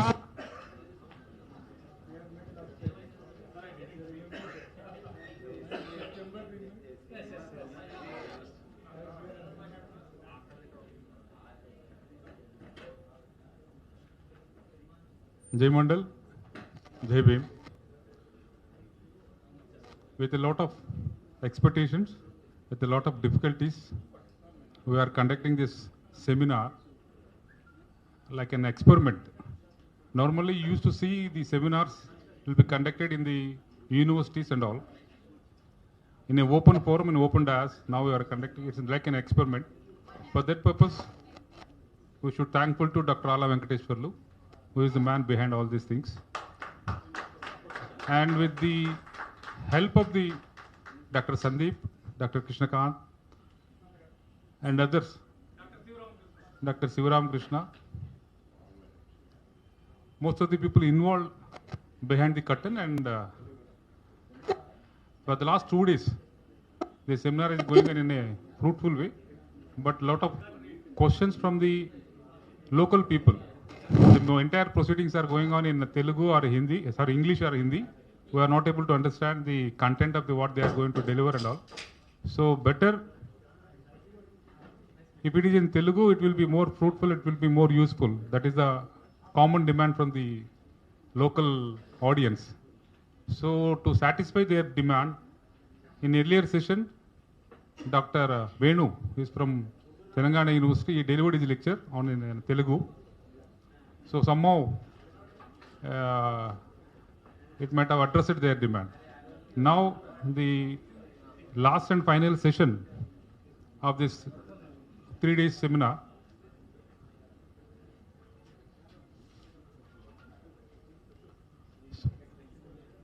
most of the issues are basing on the caste census and other issues. Before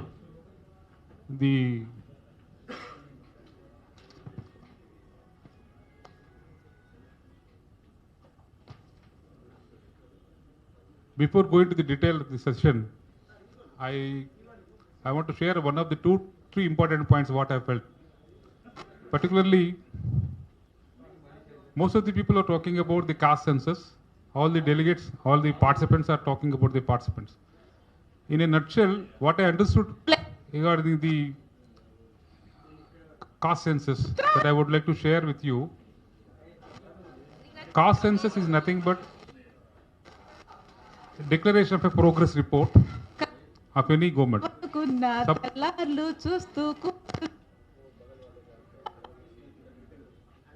From the morning we are facing a lot of troubles with the audio and all.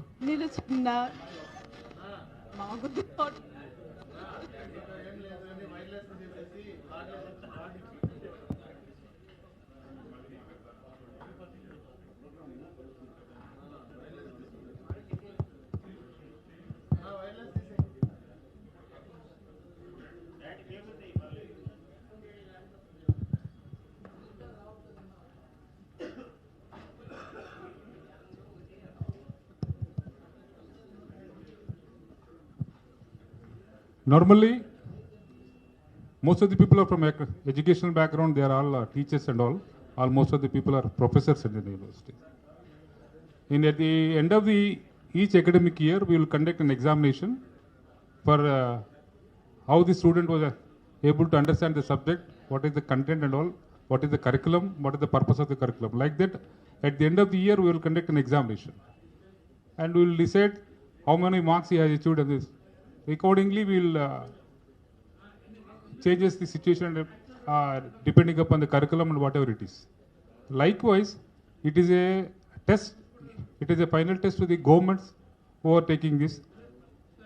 Census में जिन लोगों का census के हिसाब से, census की मतलब से जो रिपोर्ट आएगा, वो रिपोर्ट के हिसाब से we can plan the things accordingly. Planning commission हो, जो भी हो, एक्चुअली व्हाट इज उनका आबादी है, उनका क्या है, इसके हिसाब से क्या करना, ऐसा करना. The point is not able to understand by the most of the people is why the government is totally negating to conduct the caste census. एक जगह से उन लोग, एक वजह उन लोग बोल रहे we are going to become the विश्वगुरु of the, India is going to become a विश्वगुरु ऑफ द global leaders बनना चाहते हैं, विश्वगुरु बनना चाहते हैं. At the same time, they are telling that we are not able to conduct the caste census. There's a lot of contradiction in their statements only.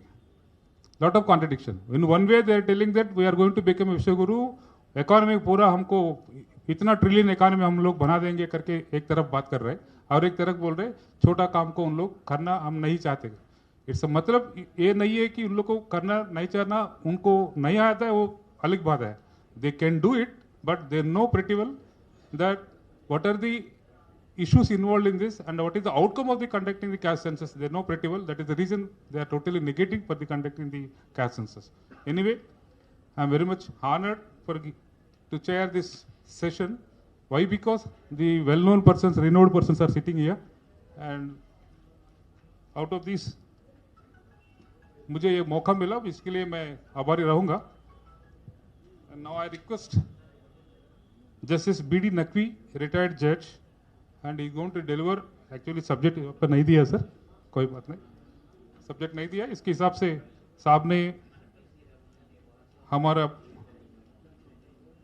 B.D. Naqvi साहब की note address की तरफ से उनका जो भी आइडियाज है वो भी हमारे सामने पेश करेंगे.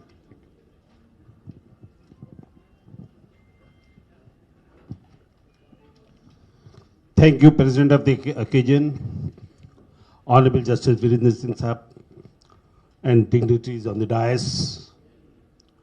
I feel honored to be here to participate in this seminar, conference, and the unveiling ceremony of the great icon. Before reading my paper, I would like to share certain experience of life.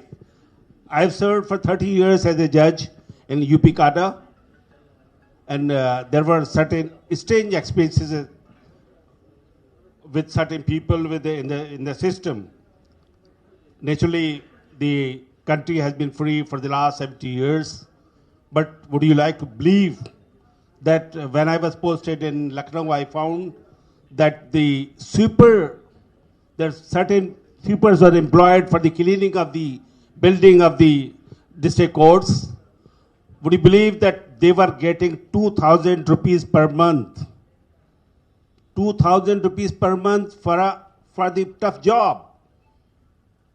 Then I wrote to the Honorable High Court, quoting certain decisions of the Honorable High Court Allahabad, that it is a violation of the human rights that's giving 2,000 rupees per month, a meager amount. Because of my effort, in 3 districts, Honorable High Court raised that amount 6,000 per month to those sweepers. Another experience in the judicial institution, I was CJM Rampur. There were certain cases of cow slaughter before me. Few persons came again after being arrested. Then I called those people in the chamber. Then I was angry with them. Why are you doing this? Cow slaughter, you know, some people cast stigmas when I grant bail to you. Then what they said? Sir, the president of Bajrang Dal used to ask 100 rupees per animal. Then he said, you are free to slaughter as many animals as you can. It was a shocking experience for me, and knowledge for me that what is happening on the ground is state.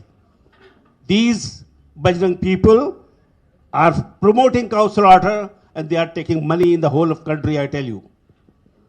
The third experience I would like to share with you. I was first at CJM Rampur.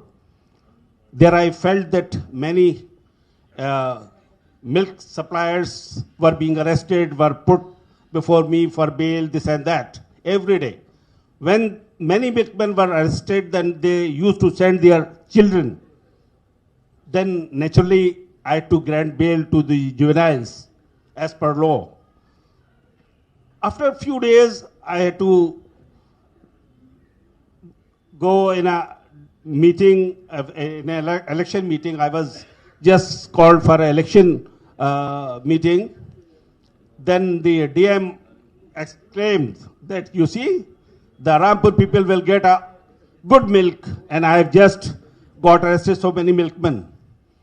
At that time, just a milk was 13 rupees per kg, and the mineral water was 10 rupees per kg for 1 liter per bottle. Then when the DM said before me that she had done a great job, then I asked, Madam, did you ever rear the cow or a buffalo? She said, no. Then I explained in the whole meeting that there is a certain cost of an animal, there is a cost of the fodder, plus the cost of the laborer who rears those cattle. Then, even then, the milk and the water are sold in the market in the same price. What a marketing injustice it is. It's the greatest marketing injustice being perpetrated for years, even after independence. And the farmers are the poorest in the country. That is a real issue which has to be thought of, which has to be pondered over in the coming sessions. We'll see to it. But now, let us come to the point. Whatever I have written in a 2.5-page paper, I would like to share with you.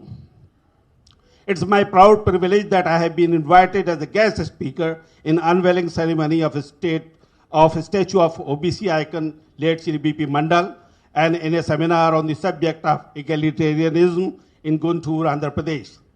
As we all know, that Mandal Commission report became the sole basis of granting 27% reservation to OBCs in admission in educational institutions as well as in the employment in government sector. We cannot deny that the fact that implementation of Mandal Commission report in the year 1991 triggered violent protest, chaos, and social disturbance. Even few misguided young men sacrificed their lives to register their protest. Such violent reaction can be understood in the backdrop that Manu followers were not ready to share a cake with alleged Shudras of society. Moreover, Mandal Commission report challenged the status quo in the society, and dominant caste in society took report as an onslaught on their vested rights and interests. In fact, every sane mind is bound to say that Mandal Commission report ushered our society and country in the phase of second revolution after independence, and which culminated in the later years on the social and political plane in the form of chief ministers and ministers in political arena and bureaucrats in the administration of the country from OBCs. Apart from it, even a commoner from OBC started dreaming big for his or her future and hoped to get his share in the fruits of the growth of the country. It is also a hard fact of history that many stumbling blocks were put in the implementation of the report. A matter was taken to Supreme Court in the form of legal battle as a last straw by dissenters. But ultimately, after hearing contesting parties, Honorable Supreme Court gave a historic verdict in favor of OBCs by majority in Indra Shawnee case and laid down very categorically that a caste is a reality in our society and OBCs have the right to get 27% reservation irrespective of their religion. In my opinion, Dr. Ala Venkateswarlu and his team has done a commendable job by organizing a seminar on caste census and government policy of privatization, where OBCs are bound to suffer heavily. Hence, this platform is giving us an opportunity to discuss and ponder over the wrong policies of the central government, whereby the government is escaping the responsibility of caste census of OBCs in the country and shrinking jobs in public sector by selling government undertakings in the hands of corporates of his choice. Such policies of the government totally negate the objects of preamble of the Constitution and directive principles of a state policy enshrined in Part 4th of the Indian Constitution, because these principles desire proper distribution of wealth and resources in the masses of the country, and concentration of wealth in few hands is negated. But unfortunately, our government in the center is giving a blind eye to these principles and giving deaf ears to saner voices of the intellectuals of the country. we also cannot be lost sight of the fact that preamble of our constitution laid down the foundation of socialist, secular, democratic republic. What?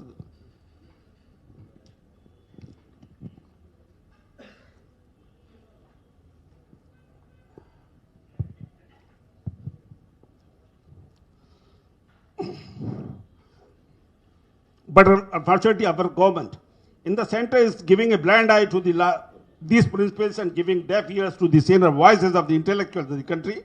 We also cannot lose sight of the fact that preamble of our constitution laid down the foundation of socialist, secular, democratic republic, wherein equality, dignity, and freedom of speech would be guaranteed to every citizen, and justice, social, economical, and political would be achieved through various instrumentalities of the state.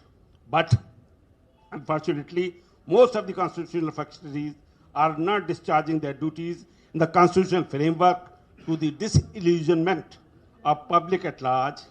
It is an open secret that government at the center has set off lakhs of rupees of loan advanced to blue-eyed corporates, and farmers have not been given a patient hearing for their problems of MSP, loan waiving, storage, and provision of market for their produce. Hence, in view of the aforesaid wrong policies, I urge OBCs, SCs, STs, Adivasis, and minorities, including all marginalized class, should unite to fight electorally and through peaceful means to defeat the evil designs of the present government at the center. I hope we will succeed in our fight if we fight unitedly. With missionary zeal, our charter of demands should be loud and clear as given below. Number 1, caste census of the OBCs. Number 2, 27% reservation for OBCs in private sector. Third, loan waiver of farmers. Fourth, proper representation of OBCs to be ensured among judges of High Court and Supreme Court. Gentlemen, in the last, I would like to sum up with the quote of General Ho Chi Minh in Vietnam War against USA. What he said, that is very relevant for all of us, because Ambedkarite and Mandalites are here and they are vowing to fight against those forces. What he said? What he said? Ho Chi Minh in Vietnam War against USA, what he said? Until we are not going to lose, then how can America win the war? जब हम हारेंगे नहीं तो जीतेंगे कैसे? This should be the spirit of the people. Let us announce that the countrywide protest for the caste census, that should be our motto, that should be our object. Jai Mandal, Jai Andhra, Jai Hind. Thank you.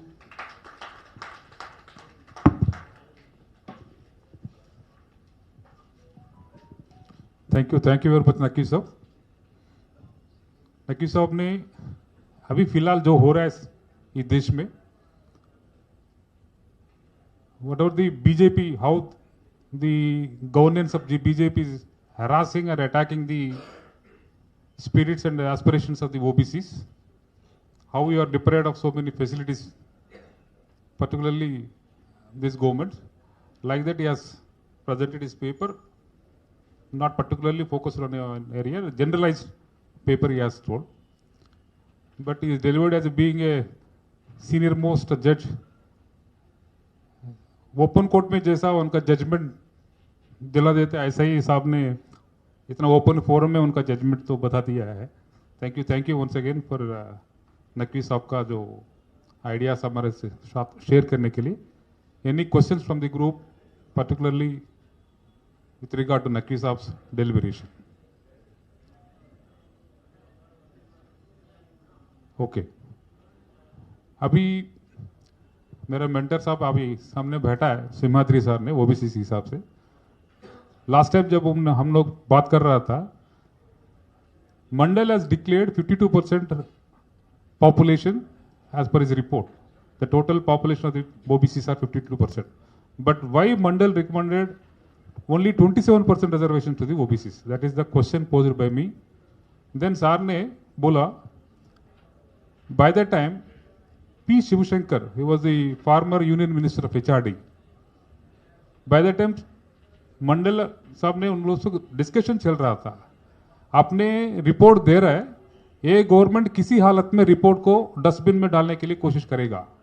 So in out, अगर आपने अच्छा report दिया, जो भी report दिया, एक से जगह एक तरीका से नई तरीके दूसरा तरीके से भी इन लोग को डस्टबिन में डालेगा इन लोग. So without attracting any provisions, अभी सुप्रीम कोर्ट में clearly Gajendra Gadkar commission report देके तो इसमें क्लियरली बता दिया कि 50% reservation can not be exceeded, वो ऑर्डर था. अगर 52% आपने रिकमेंड किया, इन लोग बोलेगा गजेंद्र गडकरी के हिसाब से ये वैलिड नहीं होगा, डस्टबिन में डाल देंगे.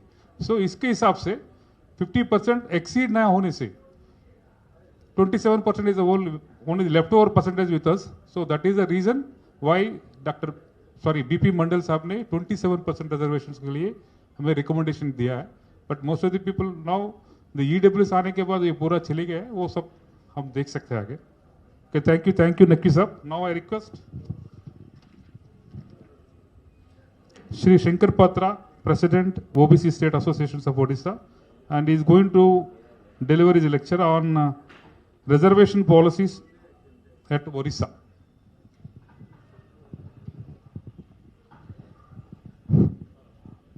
Honorable Chair, distinguished guest, and the OBC रथी महारथीज. मैं उड़ीसा का प्रेसिडेंट होने के नाते थोड़ा उड़ीसा के बारे में, उड़ीसा OBC की जो यातना है, जो दुख है, उसके बारे में कुछ आप लोगों के सामने शेयर करना चाहता हूं. और इसके साथ साथ आप लोगों का हेल्प भी मैं चाहता हूं कि जुडिशरी, लीगली और मोरली हमें आप लोग को थोड़ा सपोर्ट करना पड़ेगा. क्योंकि आपको पता है कि उड़ीसा में OBC का रिजर्वेशन 0 है, JDRO. तो ये आश्चर्य वाली बात नहीं है, ये बात एकदम सही है. मैं जो कह रहा हूं एकदम सही है. देखिए, जब मंडल कमीशन का इम्प्लीमेंटेशन 1993 में होने का स्टार्ट हुआ, उसी टाइम उड़ीसा में एक ठो कमीशन बैठाया. वो कमीशन दास कमीशन बोलते हैं उसको. और ये 91 से लेके 28/6/1993 तक बैठा. और वो कमीशन ने रिपोर्ट दिया कि OBC लिस्ट में और कुछ जात लोग को उसने क्लब कर दिया. मतलब एज पर मंडल लिस्ट ओडिशा में 200 जात हैं जो कि OBC कैटेगरी में आते हैं. तो ओडिशा गवर्नमेंट दो बैकवर्ड लिस्ट बनाया, एक OBC लिस्ट और एक SCBC लिस्ट. OBC लिस्ट में 200 जात हैं जिनको सिर्फ और सिर्फ सर्टिफिकेट दिया जाता है. Only they give certificate. No reservation for OBC in Orissa state government job or in Orissa state government education, higher educations. और SCBC में जो हायर कास्ट थे, जो नॉट और हायर कास्ट, क्षेत्रीय, खंडायत, महालायक, महंती, बनिया, जो हायर कास्ट जो कि मंडल के हिसाब से उच्च जाति, उच्च वर्ग के हैं, उन लोगों को उसमें शामिल किया गया. और ये SCBC को उन्होंने 27% देने का कोशिश किया, 27% दे दिया. और ये 27% के बावजूद OBC लोग उस जात लोगों के साथ किसी भी तरीके से कंपीट कर नहीं पा रहे हैं. They are virtually zero. फिर 27 तो दे दिया उन्होंने. लेकिन पहले से क्या हुआ था कि वहीं पर 1975 में एक एक्ट बना के SC को 16.25 और एसटी को 22.25, मतलब टोटल मिला के एसटी एससी 38.75% दिया जाता था। तो ये 27% एससीबीसी को दिया गया, उसमें एक हरप्रिया दास नाम के एक ठो केस डाल दिया, तो वो that 27% to SCBC not OBC, that is reduce to 11.25, 50 से कम हो गया। जो 50% जो हाईएस्ट ये था, जब ये अभी चेयरपर्सन ने बोले कि 50% का जो आंकड़ा था सुप्रीम कोर्ट का निर्देश से, तो इससे ज्यादा हो नहीं सका, तो 11.25 हो गया। फिर उड़ीसा गवर्नमेंट ने फिर एक ठो एक्ट बनाया कि SCBC act, reservation post and services act for SCBC, वही एससीबीसी में फिर 27% डाल दिया, लेकिन वो भी फिर 9th schedule of the constitution में वो डाला नहीं। फिर वो दूसरा एक 2012 में फिर चैलेंज हो गया, और that act was made non and void. तो अभी 11.25 एससीबीसी लोगों को मिलता है, 11.25, that is the 9 higher caste clubbed with the OBC 200 caste. तब हमने सोचा कि when an OBC candidate is contesting with non-OBC higher caste candidate to get a job, the SCBC category is not for OBC. And the OBCs are certain to get 0%, they are supposed to get 0%. वो तो सब लेके चले गए ना, सब लेके चले जाते हैं ना। और 2009 में भी ऐसा हुआ कि इन लोगों ने कुछ खंडायत और महालय कास्ट को ओबीसी लिस्ट में डालने का कोशिश किया, लिख के दिया, उड़ीसा गवर्नमेंट में लिख के दिया कि इनको ओबीसी में डाला जाए, but the NCBC as well as the central government denied it, the opposite, and that didn't enlisted those castes in OBC list. फिर भी उन लोग पा रहे हैं, अब तक पा रहे हैं, वेरी फैंटास्टिक थिंग। तो जब मैं जब उड़ीसा के एक ठो मैं सीआईडी डीएसपी था, इसलिए मुझे ये सब चीजें थोड़ा पता था, कम बेसी ज्यादा कुछ पता था। तो उड़ीसा मंच, ओबीसी मंच करके मैंने एनसीबीसी को एक ठो लेटर डाला कि we are getting 0% reservation, and the NCBC totally agreed with my view. तो उन्होंने स्टेट गवर्नमेंट को बोला कि भाई ऐसा एक ठो आया है एलिगेशन कि they are getting 0% and you take appropriate action on that. तो उड़ीसा गवर्नमेंट बोला कि हमारे पास कोई डाटा नहीं है और हम कमीशन बैठाएंगे, हम उनका जनगणना करेंगे। इस आधार से उन लोगों ने ये फिर ये को भी चलाया, तो उसके ऊपर पूरा उन लोगों ने बैठ गया। अब तक हम लोगों ने कुछ नहीं पा रहे हैं। तो यही चीज मैं आप सभी लोगों के सामने रखना चाहता हूं कि अभी हम करेंगे क्या। और ओबीसी मंच से ओबीसी लोगों को खुद बोलोगे कि भाई तुम ओबीसी हो, तुम 0% पा रहे हो, उन लोग सोचते नहीं, जानते नहीं, उन लोगों को खुद को पता नहीं है कि वो ओबीसी बोल के, they are not identifying themselves as OBC. और उन लोगों ने तो पूरा वही चले हुए हैं धर्म किनारे पर। अभी ये बहुत तकलीफ होता है हमें कि हम जाएं तो कहां जाएं, और we are not that capable persons to. हमारे तो ना पॉलिटिक्स में कुछ लोग हैं, ना जुडिशरी में हैं, ना एडमिनिस्ट्रेटिव में कुछ हैं, और ना मीडिया में। और जो कहते हैं कि ये डेमोक्रेसी चल रहा है, किस तरह का डेमोक्रेसी तो मुझे पता नहीं है। ये चारों स्तंभों में तो हमारा रिप्रेजेंटेशन ही 0 है, और ये 0 को लेके कैसे आगे बढ़ेंगे, ये आप लोगों ने थोड़ा हमको मदद कीजिए। और अभी मैंने बहुत खुश हुआ कि 2 जस्टिस बैठे हुए हैं, दे विल बी जस्ट, मुझे तो इसमें हेल्प करेंगे ही, मैं सोचता हूँ। तो इसलिए ये इस उम्मीद मुझे अभी थोड़ा मेरे अंदर आया है कि उड़ीसा वालों को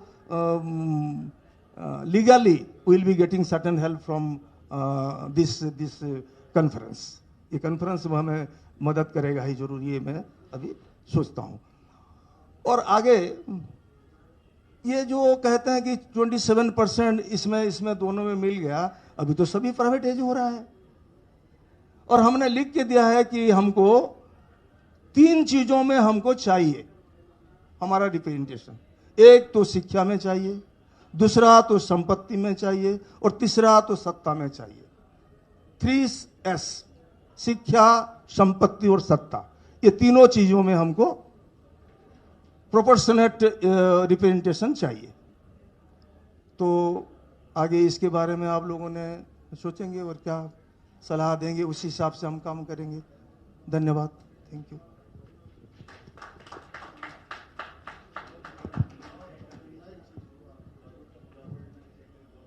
Thank you, Mr. Shankar Prasad Patraji. It is a surprising fact that though the OBC community in Orissa, they are not getting any reservations. उन लोग लड़ रहा है अभी कई communities को actually they are in forward communities and they are treating as the OBC communities. The right share of the OBC communities are taken away by the forward communities. That is their plea. And he is requesting the conference to assist them. And moreover, यहाँ पे 2 वरिष्ठ justice साहब बैठा हुआ है, उन लोग से भी रिक्वेस्ट कर रहे हैं कि you please assist us in fighting our cases in the proper legal battle और legal forum के लिए। मैं साहब से भी हम अनुरोध करते हैं ये मंच की तरफ से, आप जो भी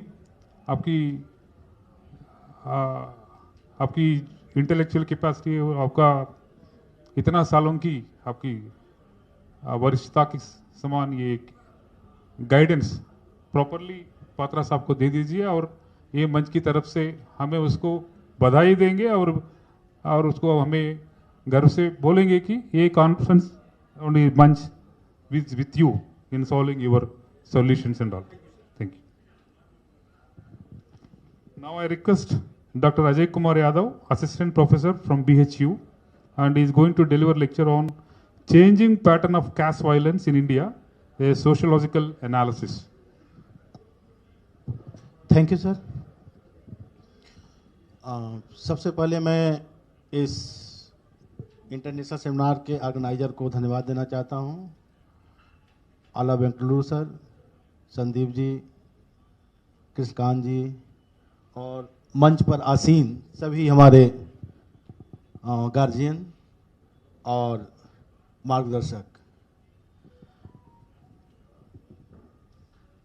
मुझे ये मौका मिला, इसके लिए मैं बहुत आभारी हूँ, लेकिन मेरे पास बोलने के लिए बहुत कुछ रह नहीं गया। इतने बड़े बड़े स्कॉलर से बुलाने के बाद जब सब लोग सब कुछ बोलते हैं तो कुछ बचता नहीं है। तो दूसरे डायमेंशन पर हम बात करें, कुछ पॉइंट को हम रखना चाहेंगे आप लोगों के सामने, और मेरा ये हिंदी में है। Changing pattern of caste violence, हिंसा, वायलेंस क्या है, पहले हम इसको समझें। एक समय था जब हिंसा को हम लोग डायरेक्ट हिंसा, जो वायलेंस होता है वो दिखाई देता, जो दिखाई देने वाली हिंसा होती है उसे ही हम लोग हिंसा के रूप में कंसीडर करते रहे हैं। लेकिन 1960 के दशक में दुनिया में एक बहुत बड़े रिसर्च हुए और कुछ थियोरी, सिद्धांत स्टैब्लिश किए गए कि हिंसा को किस रूप में देखा जाए। क्या हिंसा वार बिटवीन नेशंस, जो डायरेक्ट किलिंग है, वही हिंसा है, या हिंसा को कुछ दूसरे रूप में भी देख सकते हैं। तो दुनिया के बड़े चिंतक, विचारक जोहान गल्टन ने एक सिद्धांत दिया डायरेक्ट और इनडायरेक्ट वायलेंस का। हमारे जाति हिंसा अगर उसके साथ हम जोड़ते हैं तो डायरेक्ट और डायरेक्ट दोनों तरह के वायलेंस को हमको देखना पड़ेगा। एक जो सदियों तक पिछड़े दलित समाज के साथ हिंसा दिखाई दे रही थी, और दूसरी हिंसा वो आजादी के बाद 75 सालों के बाद भी वे अधिकार हमें नहीं मिल पाए जिन अधिकारों की गारंटी हमारे संविधान ने हमें दी थी। हम यहां नफरत की दीवार खड़ी करने नहीं आए हैं, ना ही हमें किसी से नफरत है, लेकिन समाज की आज ये ऐसी दशा बन गई है कि हम अगर अपने अधिकार की बात करें तो लोगों को लगता है कि हम उनके घर में जाकर के उनके संपत्ति की, उनके अधिकारों की चोरी कर रहे हैं। हम आपसे मोहब्बत करते हैं, जो भी आपका सम्मान करते हैं, आप जो ऊपरे पायदान पर सदियों से आपको लाभ मिला, हमें उससे नफरत नहीं है, लेकिन अपने अधिकार के लिए हम बोलेंगे, और जब हम बोलेंगे तो आप साजिश रचेंगे, और वो लगातार रचा जा रहा है। अगर हम हिंसा की जो सिद्धांत मैंने बताया उसमें डायरेक्ट वायलेंस, कल्चरल वायलेंस और स्ट्रक्चरल वायलेंस, 3 तरह के वायलेंस की बात की गई। आपको बोलने की आजादी न मिले, आपको अपने अधिकारों के बारे में बात करने के लिए एनवायरनमेंट न बन पाए, तो कहीं ना कहीं कुछ कमी है, और उसके लिए हमें आवाज उठाने की जरूरत होगी। और उसका सबसे आसान तरीका है मंडल कमीशन की जितनी भी सिफारिशें हैं उसको लागू कराना। सिर्फ 2 सिफारिश लागू हुई, हमारी एक जनरेशन भी अच्छे से उसका रिप्रेजेंटेशन नहीं हो पाया। हमने दूसरे तरह की हिंसा शुरू कर दी, जहां पर हमारे आरक्षण थे वो संस्थान ही बेच डाले, और बेचते बेचते उस स्तर तक पहुंचा दिए कि अब आपको लगता है कि हमारा रिप्रेजेंटेशन कैसे हो। तो भारतीय समाजों के अध्ययन से हमें यह पता चलता है कि हिंसा जो है समाज में सन्निहित रही है। एंशिएंट टाइम से violence was intrinsic in the society। शक्ति, सत्ता, संपत्ति एवं प्रतिष्ठा का भारतीय सामाजिक व्यवस्था के अंतर्गत संप्रभु जातियों या उच्च जातियों में संकेंद्रण एवं सामाजिक संरचना के निचले पायदान पर स्थित जातियों में वंचना, डिप्राइवेशन एक यथार्थ है।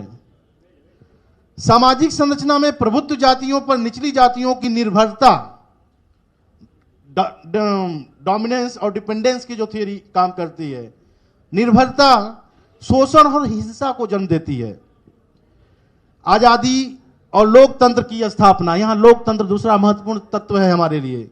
लोकतंत्र की स्थापना के 75 सालों के बाद भी खास करके, ये पूरे देश की प्रॉब्लम है, लेकिन खास करके हिंदी स्पीकिंग बेल्ट में ये प्रॉब्लम आपको ज्यादा दिखाई देती है।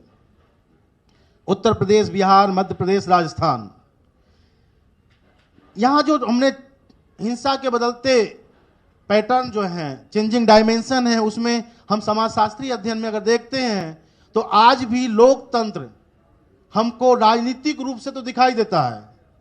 हमारे लोगों का रिप्रेजेंटेशन आपको हर जगह दिखाई देगा राजनीतिक रूप से, राजनीतिक क्षेत्र में। आजादी के बाद का यह पहला अवसर है जब पिछड़े एवं दलित समाजों से संबंधित लोग सत्ता की गोदी में बैठे हुए हैं और वही हमारे और आपके अधिकारों की दलाली कर रहे हैं। प्रश्न यह है कि पिछड़ों की लड़ाई किससे है?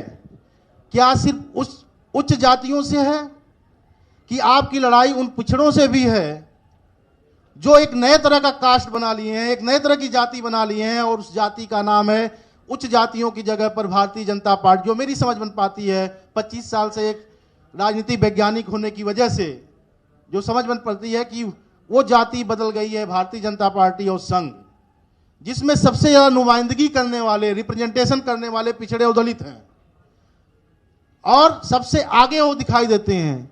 लेकिन हर एक दिन जब एक छोटा सा एडवर्टीजमेंट निकलता है तो हमारे पिछड़ों का रिप्रेजेंटेशन, उसमें जो हमारे 27% अधिकार है वो 0 दिखाई देता है, उनकी आवाज नहीं निकलती है।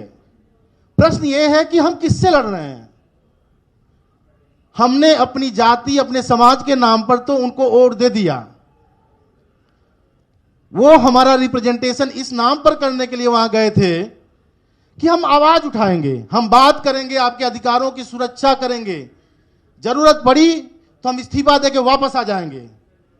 लेकिन उनके लिए बस एक ही चीज है, राजनीति का बड़ा कड़वा सत्य है कि आप अपने लिए, कुछ लोग शासन करने के लिए पैदा होते हैं और कुछ लोग शासित होने के लिए। आप लोग जो पिछड़े हैं, जो दलित हैं, जो भारतीय जनता पार्टी की गोदी में बैठे हुए हैं, सबसे बड़े चैलेंजर हमारे वो हैं। अपर कास्ट तो रहेगा ही, क्योंकि समाजशास्त्री जब अध्ययन करते हैं सर, तो समाजशास्त्र ये बताता है कि आपका समाज आज भी फ्यूडल समाज है, सामंतवादी व्यवस्था आज भी सामाजिक संरचना के हर एक पार्ट में है। तो कोई भी अपने अधिकारों को चेंज करना नहीं चाहेगा। अगर अपर कास्ट के पास सदियों से उसका प्रभुत्व था, डोमिनेंस थी, तो फ्यूडल जो सोसाइटी होती है उसका कैरेक्टर है कि वो हर एक बदलाव का विरोध मजबूती से करेगा। लेकिन लोकतंत्र का काम ये होता है कि हम हर एक क्वालिटेटिव चेंजेस को एक्सेप्ट करें, और इसको एक्सेप्ट कराने की सबसे बड़ी जिम्मेदारी हमारे अपने लोगों की थी, जो 2014 से लेकर के अभी तक केंद्रीय विश्वविद्यालय, अभी तक सेंट्रल गवर्नमेंट में है और हम लोगों ने उनको भेजा हुआ है। याद कीजिए 2004 के बाद का दौर, हमारे लिए राजनीति में हमारे एक आदर्श के रूप में कांशी राम जी भी आते हैं। उन्होंने एक महत्वपूर्ण बात कही थी कि हमें मजबूत गवर्नमेंट नहीं चाहिए, हमें मजबूर गवर्नमेंट चाहिए। और 2005 के इलेक्शन में हमने मजबूर गवर्नमेंट दी थी, और उस मजबूर गवर्नमेंट का ये परिणाम हुआ कि आपको केंद्रीय विश्वविद्यालयों में नौकरियों से लेकर एडमिशन से लेकर के हर एक जगह आरक्षण आपको मिलता है। क्यों? क्योंकि हमने मजबूर सरकार के रूप में हिंदी पट्टी बेल्ट में समाजवादी पार्टी को 39, बहुजन समाज पार्टी को 21 और वहीं 38-35 के आसपास आरजेडी को हम लोगों ने बिहार से जिता करके और कर्नाटका से भेजा था। ये अगर भाजपा में होते तो आपको वो अधिकार आज भी नहीं मिलता। ये अगर हमारे पिछड़े अगर भाजपा में होते तो नहीं मिलता। और आने वाले 50 साल तक, सैकड़ों साल तक अगर हम ऐसे लड़ते भी रहेंगे तो अधिकार नहीं मिलेगा। क्यों? क्योंकि जब तक हम जातियों में बटे रहेंगे। इसलिए मेरा ये समझना है, मेरी जो समझ बनती है कि unite we will win, divide we will fall. जाति से समाज के तरफ जब तक आप अग्रसर नहीं होंगे, और गलत को गलत कहने की ताकत हमारे अंदर होनी चाहिए। अगर गलत को भी हम इस नाम पर सही बोलें कि नहीं हमारी जाति का नेता है, उसका रिप्रेजेंटेशन है, तो एक दो काम हमारे हो जाते हैं। स्थिति यह है कि एक नियुक्ति होती है, क्योंकि इंस्टीट्यूशन सबसे बड़ा गेम चेंजर होता है। आज हम यहां खड़े हैं, मंडल साहब नहीं होते तो मैं यहां खड़ा नहीं होता, क्योंकि अत्यंत गरीब परिवार में पैदा हुआ आपके सामने ये विद्यार्थी जो एक प्रोफेसर भी है, वो इसीलिए आ पाया कि मंडल कमीशन की सिफारिशों को जब लागू किया गया केंद्रीय विश्वविद्यालयों में, तो काशी हिंदी विश्वविद्यालय जैसे संस्थान में हमें नौकरी मिलती है। दूसरा हिंसा जो हमारा समाज कर रहा है उसका कारण है उसके व्यक्तिगत हित है। वहां पर स्थिति यह है दूसरे लेवल की, जो चेंज हो रहा है पैटर्न, आप चेंज देखिए। हमारे यहां पर जो दूसरी सबसे बड़ी है कि हमारा जो ओबीसी तबका है वो क्रीमी लेयर में आ जाता है। मुझे नौकरी मिली ओबीसी में, मेरे बेटे को नहीं मिलेगी, तो हम क्या करेंगे कि बोलेंगे नहीं नहीं आरक्षण से कुछ होता नहीं है। सबसे ज्यादा आरक्षण को कुठाराघात हमारे जैसे लोगों ने किया, जो नौकरियों में आए, अपने बच्चे और अपनी आने वाली जनरेशन सिर्फ व्यक्तिगत लाभ के लिए, उन लोगों ने हमारे हितों की तिलांजलि दी, डिमोलिश कर दिया पूरे हमारे राइट्स को, और लगातार वो करते रहेंगे। इसलिए हमारा आप लोगों से कहना है कि सिर्फ और सिर्फ समाज, यहां पर यह बहुत जरूरी है, नॉर्थ और साउथ के बीच का जो गैप है, ये सेमिनार उस गल्फ को पूरा कर रहा है, ब्रिज बना रहा है, ब्रिज बिल्डर के रूप में काम करेगा। सर कुछ कितना समय अभी? 2 मिनट।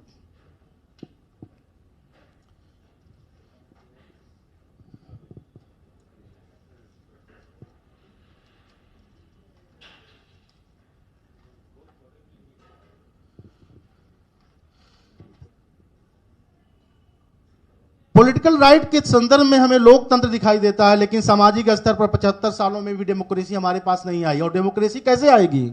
डेमोक्रेसी तभी आएगी जब हम और आप डेमोक्रेटिक बनेंगे।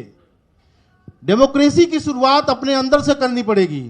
लोकतंत्र के मूल्यों को जब तक हम अपने अंदर नहीं लाएंगे, जब तक हम खुद को, अभी हम बड़े बन जाते हैं तो फ्यूडल बन जाते हैं, उसको बदलना पड़ेगा। ये हमारे, आप यहां बैठे हुए आप लोगों के लिए ये बात नहीं है, हमारे समाज के बड़े तबके के लिए है। और वो तबका जिसको जानकारी नहीं है वो सबसे बड़ा ज्यादा वायलेंस कर रहा है। हम इसीलिए उनको, मैंने चूंकि पूरी जितनी भी बात होगी वो अपर कास्ट, जो ऊंची जातियां हैं वो तो करेंगी ही, इसीलिए सामाजिक मैंने ये टॉपिक ही रखा समाजशास्त्रीय अध्ययन। समाजशास्त्रीय अध्ययन में पैटर्न चेंज हो गए। अब हमारे लोग ही हमारे सबसे बड़े चैलेंजर हैं, उनको दुश्मन भी कह सकते हैं, कुछ भी जो भी बोलना हो अपने अपने हिसाब से उनको दे सकते हैं। और इसीलिए कहा कि जो भाजपा के साथ है वो आपका नहीं है और ना ही कभी वो हो सकता है। तो हमारी लड़ाई उस ओबीसी से भी है जो भाजपा के साथ कंधे से कंधा मिला करके खड़ा है, क्योंकि दूसरी पार्टियां आएंगी। विश्वास कीजिए, इस लेवल का लोकतंत्र को खत्म करने का काम नहीं करेंगी। और पैटर्न के रूप में नया जो चेंज आया है, हमारे बौद्धिक वर्गों को अर्बन नक्सल बताया गया, यह दूसरा चेंज। इस तरह के कई पैटर्न है। चूंकि समय की बहुत सीमित समय है और हमको समय से प्रोग्राम भी खत्म करना है, तो थैंक यू सो मच।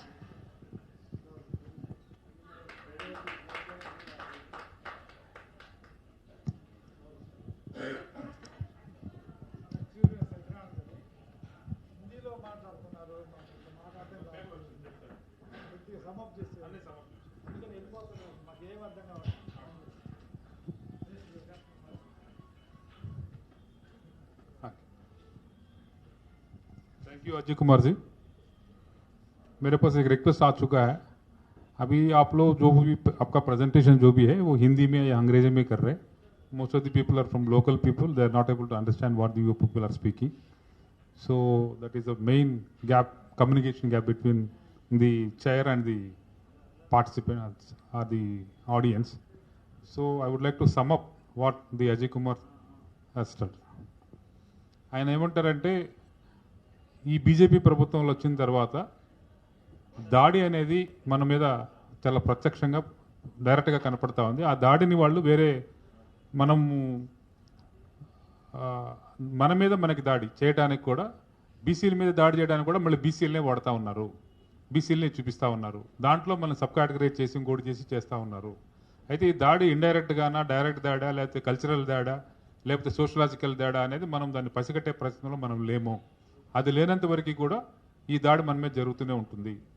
ఇంకొకటి ఏమంటే, ప్రత్యేకంగా ఈ ఉద్యోగ రంగాల్లో ఎవరైతే రిజర్వేషన్స్ వాడుకొని ఉద్యోగులుగా ఇక్కడికి వచ్చున్నారో ఆ ఉద్యోగులు కూడా వాళ్ళ యొక్క రోల్ పూర్తిగా చేయలేకపోవటం, చేయకుండా వాళ్ళు కేవలం వాళ్ళ యొక్క వ్యక్తిగత అవసరాల కోసం కన్ఫైన్ ఉండడం వల్ల కూడా ఈ దాడి ఎక్కువగా జరుగుతూ ఉంది. ఆ దాడి జరగడానికి కారకులు కూడా ఉద్యోగులుగానే నిలబడతా ఉన్నారు. తర్వాత ఆయన ఇంకో మాట ఏమంటాడంటే, ఈ దాడి ఎప్పుడు ఉంది, కాకపోతే గత ప్రభుత్వాల్లో దాడి అనేది కనపడినట్టుగా జరుగుతుండేది. కానీ ఈ బీజేపీ ప్రభుత్వం వచ్చిన తర్వాత తేటతెల్లంగా డైరెక్ట్ అటాక్ చేస్తూ ఉన్నారు. దాన్ని మనం ఇది చూసుకోవాలి. అయితే వాళ్ళకి ఆ శక్తి ఎవరి నుంచి వస్తుందంటే, మళ్ళీ బీసీల మీద దాడి చేసే శక్తి అక్కడ బీజేపీ పార్టీలో ఉన్నటువంటి బీసీలే వాళ్ళకి శక్తి ఇస్తూ ఉన్నారు. కనుక బీజేపీ పార్టీలో ఉన్నటువంటి బీసీలని మనవాడు అక్కడ ఉన్నాడు అనేటువంటి మన వాడి మీద జాలి పడకుండా వాడిని కూడా మనం ధైర్యంగా అటాక్ చేసినప్పుడు మాత్రమే మన సమస్య సాల్వ్ అవుతుంది. కనుక నేను బీసీని కాబట్టి నా సోదరుడు అక్కడ ఉన్నాడు అనేటువంటి విషయాన్ని మీరు మర్చిపోండి. వాడు మన యొక్క ప్రయోజనాలు దెబ్బతీయడం కోసం బీజేపీతో చేతులు కలిపి వాళ్ళ భుజం కలిపి నడుస్తూ ఉన్నాడు. కందే పే ఉన్లో జారాయ కరికే వాడు చేస్తూ ఉన్నాడు. కనుక మన సోదరుడే మన దాడి చేస్తున్నాడు కాబట్టి మన సోదరుడే ఇక్కడ మన శత్రువుగా నిలబడతా ఉన్నాడు.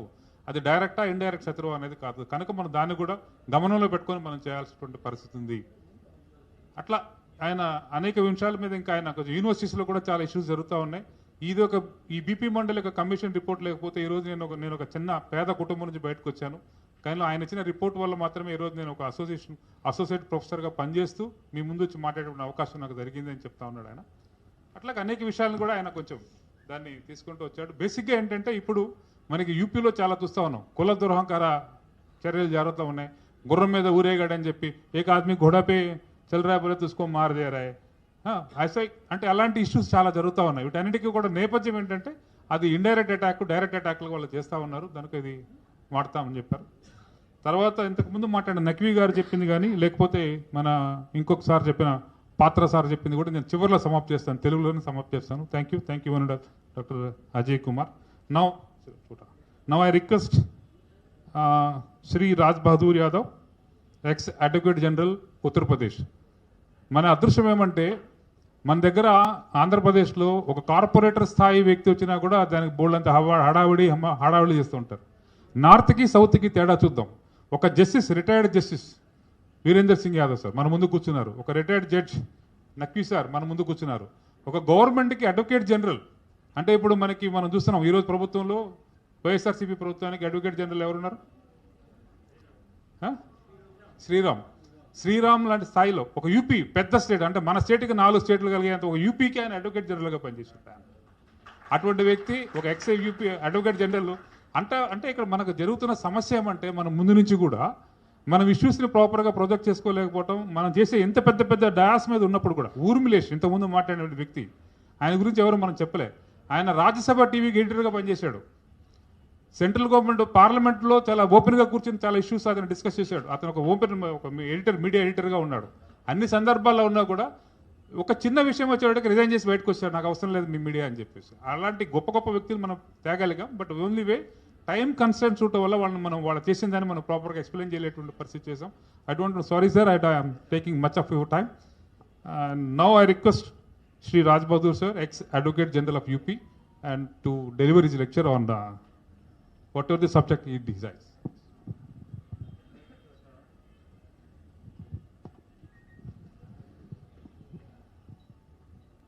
आरक्षण के मसीहा मंडल साहब के नाम पर उत्तर और दक्षिण को जोड़ने की मुहिम जिन्होंने शुरू की, डॉक्टर अला वेंकटेश्वरलू साहब, उनके साथ प्रोफेसर के यादव साहब, बहुत आप लोगों को साधुवाद, मुबारकबाद, धन्यवाद। दोनों छोटे हो, आशीर्वाद भी। सॉरी, उम्र में छोटे, ज्ञान में बड़े हैं आप लोग हमसे।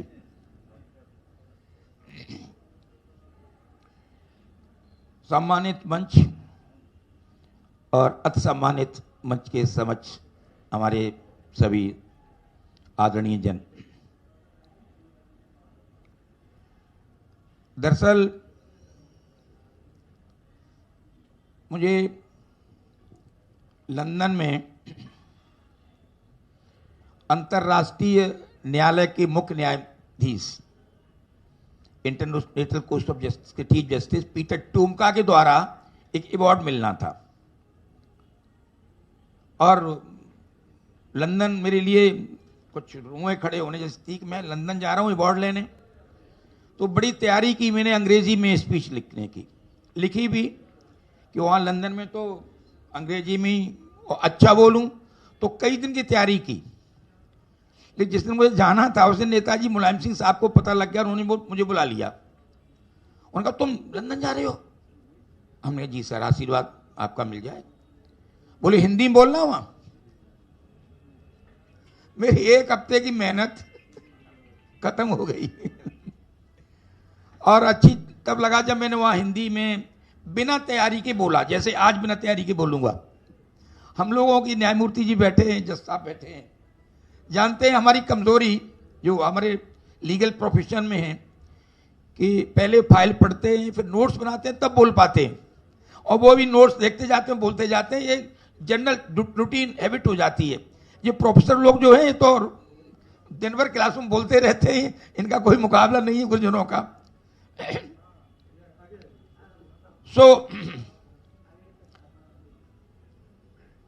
जब वहां बोला तो जो हमारे मुख्य न्यायमूर्ति रहे भारतवर्ष के सीजीआई साहब, वो यहीं दक्षिण से ही थे, नाम सर बोलना सामने थे, मौजूद थे। उन्होंने कहा मिस्टर यादव, माँ तुम पता होता हिंदी बोलेगा तो मैं हिंदी बोलता। अच्छा लगा सुन के। यहां भी बहुत दक्षिण के लोग हिंदी बोल रहे हैं। दरअसल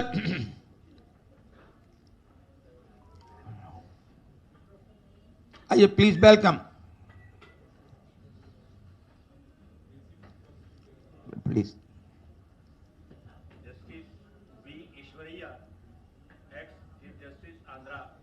चलिए, दो चीफ जस्टिस हो गए, आंध्रा के और यूपी के दोनों पास दक्षिण और उत्तर मिल रहा है। जो डॉक्टर अल्लाह साहब कर रहे हैं वो काम बढ़ रहा है। तो दरअसल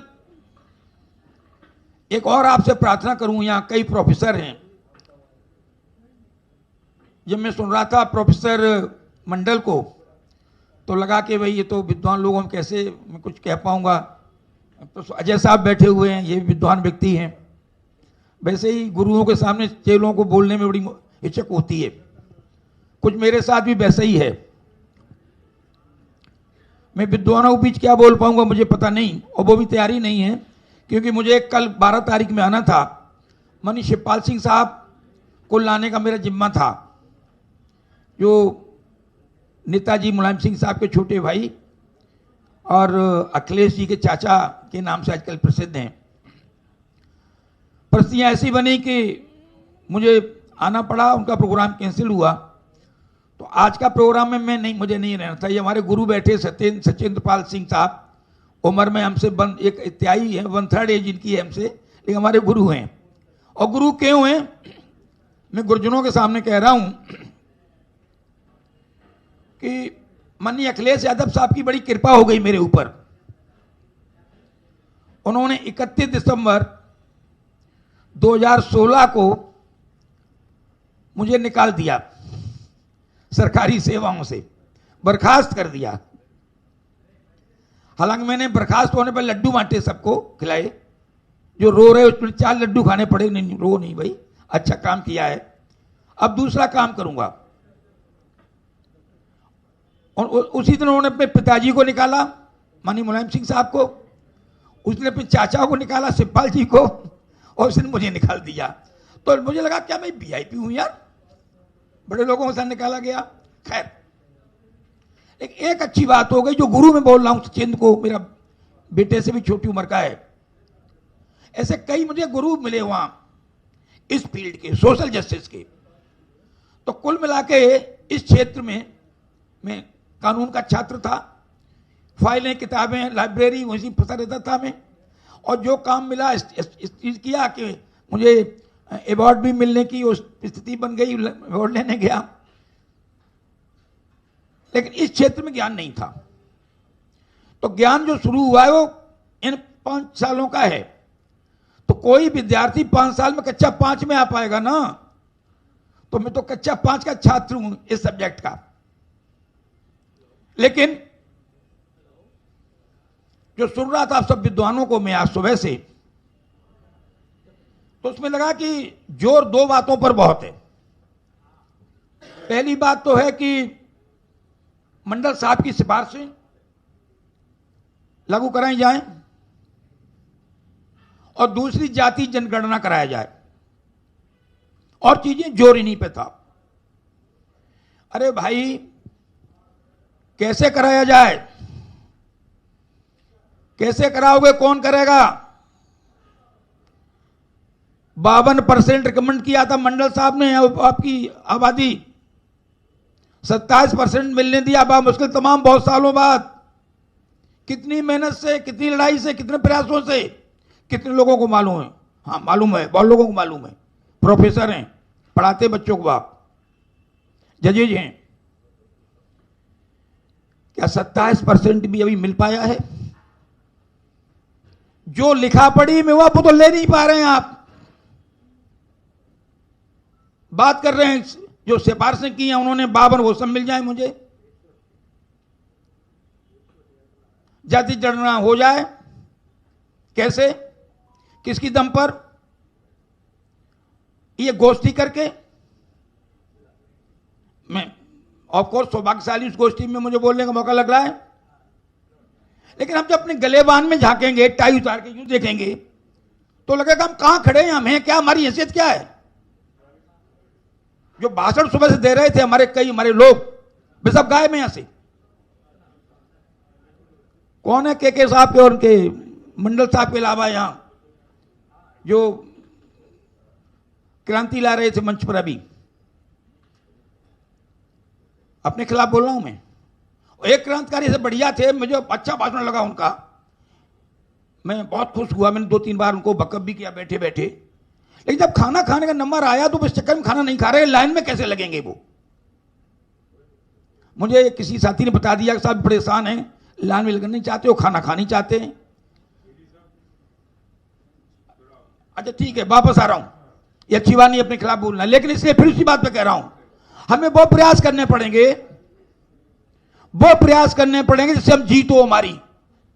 और जीत कैसे होगी, एक एग्जांपल देता हूं। कुल लॉर्डशिप, जब मैं अपनी कुर्सी पर था तो पता लगा कि एक शेड्यूल कास्ट का हमारा सेक्शन अफसर 4 साल से सस्पेंड है विदाउट एनी फॉल्ट। हमने फाइल मंगवाई, फाइल देखी और कहा इसको हम बहाल कर देंगे, कल बुला लो और कल उसका एक छोटा सा एप्सन लिखवाएंगे और कल ही बहाल कर देंगे उसे हम। आया वो, पैर छुआ, बड़ा खुश था, मिठाई भी लेके आ गया।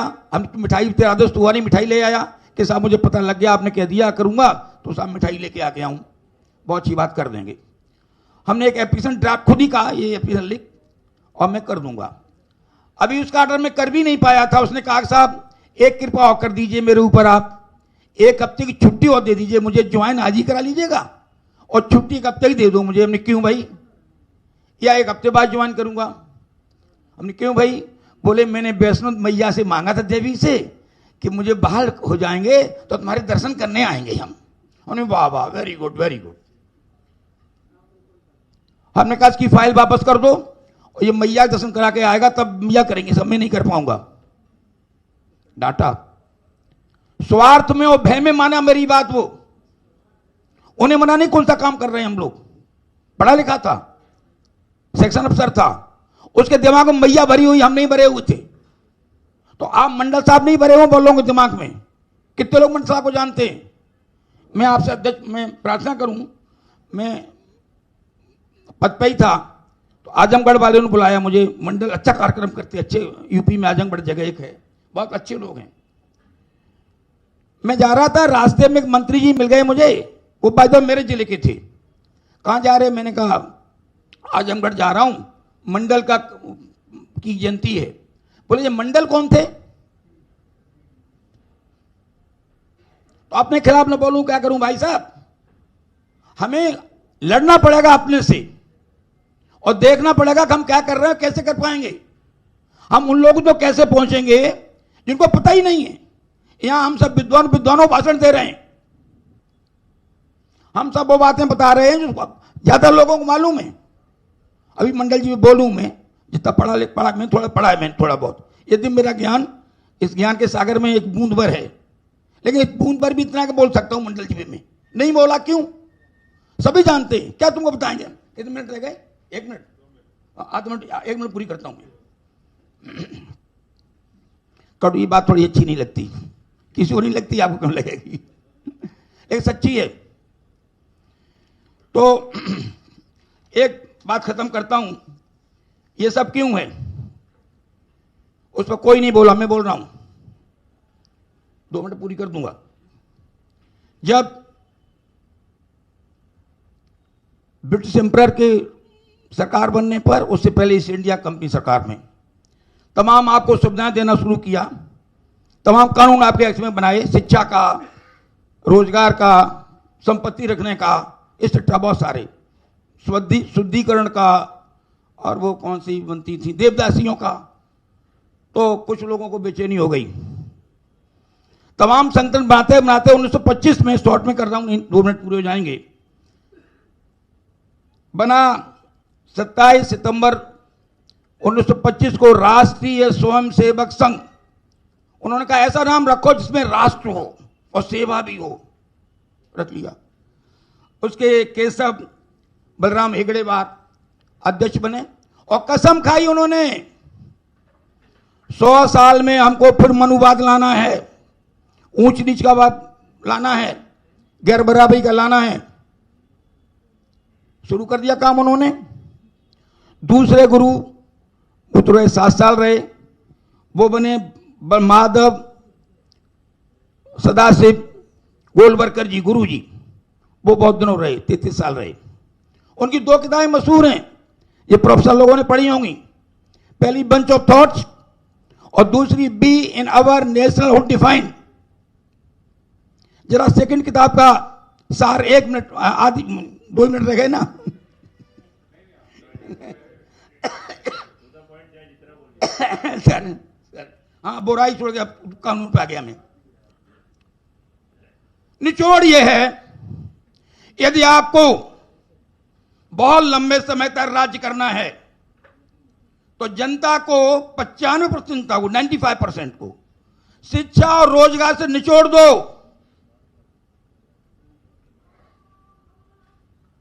जिससे रोटी मिलने को विकास समझे वो। 5% गुलामों को उन पर राज करने को रखो और पूरे देश की संपत्ति 1 से लेकर 4 पूंजीपतियों के हवाले कर दो। ये तो we in our national define का है। तो पहले गुरु 100 साल में मनवा लाएंगे, दूसरे निचोड़ दो। कितने साल रह गए 100 साल होने में? 2 ही तो बचे, 23-24। 24 लास्ट है, इंपॉर्टेंट है। और बता दो मेरे विद्वान भाइयों, 80% पूरा हो गया कि नहीं हो गया? शिक्षा और रोजगार से छोड़ने वाला काम। कहां है रोजगार? कहां है शिक्षा? आउटसोर्सिंग, डेली बेसिस, संविदा, कितने रुपए? 7 रुपए, 7,000 महीना, 10,000 महीना। प्रोफेसर जो हमारे यहां कॉलेजों में हम देखे, वहां 22,000 में नौकरी पीएचडी वाले को, और ऑर्डिनरी वो 15,000। क्या बच्चों को पढ़ाएं, क्या खाएं, क्या कैसे प्रोफेसर करेंगे वो? और वो 8,000 वाला कैसे क्या कर लेगा 10,000 वाला? तो मैं ये कहता हूं कि निचोड़ दिया। बंद कर दूं? चलिए धन्यवाद, बंद कर दिया। क्योंकि वैसे सुन लीजिए, आधी मिनट टोल लूंगा मैं। वो किसी नहीं पाई, बता रहा हूं। 80% खत्म है शिक्षा रोजगार दोनों। 20% और संविधान कहां है? कितना संविधान माना जा रहा है? संविधान खत्म कर दिया रहते हुए भी। और विधवा खत्म हो जाएगा 24 के बाद। 24 में ये फिर आ गए जो हमारी आपकी वजह से आएंगे। हम अवेयर नहीं है, भाषण देके भाग जाए। हम जमीन पर नहीं जा रहे हैं, हम गांव में नहीं जा रहे हैं, हम छात्रों में नहीं जा रहे हैं। ये प्रोफेसर अजय यादव नहीं बन रहे हैं। कहां जाए, किधर अजय चले गए? ये बैठे। या जब प्रोफेसर अजय यादव बनने लगेंगे, जब प्रोफेसर मंडल बनने लगेंगे, अपने छात्रों को पढ़ाएंगे, गांव में जाएंगे, तब बात बनेगी। नहीं तो गुलामी सामने है। संविधान नया लिख गया है, नई पार्लियामेंट बन गई है, सबको पता है। बाकी होना है 24 आ गया, गुलामी करेंगे हमारे बच्चे। मुझे कोई जरूरत नहीं थी इस फील्ड में आने की। मैं धन्यवाद करता हूं उन ऐसे लड़कों को जो सचिंद्र बैठा हुआ, ऐसे लड़कों को ये ले फील्ड में ले आए। अब 2 ही सिद्धि हमारी क्या है? 72 का हो गया, 73 होने वाला हूं, 73 में रन कर रहा हूं मैं। कितना और जीऊंगा? Active life. मरना तो है ही, 4 पाई पे मर जाऊं या लाठी गोली खा के मर जाऊं, चौराहे मर जाऊं, 2 ही तरीके तो बचते मेरे सामने। क्यों? कुछ ना हो पाए। लेकिन हां, हमारा प्रयास तो वो होगा जो चिड़िया आग लगने पे चोंच भर के पानी डाल रही थी बुझाने के लिए। वो हमें पता कि हम क्रांति कुछ नहीं कर सकते, लेकिन करेंगे, मरेंगे, लड़ेंगे। ऐसे ही ठानो, नहीं तो 24 के बाद गुलामी करनी पड़ेगी। बच्चे हमारे भीख मांगेंगे। जय मंडल, जय समाजवाद।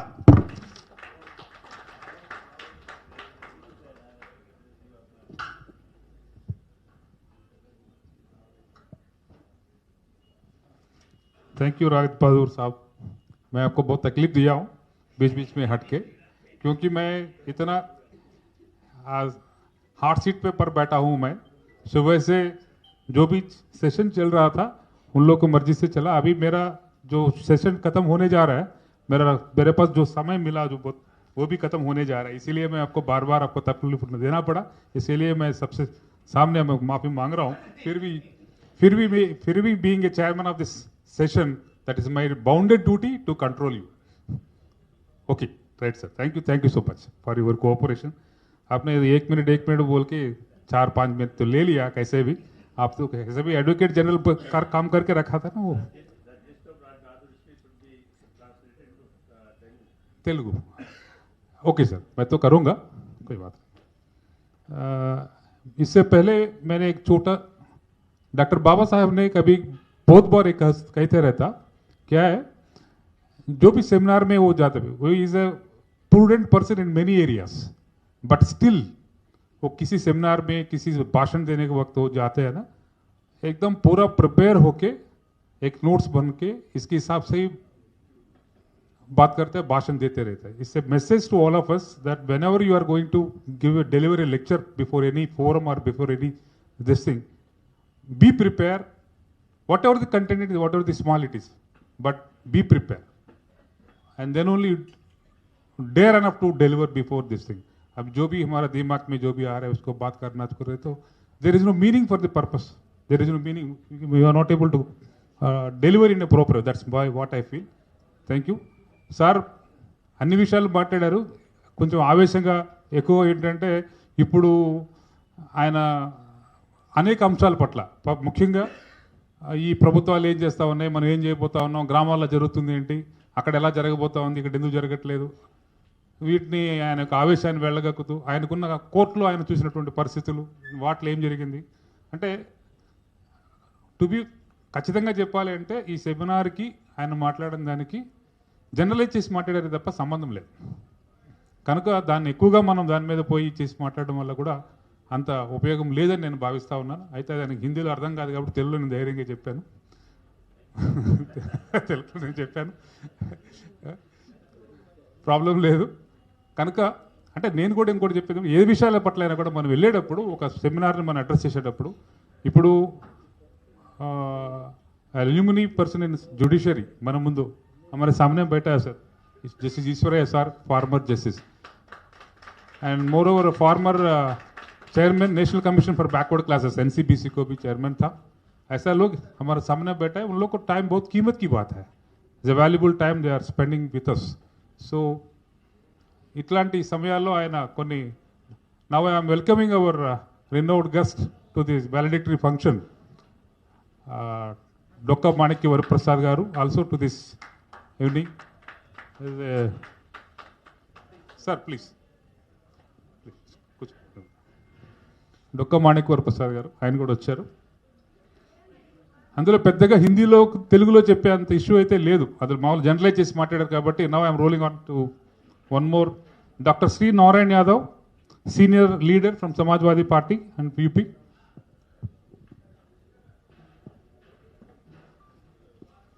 आज इस हाल में हम लोग मंडल कमीशन की संस्तुतियों के लागू होने से लेकर और आज तक उस यात्रा में सामाजिक न्याय की जो यात्रा थी, हम कहाँ तक पहुँचे हैं, उस पर 2 दिन से विमर्श चल रहा है. और सबसे इस विमर्श और इस वैचारिक बहस का सकारात्मक और सक्षम पहलू ये है कि अटक से कटक और कश्मीर से कन्याकुमारी की जो एक हम परिकल्पना या स्लोगन देते हैं, वो उत्तर भारत और दक्षिण भारत का एक समन्वय, अद्भुत समन्वय इस हाल में दिखा है. और वो लीडिंग पर्सनालिटी, समाज के रिकॉग्नाइज लोग जिनके अग्रणी भूमिका रही है भारतीय समाज को आगे ले जाने में, वो सारे लोग मौजूद हैं. उनका मैं इस मंच के माध्यम से अभिवादन करता हूँ, यथोचित अभिवादन करता हूँ. अपनी बात को मैं, 2 संस्तुतियाँ लागू हुई मंडल कमीशन की. 52 में मंडल साहब कांग्रेस के जरिए विधानसभा में गए थे बिहार के. मंडल जनता पार्टी के जमाने में आयोग बन गया. जनता दल के जमाने में जनता पार्टी की, जनता दल की हुकूमत में मंडल कमीशन लागू हुआ और बीपी सिंह साहब की सरकार मंडल कमीशन लागू करके गिर गई. दो चीजें, एक चीज सारे लोगों ने विमर्श के तौर पर अपनी बातचीत में चिन्हित किया रखा, प्रासंगिकता को बताया।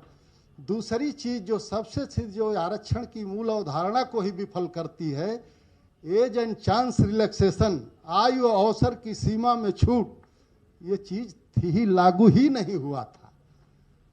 मैं अहंकार और अभिमान में नहीं, बड़ी विनम्रता से मैं कहना चाहता हूं कि उस समय इलाहाबाद विश्वविद्यालय में मैं मुक्तिबोध पर हिंदी विभाग में शोध का छात्र था मंडल के दौर में, और मैंने एक ऑर्गेनाइज किया पूरे उत्तर भारत के छात्रों को। और हिंदी पट्टी के ये जो गोबर पट्टी है,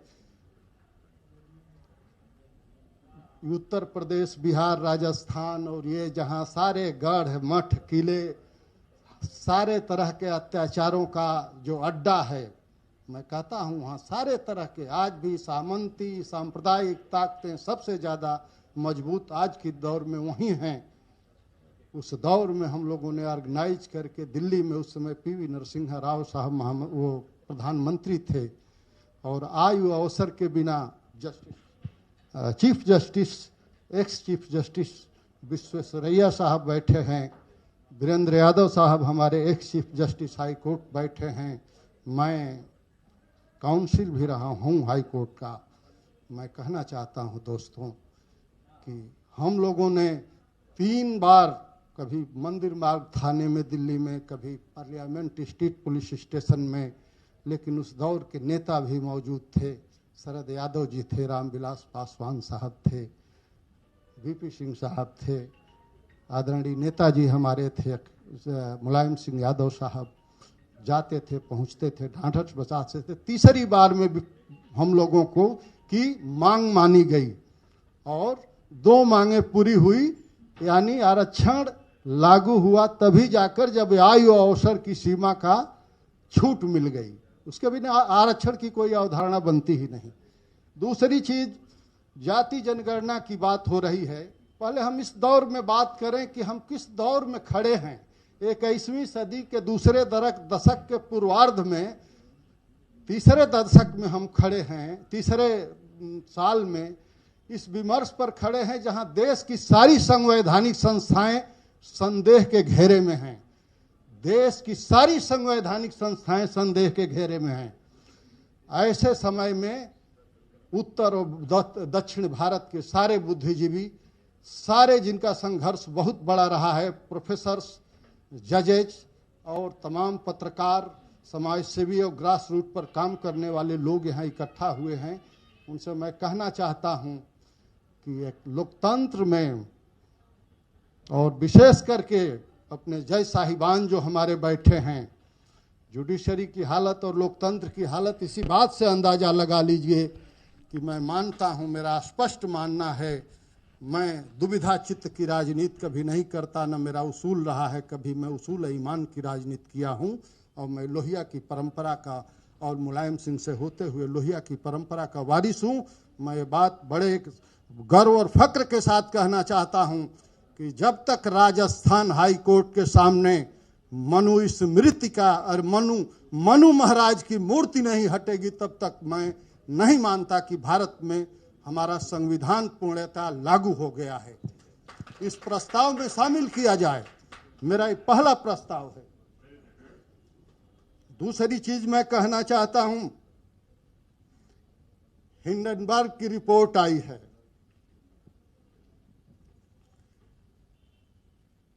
हाउस चल रहा है, देश की संसद पार्लियामेंट चल रही है, बड़े चतुर और सुजान लोगों के हाथ में देश की बागडोर और सत्ता है, कहीं कोई सुनने को तैयार नहीं है। हमारे मंडल साहब ने, बीपी बिंदेश्वरी प्रसाद मंडल साहब ने जो 40 संस्तुतियों में जो उन्होंने किया था, उनमें बातें थीं। आज अभिव्यक्ति की आज़ादी पर भी खतरा है। जो मुखर है, जो बोल रहा है, जो दलितों, पिछड़ों को, अल्पसंख्यक समाज के हितों की रक्षा की बात कर रहा है, दरअसल वो इंसानियत की बात कर रहा है। वो कबीर के साथ खड़ा हो रहा है, वो भक्ति आंदोलन के उन नायकों के साथ खड़ा हो रहा है जिनको हम कबीर, दादू, पीपा, रैदास, नानक, दरिया सेना कहते हैं। उन लोगों भक्ति जिन्होंने जगाया। रविदास बाबा ने क्या कहा, मन चंगा तो कठौती में गंगा, उन्होंने पाखंड पर हमला किया था, वो करारी चोट थी। कबीर ने क्या कहा? कबीर साहब ने बनारस में खड़ा होकर के कहा, कबीरा खड़ा बाजार में मांगे सबकी खैर, ना काहू से दोस्ती ना काहू से बैर। लेकिन वहीं कबीर साहब फिर कहते हैं, लिए कबीरा खड़ा, अरे लिए लुकाठी हाथ में, चलो हमारे साथ, जो घर जारो आपने, चलो हमारे साथ। यानी हमने जाति धर्म, और जाति की सबसे बड़ी विडंबना क्या है? हमारे मित्र इसको विडंबना मैं कहता हूं, एक जात की सबसे बड़ी विडंबना यही है कि हम जो व्यवहार अपने साथ नहीं पसंद करते, अपने से नीचे वाले के साथ उससे भी बदतर व्यवहार करते हैं। इसलिए जात, भारत तो जातियों का समुच्चय है। आप सोच लीजिए, परिकल्पना करिए कि कंगना रनौत कहती हैं कि भारत 2014 में आज़ाद हुआ। अगर उसी तर्ज पर अगर हिंदुत्व की राजनीति को हम लोग परवान चढ़ा दें, तो ये प्रोफेसर रतनलाल, सूरज मंडल, नकवी साहब, जस्टिस विश्वेश्वरैया, वीरेंद्र यादव साहब, प्रोफेसर संदीप कहाँ दिखाई देंगे, कहाँ खड़े होंगे? इन नस्लों के नामो निशान नहीं मिटेंगे। ये आपके अस्तित्व का सवाल है, हमारे आपके अस्तित्व का सवाल है। आने वाली नस्लें और पीढ़ियां आपको माफ नहीं करेंगी। दूसरी बात, हम आए हैं आपके पास एक चिराग जलाने। हम गांव की माटी से निकले हैं। हम उत्तर प्रदेश के उस पूर्वी जिले से, गाजीपुर और बलिया से आते हैं। इलाहाबाद विश्वविद्यालय जो ईस्ट ऑफ द ऑक्सफोर्ड कहा जाता था अपने दौर में, गरीब घर के होने के नाते माँ बाप समझदार थे, पढ़ाई लिखाई का अवसर मिला। हम ऐसे बाप के बेटे हैं जो किसान के, जो अपनी कला में निपुण थे, अपने अंगूठे की मिट्टी से खेत में खड़ा होकर मिट्टी से खोद के बता देते थे कि आने वाली फसल कैसी होगी।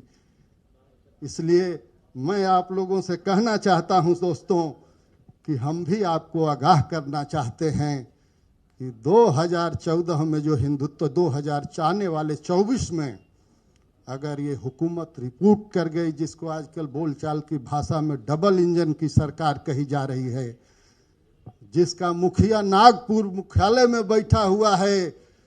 हमारी लड़ाई किसी छोटे मोटे से नहीं है, उस गोट से कि उस विचारधारा से है जिसने गांधी की हत्या किया। जो गांधी की हत्या कर सकता है, वो अम्बेडकर को कभी नजरों से, अच्छी निगाहों से देख ही नहीं सकता। इतने बड़ा अंतर विरोध और ऐसे समय में हम जी रहे हैं, जीने को विवश हैं। इसलिए मैं कहता हूं दोस्तों कि हिंदुस्तान जितना कालिदास और शुद्रक का है, उतना ही अब्दुल रहीम खान खाना, कबीर और नजीर बनारसी का भी है। भारत की ये हमारी धरोहर रही है, ये विरासत रही है। भारत पर कोई और कब्जा, भारत पहला देश है इस दुनिया का जहां कोई सेना और फौज हमला करके नहीं आई थी आक्रमण करने। एक विदेशी ईस्ट इंडिया कंपनी आई और उसने हमारे ही लोगों को अपने सेना का पलटन का सिपाही बना दिया और हमारे ही लोगों पर हुकूमत करके 350 साल तक राज किया। उसके पॉजिटिव और निगेटिव एस्पेक्ट पर बहस डॉक्टर रतनलाल जी ने एक बार छेड़ा था, उन्होंने, मैं सुना हूँ। उर्मिलेश जी ने बहुत अच्छी बातें कही।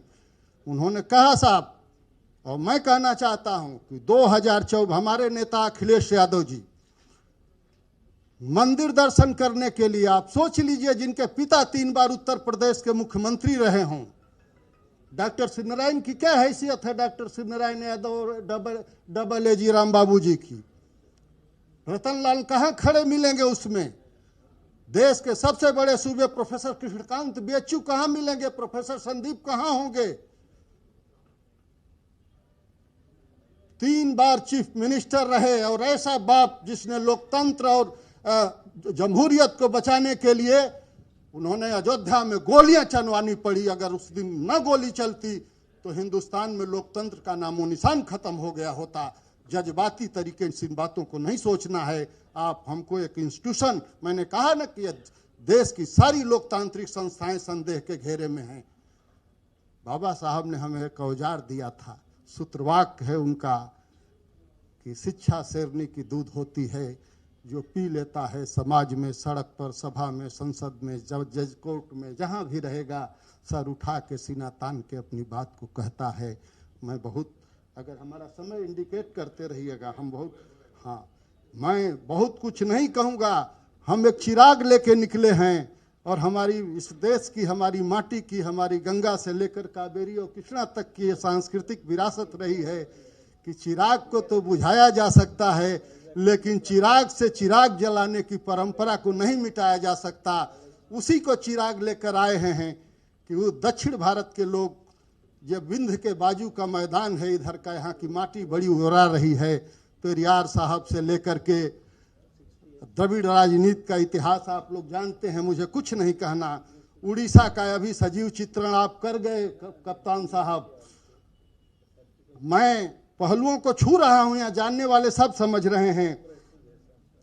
स्थिति बहुत खराब है। आरक्षण की स्थिति यह है कि मंडल कमीशन का मतलब ही है वही, आरक्षण कोई मनरेगा का कार्यक्रम नहीं है कि रोजगार दिया जाए। आर्थिक, सामाजिक और शैक्षणिक रूप से पिछड़े हुए लोगों को मानवीय गरिमा के साथ 140 करोड़ लोगों में सम्मान और बराबरी और इंसानियत के तौर तरीके पर जीने का अधिकार देने का नाम आरक्षण है। आरक्षण दूसरों के लिए, जो नहीं हमको पसंद करते उनको हमारी बोली गोली की तरह लगती है, लेकिन आरक्षण में मेरी आत्मा बसती है। मैं कहने आया हूं आपसे, मेरी आत्मा है आरक्षण, और ये ऐसे नहीं मिलता है। फिराक साहब हमारे विश्वविद्यालय के प्रोफेसर थे, बहुत बड़े शायर, कवि, अंग्रेजी साहित्य के बहुत बड़े विद्वान थे।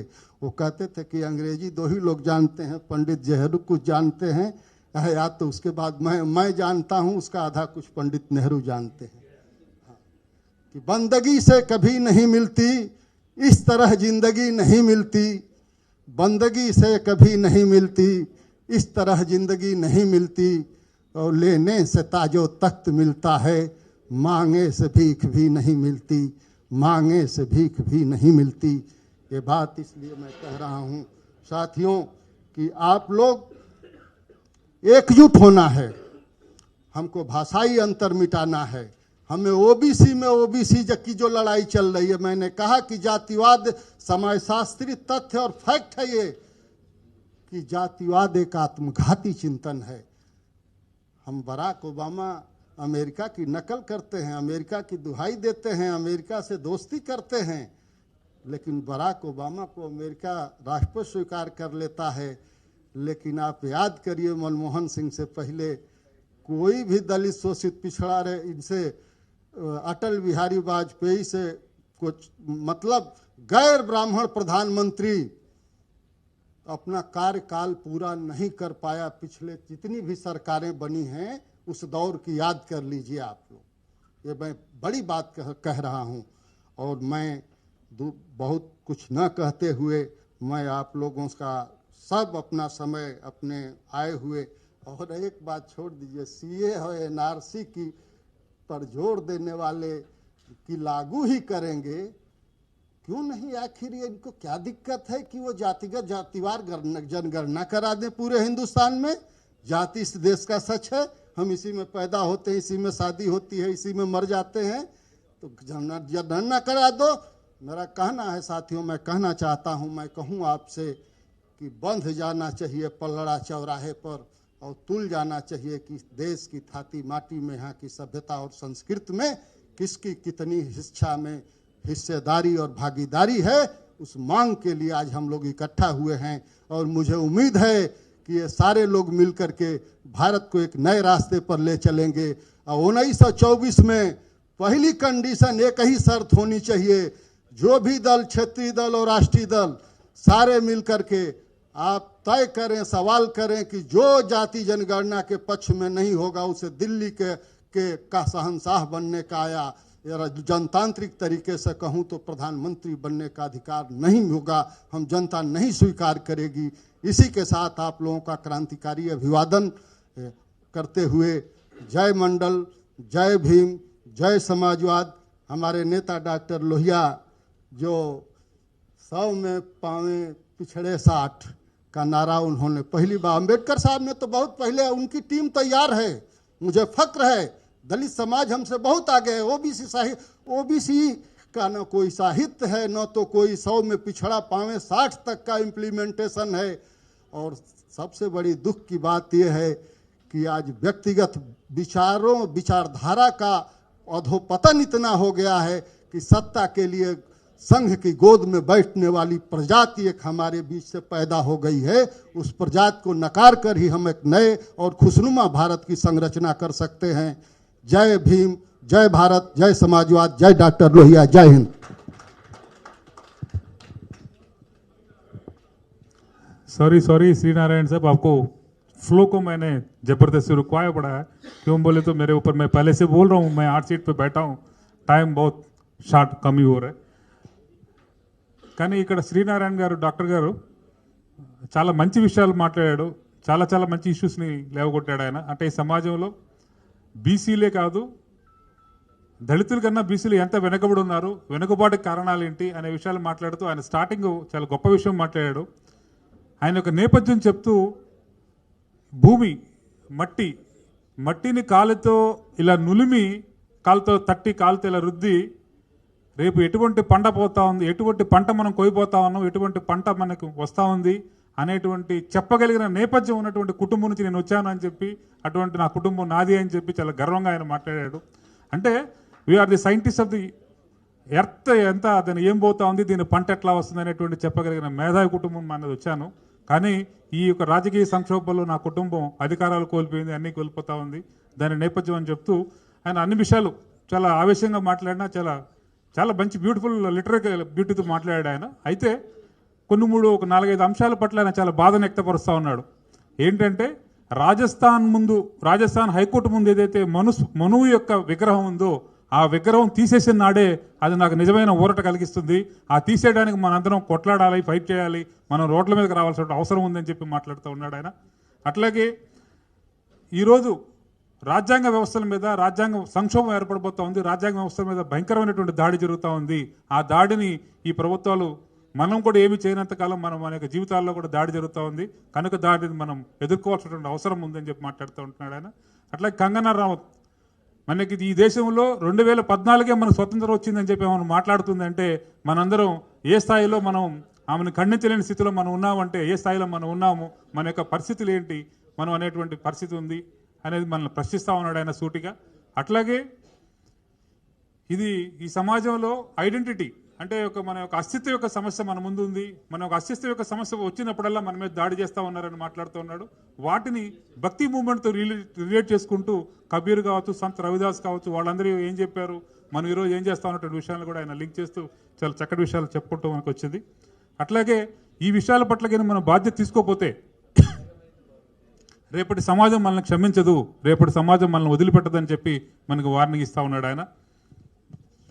గాంధీని చంపిన వాళ్ళు ఈరోజు నిస్సిగ్గుగా తలెత్తుకుని బయట తిరుగుతూ ఉన్నారు, వాళ్ళు మన ముందే ఉన్నారు, వాళ్ళని మనం గౌరవిస్తూ ఉన్నాం. వాళ్ళని గౌరవించే సమాజం, ప్రభుత్వాలు మన ముందు ఉన్నాయి, దాన్ని కూడా చూసి మనం ఏం చేయలేకపోతున్నాం, దానికి మనం బాధపడుతున్నాం అని చెప్తూ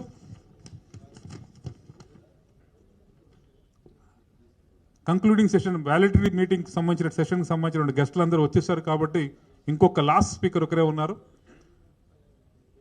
Shri Samarjit Behera is from Orissa, social activist. ఆయన కూడా కొన్ని విషయాలు మన ముందు షేర్ చేస్తారు. ఆ తర్వాత will conclude this session, then will last but not the least, Behraji. Thank you sir.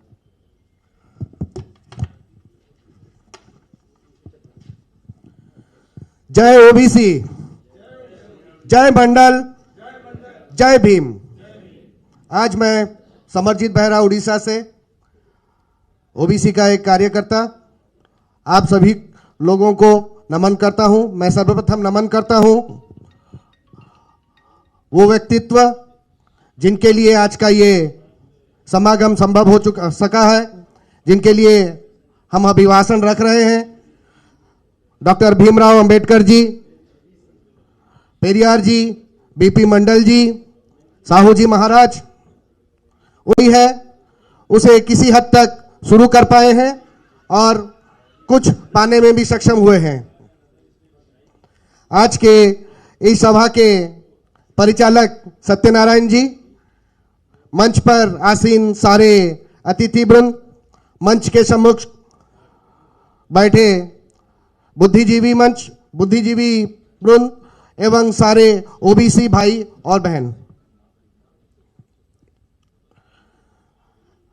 ये सेशन सुबह से चल रहा है। जैसे कि आप लोग लगभग मतलब यहां पर जो हर एक वक्ता मुझसे पहले आया हुआ है, उन्होंने आज का जो मुद्दा है, आज का जो विषय वस्तु है, उस पर मतलब कुछ छोड़ा ही नहीं है जो कि बोला जाना चाहिए। मतलब वो हर कसौटी को, हर मतलब पहलू को सामने रख करके यहाँ पर अपना अभिभाषण रख चुके हैं। मैं भी, समय भी बहुत कम है, इसीलिए मैं अपना जो अभिभाषण है उसे बहुत कम समय में पूरा करूंगा। बस कुछ चुंबक के माध्यम से छोटी छोटी बातों को आप सब लोगों के सामने रखना चाहता हूं कि हमारी विडंबना है कि हम लोग बोल रहे हैं कि हम 52% हैं और एक गणतांत्रिक राष्ट्र में हम बसवास करते हैं, पर देखिए कि 150 करोड़ की आबादी वाले देश में हम लगभग 70-75 लाख लोग, 75 करोड़ लोग जो भी हैं, वो आज भी 2-3% के जो लोग हैं जो सत्ता में बैठे हुए हैं, हम उन लोगों के सामने अपने अधिकारों के लिए गिड़गिड़ा रहे हैं। हम आभारी हैं बीपी मंडल जी का, जिन्होंने मंडल कमीशन के तहत हमारे अधिकारों को चुन चुन करके उपस्थापन किए। पर वो बात अलग थी कि उनमें से 40 में से 2 ही अधिकार जो हमको मिल पाए हैं, पर उसके लिए कहीं ना कहीं हम भी जिम्मेदार हैं। हम अपनी लड़ाई को सही से नहीं लड़ रहे हैं। देखिए, ये राजतंत्र नहीं रहा है, सत्ता हमारे हाथ में है। हम आज भी चंद गिने चुने लोगों के पीछे भाग रहे हैं, जबकि हमारे नेता हैं, हमारे पास में सुयोग है कि हम तख्ता पलट कर सकते हैं और उन लोगों को शासन में ला सकते हैं जो हमें हमारे अधिकार दिला सकें।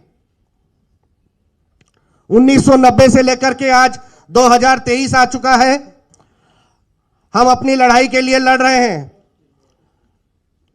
जब मंडल कमीशन लागू 20% सारा भारतवर्ष में संपूर्ण रूप से कहीं भी लग नहीं सका। आज देखिए, आज सारा राष्ट्र सोया हुआ है। उच्च वर्ग के 3 या 4% लोगों के लिए 10% का ईडब्ल्यूएस का आरक्षण वो ऐसे ले गए जैसे कि मतलब हम किसी को पता ही नहीं चला, एक आदमी ने आवाज भी नहीं उठाया उसके लिए। इतने साजिश, मतलब उनका जो सोचा समझा साजिश है, उसके तहत वो अपने जो मतलब मनसा है उसको वो कारगर करने में सफल हो रहे हैं। तो मित्रों, आप लोगों को और एक बात भी बताना चाहता हूं कि ये उनकी एक साजिश है कि ये संपूर्ण रूप से ओबीसी का जो रिजर्वेशन है उसको हटा करके रहेंगे करके मनस्थ कर चुके हैं। क्योंकि वही लोग हैं जो कि हम लोग आज जो विषय वस्तु है हमारा कास्ट सेंसस, कास्ट सेंसस के बेसिस पे हमको आरक्षण नहीं दिया जा रहा है। बोल रहे हैं कि उनके पास में डेटा नहीं है कि किस जाति के पिछड़े जो हैं उनकी जो नंबर है, उनकी संख्या क्या है। पर वो कर्तव्य किसका है? जो सरकार है वो उसका कर्तव्य है कि वो कास्ट में सेंसस करवाए। पर हमारे साथ में बार बार छल किया जा रहा है और हमको उससे वंचित रखा जा रहा है। पिछले दिनों बहुत से राज्यों में जो त्रिस्तरीय, हमको तो राजनीतिक आरक्षण नहीं मिलता है, पर जो 3 टायर सिस्टम है वहां पर आप लोगों का भी आरक्षण उठा दिया गया। म्युनिसिपैलिटीज, एनएससीज और पंचायती राज सिस्टम में जो रिजर्वेशन मिलता था 27% का, उसको उन्होंने हटा दिया। हटाने के बाद में जब पूछा गया तो उनके पास में क्वांटिफाइड डाटा नहीं है कि इस देश में ओबीसी कितने हैं करके।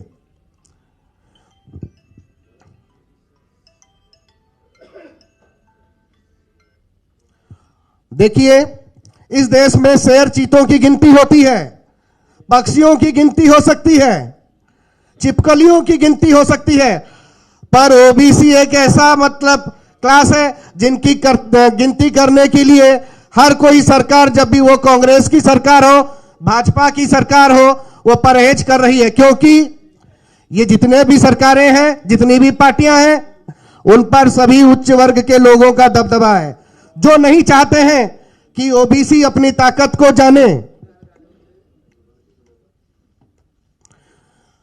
अभी जो जातिगत जनगणना और अपना जो जनरल सेंसस की बातें आ रही थी 1921 में होने की थी, उसको हटा करके 2022 में लेकर के आए। अभी 2023 में भी वो लोग सेंसस नहीं करेंगे करके ये निर्णय ले चुके हैं। उसका एक मुख्य कारण यह भी है कि अगर सेंसस होता है तो वहां पर डिलिमिटेशन होता है, और अगर डिलिमिटेशन होगा तो वहां पर जो सरकारें हैं, जो सीट्स हैं राज्यसभा की, लोकसभा की, विधानसभा की, वो सीट्स बढ़ेगी। अभी सारे देश में ओबीसी आंदोलन धीरे धीरे अपना माथा टेक रहा है और ओबीसी अपने हक को लेकर के जागृत हो रहे हैं। तो कहीं ना कहीं उनको ये डर है कि अगर जो डिलिमिटेशन में जो ज्यादा सीटें बढ़ेंगी, उन पर मुख्य अपना जो हक मांगने का जो काम रहेगा, वो ओबीसी की जो क्लास है वहां पर अपना हक को मांगेगा। तो कहीं ना कहीं उनको अपना सत्ता छूटने का भी डर है, जिसके चलते वह सेंसस को 2024 के बाद में करने का निर्णय ले रहे हैं। अभी ये सही वक्त है। हमारे कुछ मित्र, हमारे कुछ साथी जो इंटेलेक्चुअली बैकवर्ड्स लोगों को भारत के उत्तर से लेकर दक्षिण तक, पूरब से लेकर के पश्चिम तक जोड़ने में सक्षम हो रहे हैं, ये एक बहुत ही अच्छा प्रयास है। पर मेरा एक अनुरोध है कि इंटेलेक्चुअली जुड़ने के साथ भी हम लोगों को सांगठनिक रूप से भी ओबीसी लोगों को जुड़ना चाहिए, क्योंकि हर स्टेट में ओबीसी का एक अलग अलग इशू है, अलग अलग ये है। तो मेरा निवेदन है कि ये मंच में जो भी हमारे बुद्धिजीवी, जो इंटेलेक्चुअल्स हैं और जो भी संगठक हैं, हमारी एक कोशिश होनी चाहिए कि पैन इंडिया हम एक बैनर में एक संगठन करें, जिसे जोड़ें, और हमारे जो उद्देश्य है, हम भारत के कोने कोने तक अपने लड़ाई को इस बैनर, इस उद्देश्य के माध्यम से जोड़े, तभी जाकर के संगठित होंगे। जैसे कि पहले सेशन के वक्ता बोल रहे थे, जब तक जो साधारण जनता है वो सड़कों पर नहीं आएगी, तब तक संसद में बैठने वाले सब बगलर्स होंगे, जो चोर डाकू, वो लोग संसद में बैठेंगे। जब हम हक की बात करेंगे, हमारे सही प्रतिनिधियों को लेकर के संसद में बिठाएंगे, विधानसभा में बिठाएंगे, तभी हम असली मायने में अपना हक पा सकेंगे। बस मैं धन्यवाद देता हूं मुझे इस मंच पे अपना अभिभाषण रखने के लिए। धन्यवाद। जय ओबीसी, जय भीम, जय मंडल।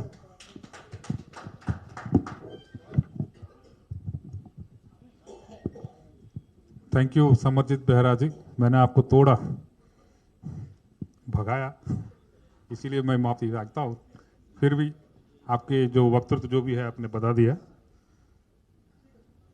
సమర్జిత్ బెహరారు 2-3 విషయాలు, ముఖ్యమైనటువంటి అంశాలను మన ముందు పెట్టారు. ఏంటంటే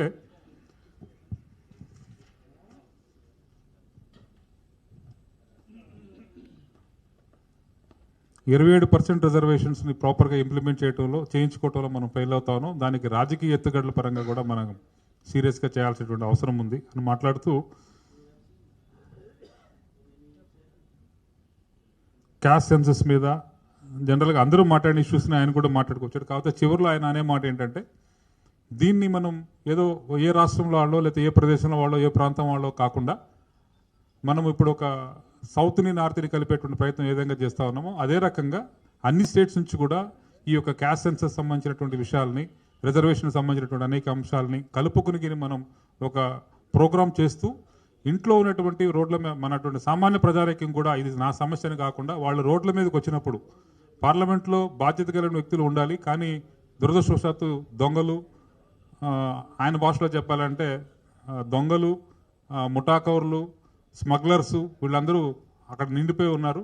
వాళ్ళందరూ బయటికి రావాలి, వాళ్ళందరూ చేతనం అవ్వాలంటే మనం ఇంట్లో కూర్చోకుండా మనం రోడ్డు మీదకి వచ్చి మనం కూడా ఉద్యమాలు చేయాల్సిన, సామాన్యుడు రోడ్డు మీదకి వచ్చి ఉద్యమాలు చేయాల్సిన అవసరం ఉంది. ఆ రోజు మాత్రమే వీళ్ళందరి యొక్క పని మనం పట్టొచ్చు అనేటువంటి విషయాన్ని ఆయన చెప్తూ,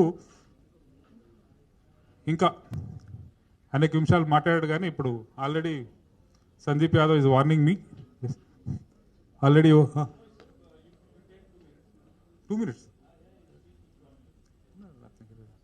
అయితే ఇక్కడ నేను ముందే చెప్పినట్టు జనరల్గా ఇటువంటి సెమినార్స్ అనేవి యూనివర్సిటీస్లోనో లేదా ఇంకో దగ్గర జరుగుతూ ఉంటాయి. అట్లాంటి సెమినార్స్ని తీసుకొచ్చి ఒక ప్రయోగమేం చెప్పాలి, ప్రయోగం కూడా మామూలు ప్రయోగం కాదు ఇక్కడ మనం చేసింది.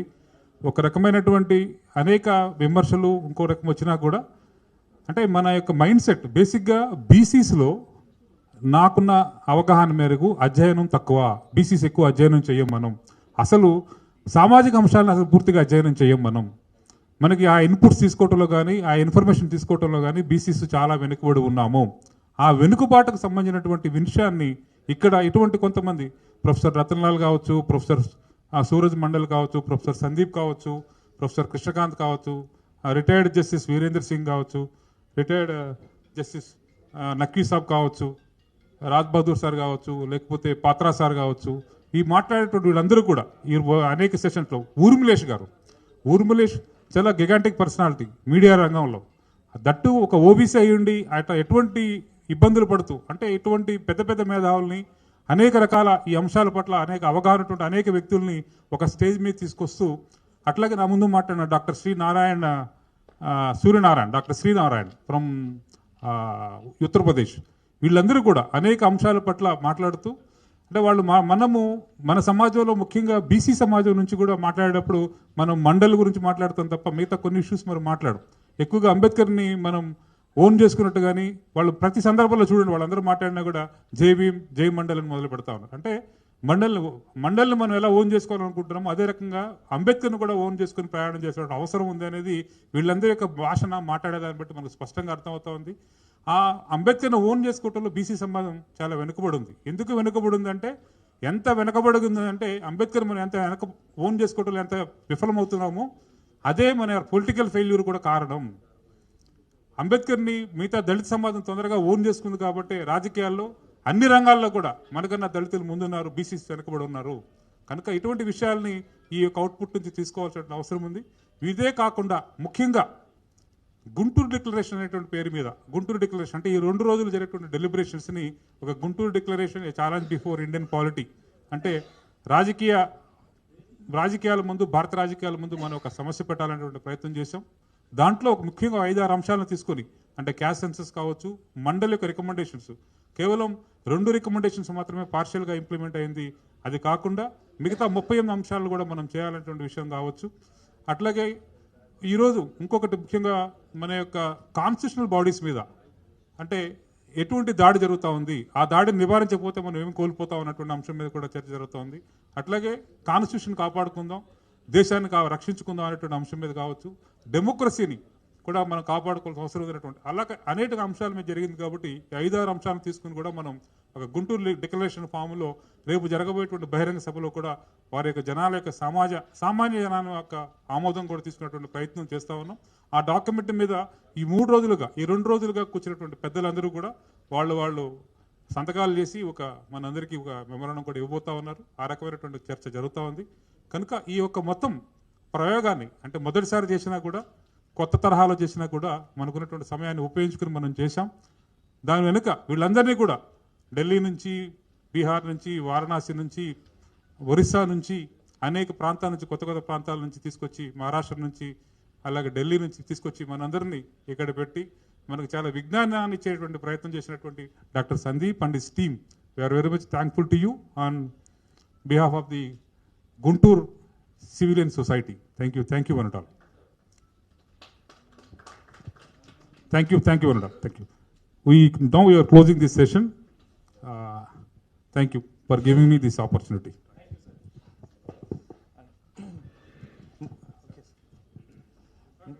Now we move forward towards valedictory session. मैं कर लूँगा. Okay.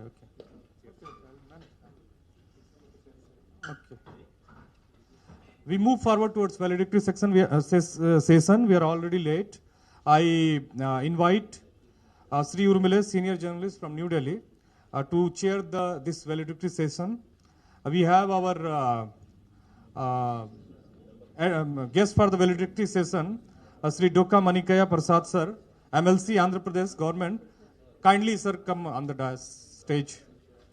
The organizing committee invite our special guest Justice Iswaraya, to come on the dais, sir, please. I invite the architect of this seminar, conference, and the architect of the whole this program, a very generous, very human-loving, very liberal, very progressive person, Ala Venkateswaru, sir.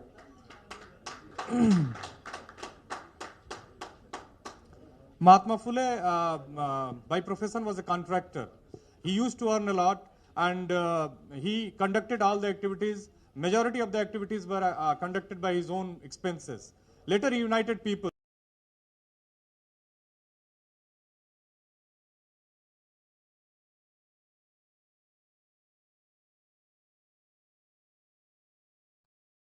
Telangana. So this is his contribution, a small contribution, but the history will tell us that this contribution could be a great contribution, a gigantic contribution in the evolvement of the whole of humanity. He's such a person who doesn't care about his own family affairs, other affairs, and he's always ready for all these things. So he has been able to send a message among the masses of Andhra Pradesh and Telangana that where the people had lots of problems, but even then he has been able to help people to extend themselves beyond caste and unite as a class. So OBCs are evolving as a class just because of people like Justice Iswaraya, Dr. Ala Venkateswaru, Dr. Simhadri sir, Professor Simhadri sir, our Honorable Vice Chancellor Sir Sam sir is there. There are many people I can see that who have been selflessly contributing in the evolvement of the whole of Andhra and Telangana society, and this society is part of the whole of India. If anything happens in this society, that will, whether positive or negative, that will help or that will contribute in the making of India also. India is not, away, or India is part of Andhra, Andhra is part of India. So that is the connection, and that is his role.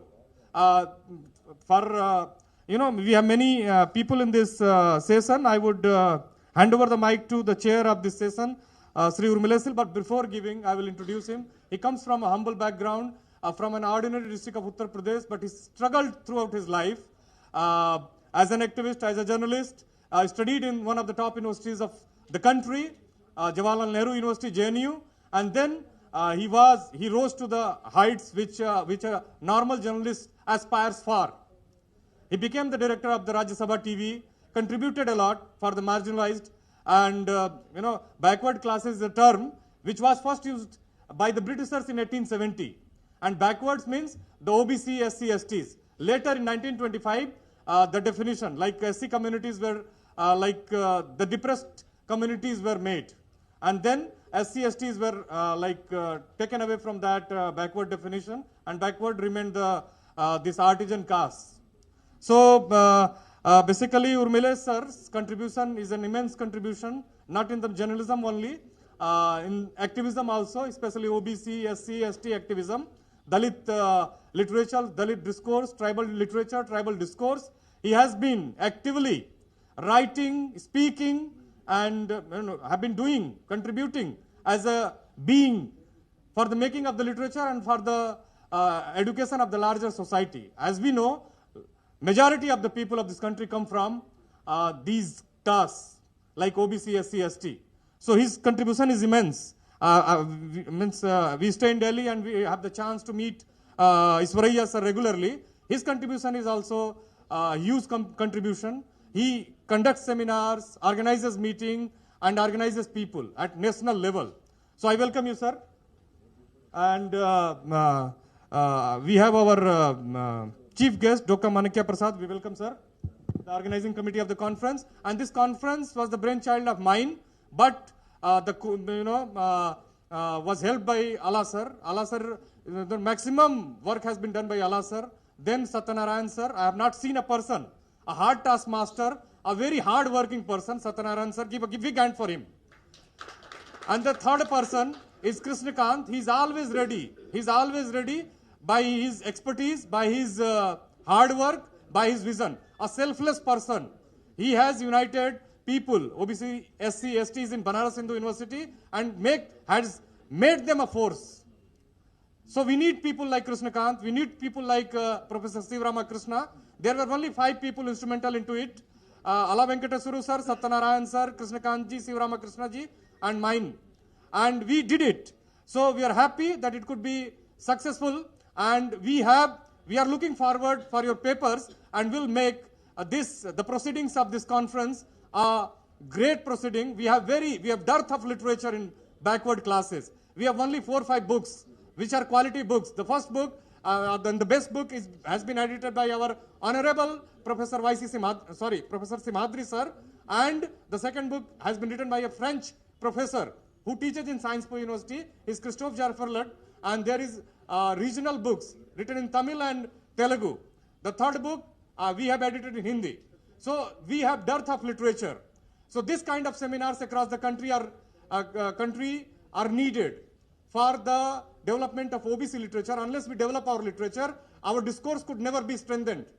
So we are happy that we could make it, and I invite and I hand over the mic to our Urmila sir. Sir.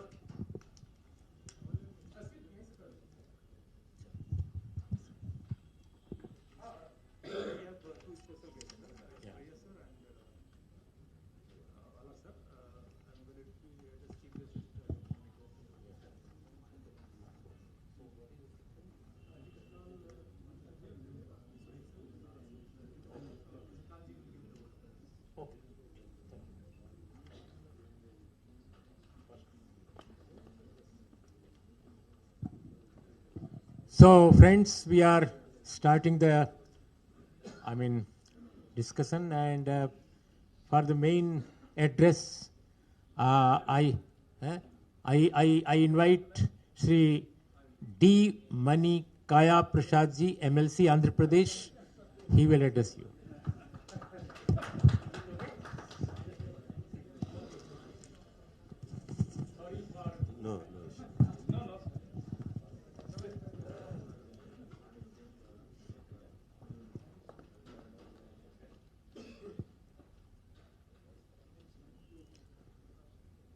ఈరోజు second day వాలిడిటరీ సెషన్కి preside చేస్తున్న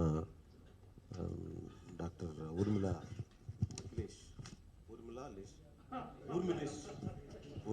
ఊర్మిళేష్ justice Eshwaraiah గారు,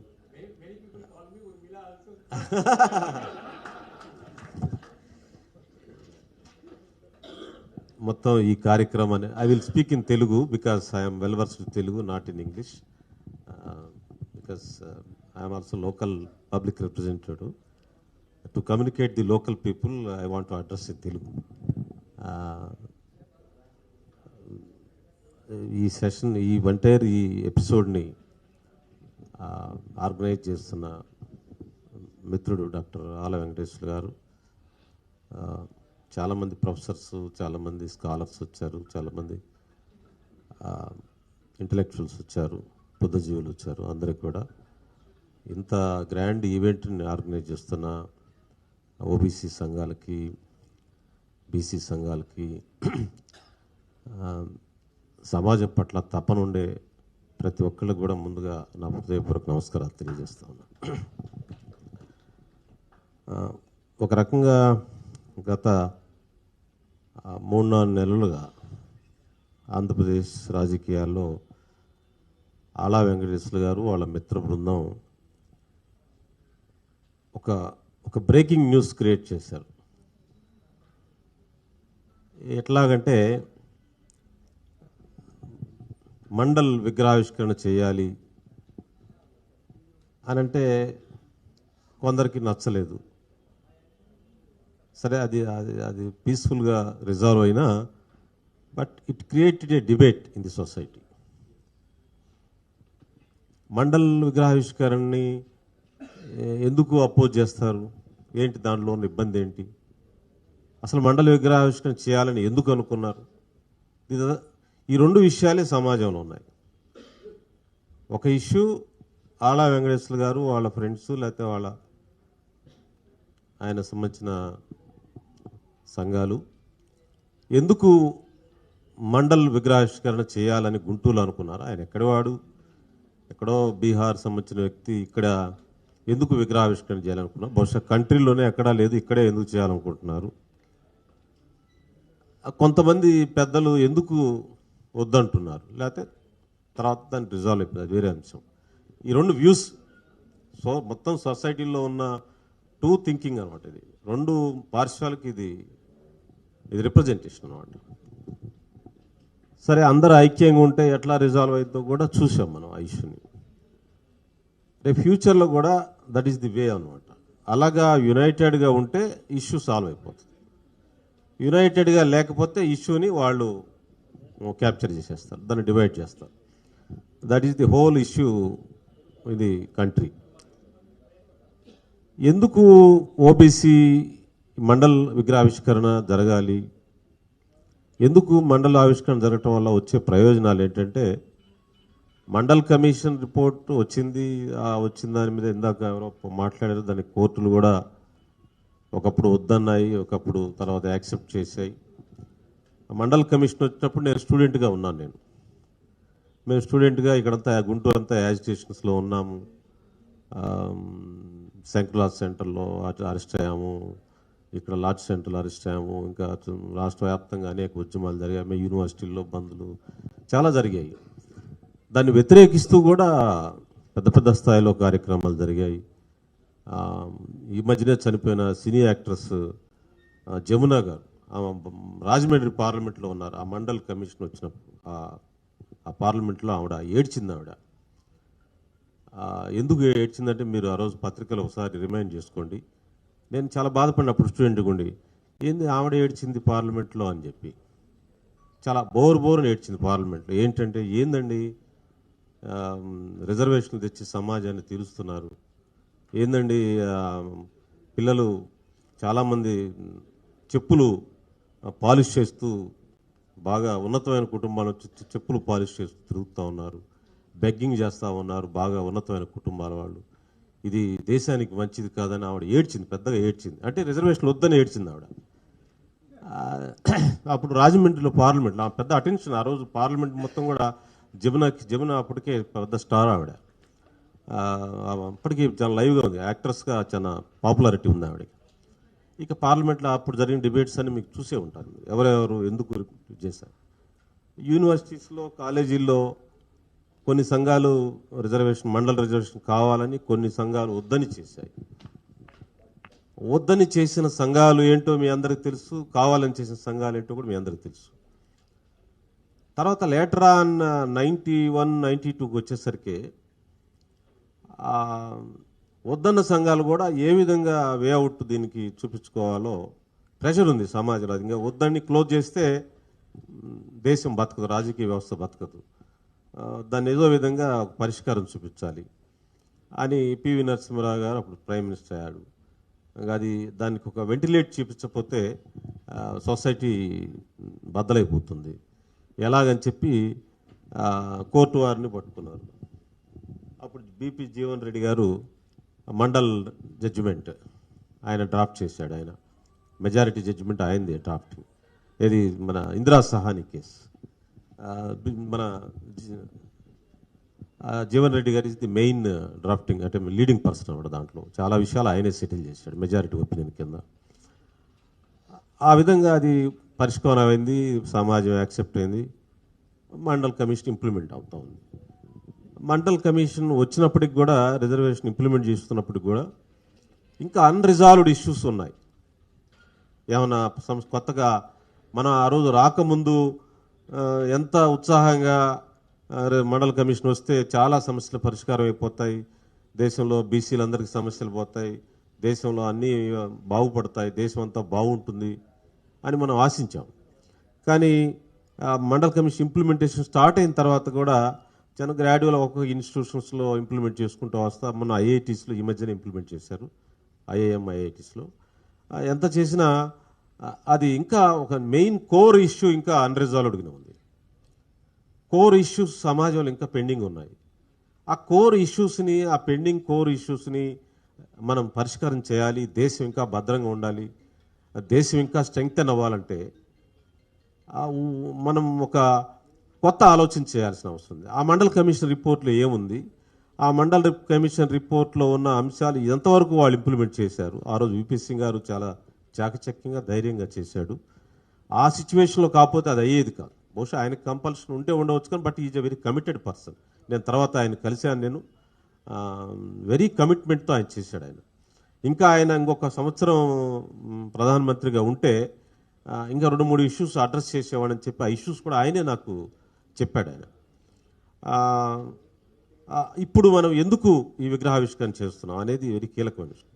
అప్పుడు resolve కానీ mandal commission 1 ద్వారా resolve కానీ అంశాలని మండల్ 2 ద్వారా resolve చేసుకోవాలి. మండల్ 2 అనేది నాట్ జస్ట్ ఎ స్లోగన్, ఇది సమాజానికి, భారతదేశ రాజకీయాలకి ఒక ఫిలాసఫీ. ఇది మండల్ 2 అనేది. మండల్ 2 ద్వారానే ఇంకా పెండింగ్లో ఉన్న సామాజిక సమస్యలు, రాజకీయ సమస్యలు, ఆర్థిక సమస్యలు పరిష్కారం కావాలి. Now the agenda before the nation is mandal 2 is the agenda of the nation. ఆ విధంగా మార్చాల్సిన అవసరం మనందరికీ. ఇది ఇస్ ఎ సెట్టింగ్. ఇది ఈరోజు జరుగుతున్న ఈ విగ్రహావిష్కరణ కార్యక్రమం అంతా కూడా నేను ఆలా గారితో టచ్లో ఉన్నాను, మిగతా మిత్రులతో మాట్లాడుతూ ఉన్నాను. ఒక మంచి డిబేట్ క్రియేట్ అవుతుంది సమాజంలో. ఆ డిబేట్లో కూడా కొన్ని చిన్న చిన్న మిస్క్రెంట్స్ ఉంటారు, లేకపోతే హైజాక్ చేసేవాళ్ళు ఉంటారు. వాళ్ళని మీరు వాచ్ చేస్తూ ఉండాలి, వాళ్ళని మీరు హైజాక్ చేయకుండా చూసుకోవాల్సిన అవసరం ఉంది. రాజకీయ అవసరాలు ఉంటాయి, కంపల్షన్స్ ఉంటాయి, లేకపోతే వాళ్ళకి ఏదో కొన్ని ఉంటాయి, అవన్నీ ఫెసిలిటీస్ పోతాయి, ఇలాంటివన్నీ ఉంటాయి. మీరు కోర్ గ్రూపు ఈ విషయంలో అప్రమత్తంగా ఉండాలి. లేకపోతే ఈ విగ్రహావిష్కరణ ఇంత విజన్ తోటి చేస్తున్న మీ అందరు ఎక్కడెక్కడి నుంచో వచ్చారు. నార్త్ ఇండియా నుంచి ప్రొఫెసర్ సంతోష్, ఊర్మిళేష్ గారు లాంటి సీనియర్ జర్నలిస్టులు వచ్చారు. మీ అందరి కృషి ఇక్కడ సీడ్ అవుతుంది. ఇక్కడ ఈ సీడ్ ఒక చెట్టులాగా అయిపోవాలి, ఇది ఒక పెద్ద వృక్షం అయిపోవాలి.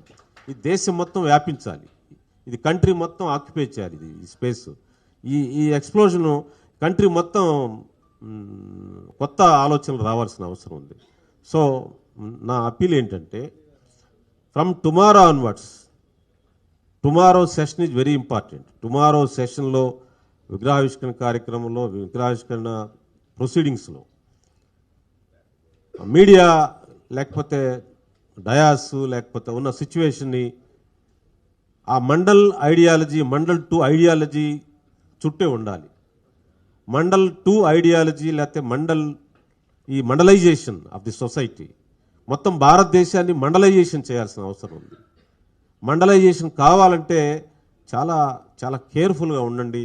Tomorrow is the very crucial day for the organisers అని చెప్పి నేను మీ అందరికీ నేను విజ్ఞప్తి చేస్తాను.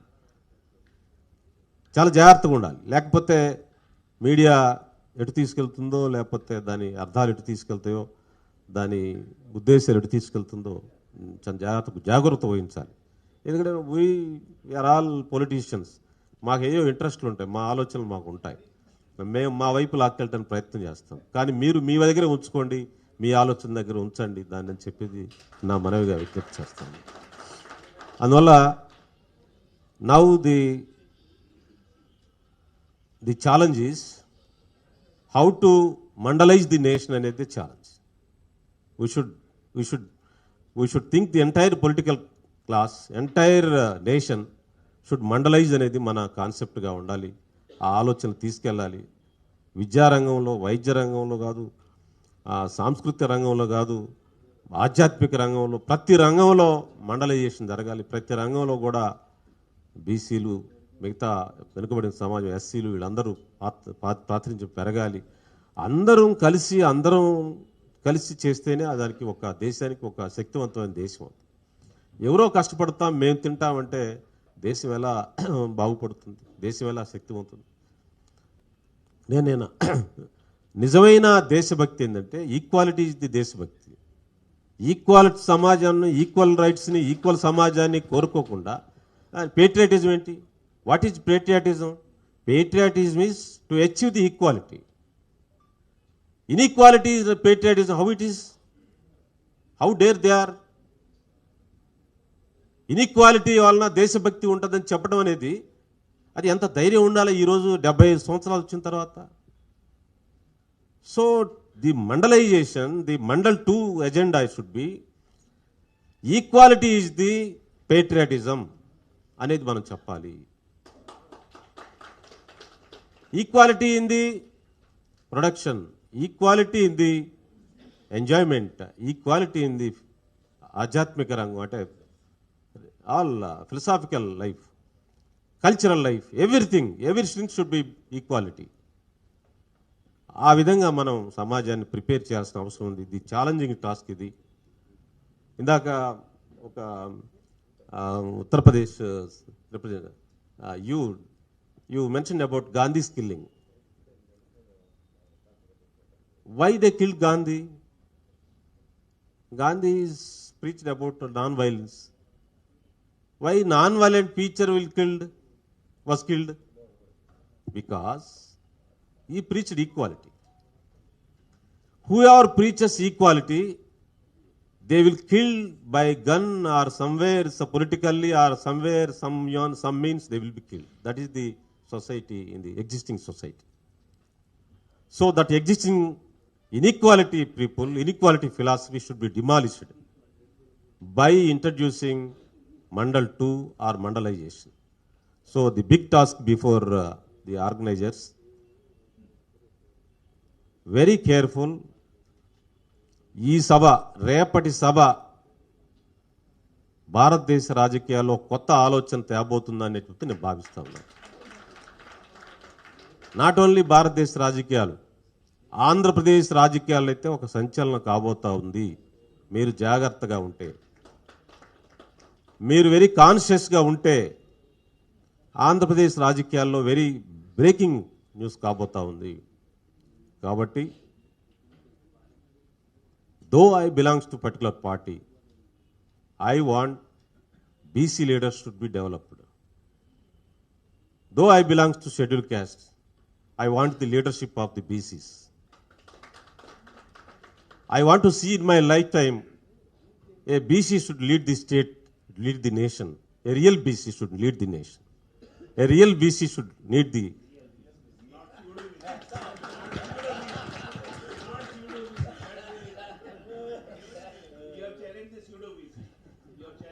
yes.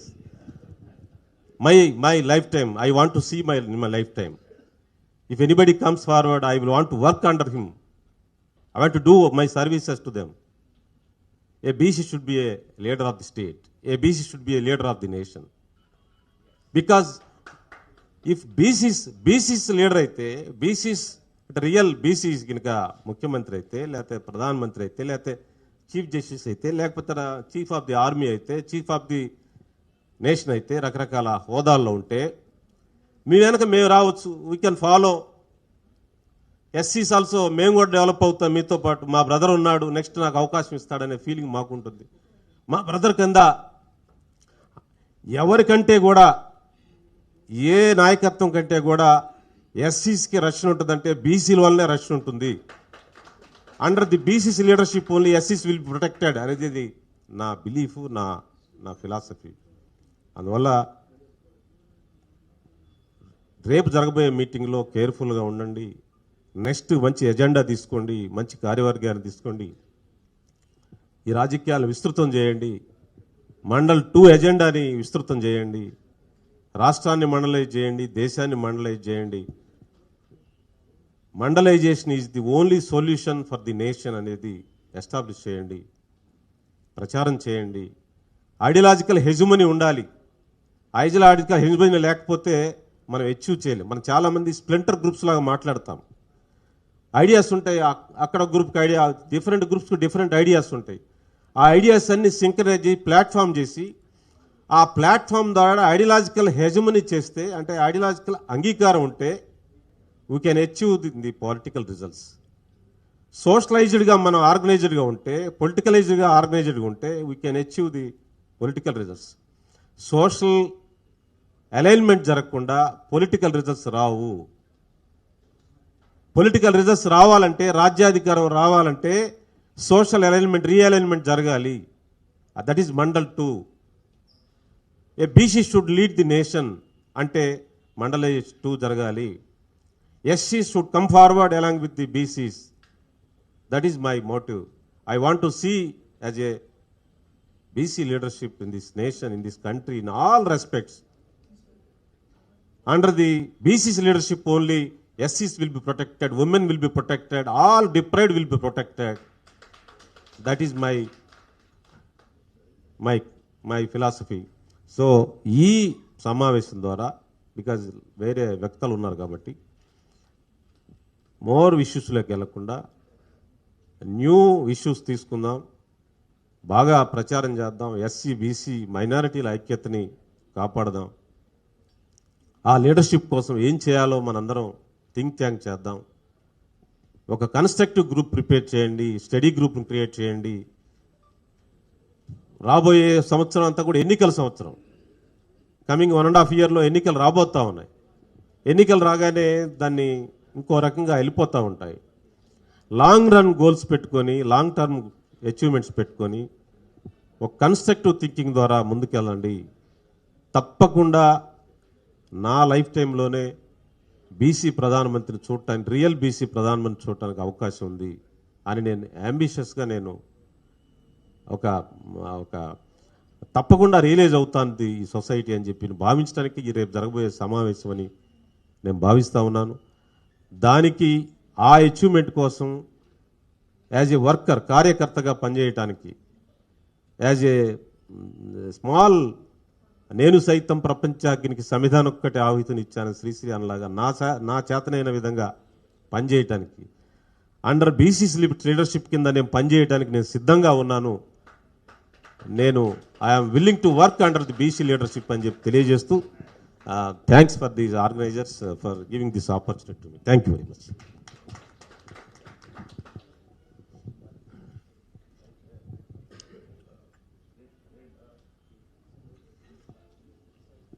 मैं श्री डोका मानिक्या प्रसाद MLC, इनकी स्पीच से वाकई प्रभावित हुआ, बेहद प्रभावित हुआ. और आमतौर पे उत्तर भारत के जो राजनेता हैं, चाहे वो दलित हों या OBC कम्युनिटी के हों, उनकी स्पीचेस बहुत फायरी तो होती हैं, लेकिन उनमें वैचारिकता की बड़ी कमी होती है, उनमें विचारों की बड़ी दरिद्रता होती है. शब्द ज़्यादा होते हैं, अर्थ कम होते हैं, लेकिन बहुत अर्थपूर्ण ये स्पीच थी.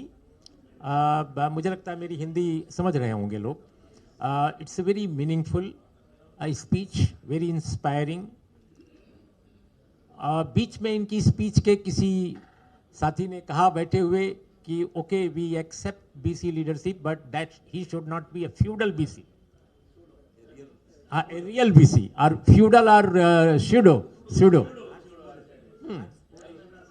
Yeah. So I accept and I consider he's right. I mean, there are many BC leaders who are not only pseudo but feudal also, and not real. I mean, they represent a kind of feudal mentality, in my opinion.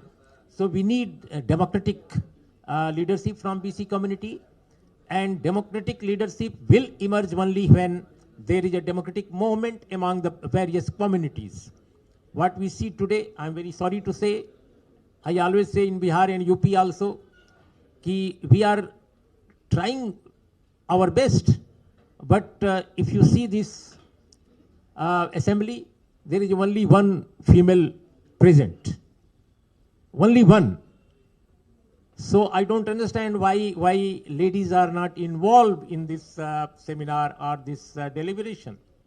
That is one aspect which really we have to think over it. So this is also part of democracy. If we want to democratize our society, our people, if we want to evolve the democratic leadership, our female community, our ladies, our children who are from both gender, they should be equally, involved. This is called inclusive democratic society. So now I thought why I couldn't pronounce proper name, because in the document itself, no, question is later, because here it is typed wrongly. So that is why my pronunciation was also wrong. But I will not commit the same mistake again. So now I invite a very important person of our society, our nation, and he is Justice V. Eshwaraiah साहब. ईश्वरैया साहब को मैं बहुत बार सुन चुका हूँ, बहुत बार देख चुका हूँ, बहुत बार इनके काम से वाकिफ हो चुका हूँ, और ये 2013 से 2016 के बीच में नेशनल कमीशन जो बैकवर्ड क्लासेस का था, national commission for backward classes जो अभी भी है, उसके चेयरमैन रहे हैं, और बहुत महत्वपूर्ण काम है इनका. चीफ जस्टिस हाई कोर्ट रहे हैं आंध्र प्रदेश के, और एक बहुत ही चमकदार करियर रहा जुडिशरी में. तो आपको मैं आमंत्रित करता हूं कि आप अपनी बात कहें.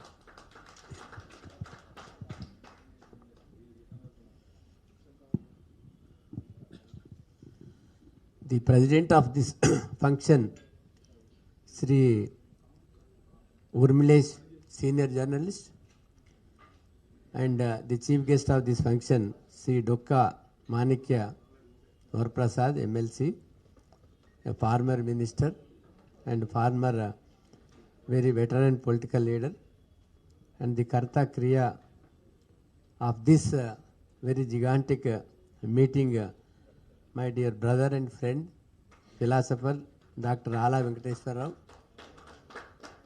And this 3-day national meeting, 2-day seminars followed by the public meeting and the inauguration of Sri BP Mandal statue tomorrow is organized by Social Equality Forum New Delhi, International Satyashodak Samaj New Delhi, K.S. Vani Research Institute, Dhule, Maharashtra, and many other like-minded organizations. And the most important, the dignitaries present in this meeting, Honorable Justice Virendra Singh Yadav, the Vice Chancellor of NTR University, Mr. My very close friend also, Shyam Prasad. And every day I see Ratan, he is behind Ratan just now left. He is in the back. Professor Ratan Lal, Professor Mandal, and many other dignitaries who I see very frequently at Delhi. It gives me an immense pleasure to be amongst you. Then yesterday also there was discussions, today morning also there were discussions, but today the valedictory session, the main subject is the caste census. I think the importance of the caste census. The caste census were conducted 8 times, 7 times it was published from 1871 to 1931. But 1941 also conducted, but it could not be published due to the Second World War. The effect of the caste census, all of you know that 1902, the Mr. Sahu Maharaj was able to implement the 50% reservations in the employment and provided in education also. Therefore, then now we are having our constitution. Constitution, if you see, it is a democratic republic. Democracy means it's a representative form of the governance. Representation means representatives of all caste communities, religion, in proportion to their population, should represent this country as their leaders, as judges, as administrators, as the executive. But what kind of the country we have today? Why this kind of the discrimination, oppression, suppression, then a planning, scheming to sabotage the social justice, the equality?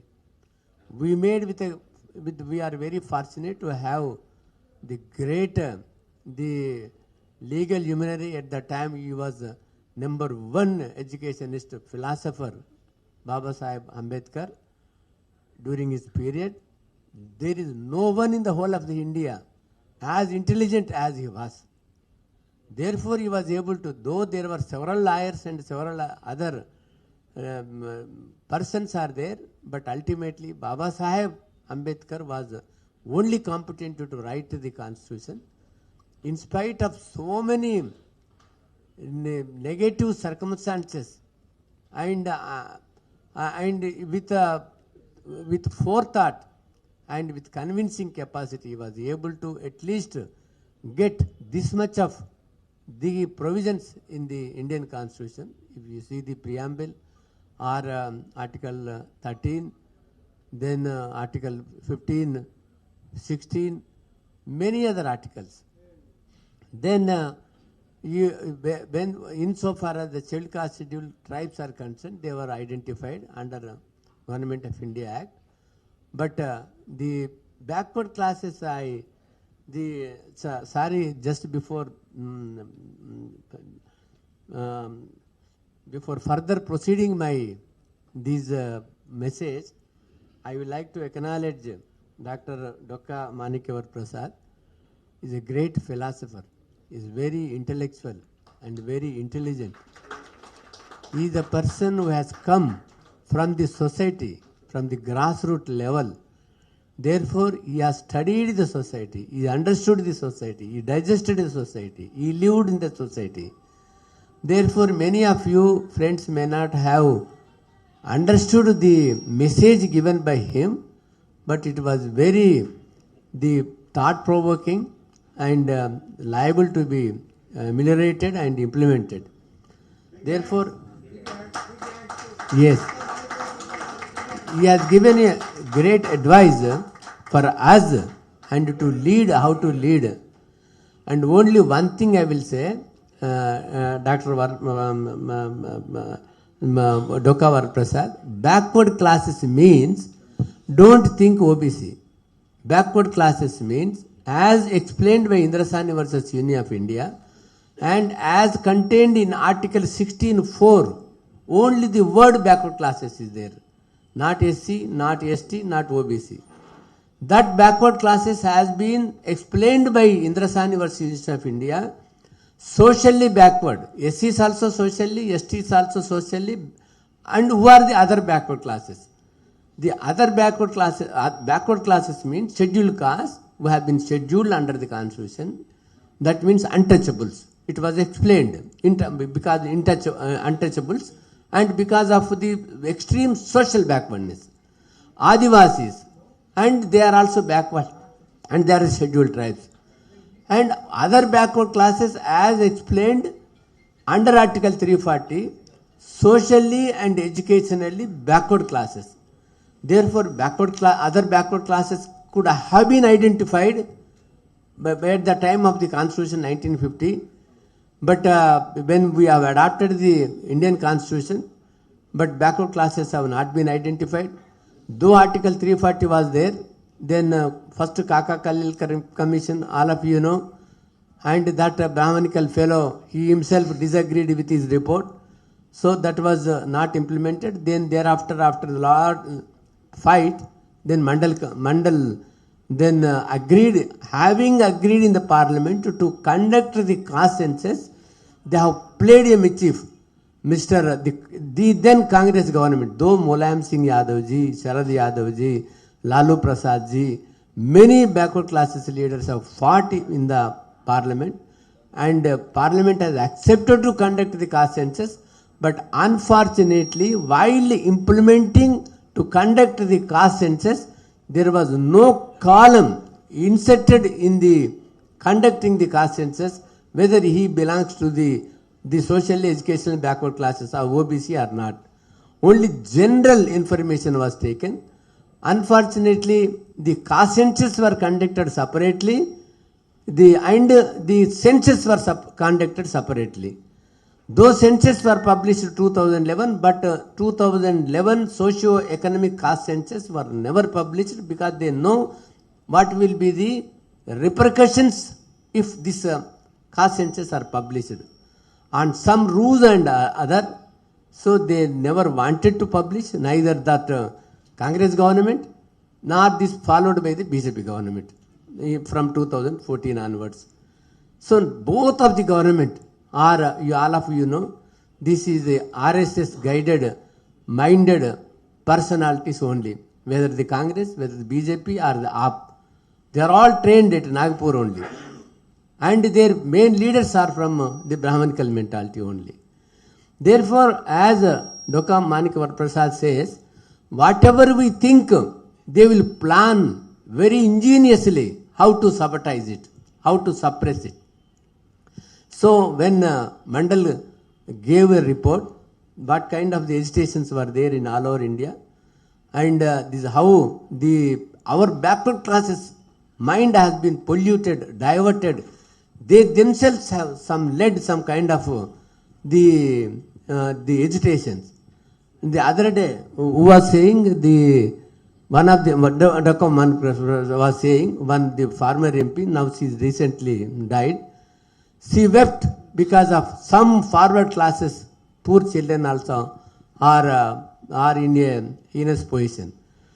What happened to those fellows, Brahmanical families, when ages together our families are living like that on the roads, no house, no shelter, no education, no employment, they are begging classes, wandering classes, and जो भिक्षाटन करते हैं, देश में घूमते हैं, ये लोगों को देख ले कभी भी तरस नहीं आता ये लोगों को. ये खबर अपने ये सवर्ण अगर ये गरीब हो गए तो इतना तरस करता है उन्हें.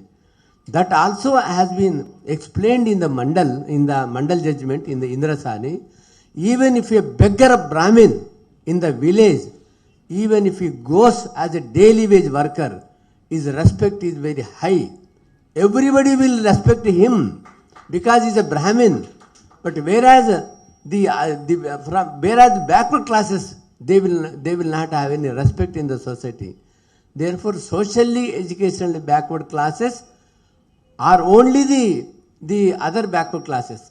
So the backward by reason of your economic poverty, he will not become the backward class. But in Indrasani versus Union of India, there he has given an example. Other than the socially, educationally backward classes, how they become the social educational backward. Because we have become social educationally backward classes from generations together. Because of our occupation, because of our the progeny, so we have become. Suppose any forward class fellow like us, if he is a tapper generations together, he is a washerman generations together, he is a fisherman generations together. Suppose if a rickshaw puller generations together, yes, over a period you can recognize him as a social educational backward classes, but not only for the purpose of the conducting caste census, not with one generation. We have undergone this kind of the discrimination ages together. Therefore, now after the independence, after the constitution came into force, we want our share, we want our representation. We doesn't want to beg anybody. We doesn't want to grab anybody. We doesn't want to put any inconvenience or anybody. We want our share. We want our share. Therefore, reservations are for representation. Reservations are for representation. Reservations are not for gratis, or reservations are as a donation, but reservations are only to represent the executive, the legislature, the judiciary, the administration. Because it is a representative country, it's a democratic country. Therefore, स्वास्थ्य हम north India में ना जिनकी जितना संख्या बारी उनकी उतनी हिस्सादारी. We want our representation, and that is the reason why in South India, these 11 states, there is a categorization. In categorization also there is some kind of injustice is being done because there is no scientific categorization. Categorization, our ultimate demand should be every community in proportion to the population, they should get their share. Every community. But yes, very deep-rooted what is the planning is going on now. Now Rohini Commission has been appointed. I have recommended as the Chairman National Commission for Backward Classes, stating that caste census, 2011 caste census has to be conducted, categorization has to be taken, the reservations has to be percolated to the most backward classes also. Most backward classes, then backward classes means SC, ST, OBC. Now we have given 27% reservations. But what is the percentage of reservations filled so far? Not even 15%. Even 9, 10, 11, 12, and last year only 15%. 15% means every 10% you are taking away. And the greedy was, they were not satisfied with the greed of taking away 10-15% from the quota of the backward classes. They have given EWS without any inquiry, without any data, without any survey, and all of a sudden you give the reservations for economically the weaker sections. Who is economically weak sections? Are we not economically sections? SC, STs, OBC are not economically weaker sections. Suppose if we don't want to get our reservations, if I wanted to claim as EWS, how can they deny? That means that is a caste reservation. That is a Savarna reservation. That is a forward class reservation. There cannot be any injustice than EWS. But every government supports, every government, including the BJP, Congress, then Andhra Pradesh, Telangana, everybody supports except Tamil Nadu and Mr. Tejasvi Yadav of the Bihar and Kerala MIM. Except three, everybody supported EWS. What is the honesty, sincerity of these so-called governments claiming we are committed for the OBCs? They fear for the EWS and they do injustice for the OBCs. What kind of the face they have that we are committed for the OBCs? Therefore, these are all humbug. This is a cheating. This is bluffing. And this is injustice. And this is a discrimination. Therefore, we should not believe any government, local government or the... And one thing was saying, all OBCs, though OBCs ruled some states, SC ruled a big state, but they have not also done the social justice for all caste communities. I can say with any amount of conviction, I have travelled extensively in the UP.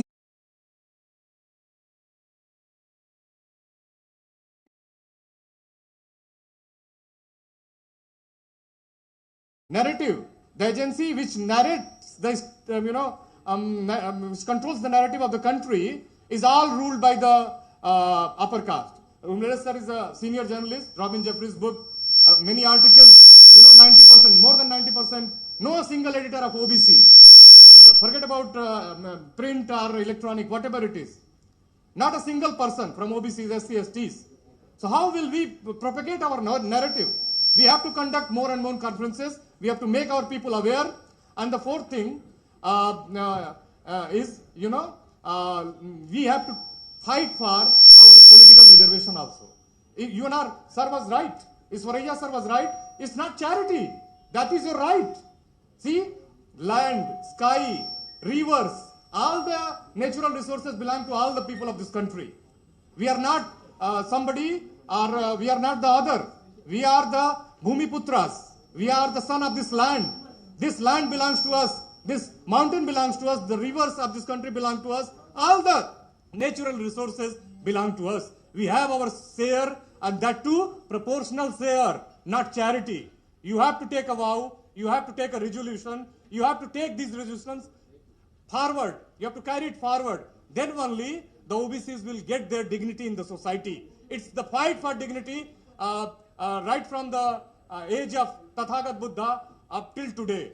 We have to fight it boldly, courageously, with full. We have to be fearless. We have to be bold. So I won't take much time, but I wanted to share these data which are very important. There are lots of data, But when the OBCs comes, the government doesn't want to have any data, because the moment they will disclose any data, there will be a revolution in the country. There will be a problem in the country, because they are badly represented. In class 1 services, we have 27% reservation.